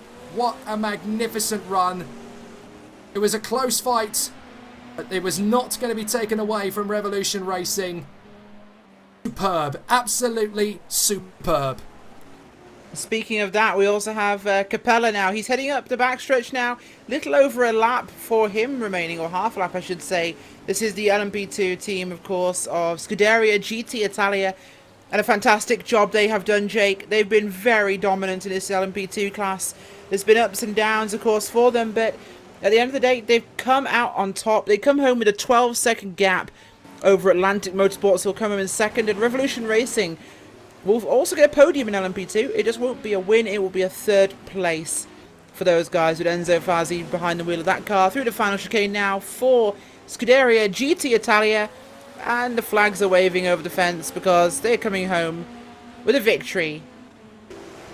And don't forget, they'll also get a podium, Revolution Racing, in GTs as well. It's a fantastic victory for the number 84, the Dark Racing Corvette. An absolutely magic drive to the flag from Nuno Pinto and teammate Kevin Ryan, controlling the pace in the latter stages. They knew they needed to get it done, and they got it done. Magnificent drive from all of the teams out there. Superb racing. And wow, just wow.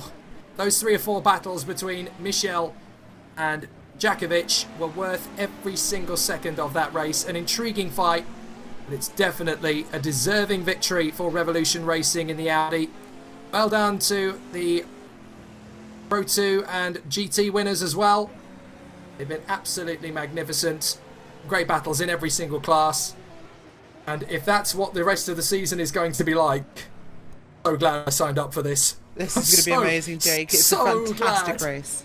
So glad I signed up for this. And when the gaming PC arrives in Downforce HQ to do an even better job of this for round 3 onwards, it will be worth it even more. It certainly will be. In fact, it's been so good, I'm off to go and find us some people to interview, so keep talking.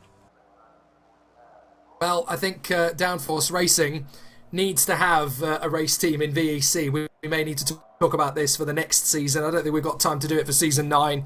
For season 10, I think we've caught the bug. All it takes usually for us is one race. Of course, when the broadcast for this is over, you can still keep watching sim racing, because the Simply Race 24, our friends over at Milton Keynes, are still going on. Highlights on your screen at the moment from Indianapolis. And of course, that was a race that went to the Doug Henson Racing Team after a magnificent battle. However, this time it is a victory with some absolutely magic race action throughout for Revolution Racing. They gave it absolutely brilliant pushing all the way through. And it's worth mentioning, a subtle mention as well, to the team that wasn't here in Pro 2. If we're going to do this respectfully, then we will of course mention the team that withdrew. Seawolf Net Race, after winning Indianapolis, they decided not to enter after a very sad passing of one of their former members in recent weeks. So best wishes toward the Seawolf at Net Race team and all of their families and friends. So it's time to welcome in to the commentary box our race winner from the Istanbul 6 hours for Revolution Racing, Christian Michel. Christian, I am in absolute awe of your performance and the team's performance here today. You guys were absolutely mega. How does that feel? Awesome. Finally we got a race without any accidents. Well, I tell you what, it's an absolutely cracking battle that you had to fight through there, because Niki Jackovic gave you so much of a hard time throughout the race. You must have been eyes on stalks throughout the whole race. Yeah, basically that was the case, but from the beginning we already knew that they went to the different pit sequence, so we knew that we're gonna be at the end a bit of that we have an advantage. So our plan was all the time just to stick with them, and in the end we overtake them anyway. It must have been really tricky when they started to battle you on the circuit. That must have been a moment where you kind of had to think about how far you were willing to push it. Yeah, that's the thing. I mean, you know that you have an advantage, but you don't want to lose the track position in that moment. So yeah, you need to find the right balance. So now you know you can do that at Istanbul. The plan must obviously be there to do exactly the same thing when we go to Silverstone. Surely, but it's not easy. As you saw, the gaps are pretty close, and we have multiple cars that can win. So yeah, interesting. Well, to you and to Yuri, you both did an absolutely fantastic job out there. Well done, boys. A fantastic victory. Congratulations. Thank you. Absolutely brilliant performance, and you have to say, truly, truly incredible. Let's see if we can get a chat as well to the winners from the Pro 2 category. It was a very courageous drive all the way throughout, but it goes to the man who brought it home, Vincenzo Capella, sharing the car with Federico Soana. Vincenzo, hello. What a fantastic race for you guys. Pushed all the way, only having to manage 10 seconds of a gap at the end. You got it done. Yeah, it's been a very difficult race. My teammate has a toothache, and it's been hard. I pushed all the race, and yeah, finally the first win. Absolutely, it's a great result for you guys, your first win, and now you know you can do that. That surely gives you guys confidence moving forward for the rest of the season. Yeah, a lot of points today, and looking forward for the next race. Well, that is absolutely fantastic, Vincenzo. Congratulations and well done to the whole team. Well done, race winners. Thank you. Brilliant result there for Vincenzo Capella. Rachel, I think you have one more for us. I certainly do. In fact, I'm going to have to be very rude to him now and yank him out of his room, which might annoy him slightly. Oh, when they're winners, I'm sure. Because I told him, you know, we needed to interview him, and I've just yanked him out of his room now, so hopefully he wasn't saying anything particularly rude to his teammate. But we do have Nuno Pinto here to chat to, the winner from Dark Racing in the GT category, the Corvette C7R. Nuno, fantastic race for you. Yourself and other cars had amazing on-track action. How was it for you guys, and how do you feel after the winning round number 2? It was pretty good. We felt pretty good during the whole race. We had a problem with the steering of the car. We had a touch with a prototype, so we drove for like almost 5 hours with the steering pointing to the left. So it was not so great because of that, but we managed pretty well in the end. And it's fantastic for our team. We got the lead on the championship. That was the main goal for now. Well, a fantastic lead, way to take the lead, of course, and a victory here at Istanbul.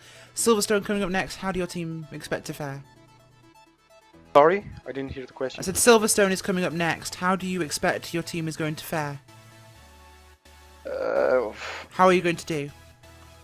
Fight for the win for sure, but you know, we need to see how we manage to build the setup for the race, and especially for qualify, because we saw in these first 2 races that we need to get a good starting point. Otherwise we get held up behind someone and lose a lot of time. So we'll see.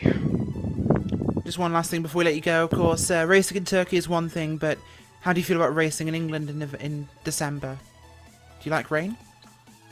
Yeah, actually I do. I'm even faster on the rain, so.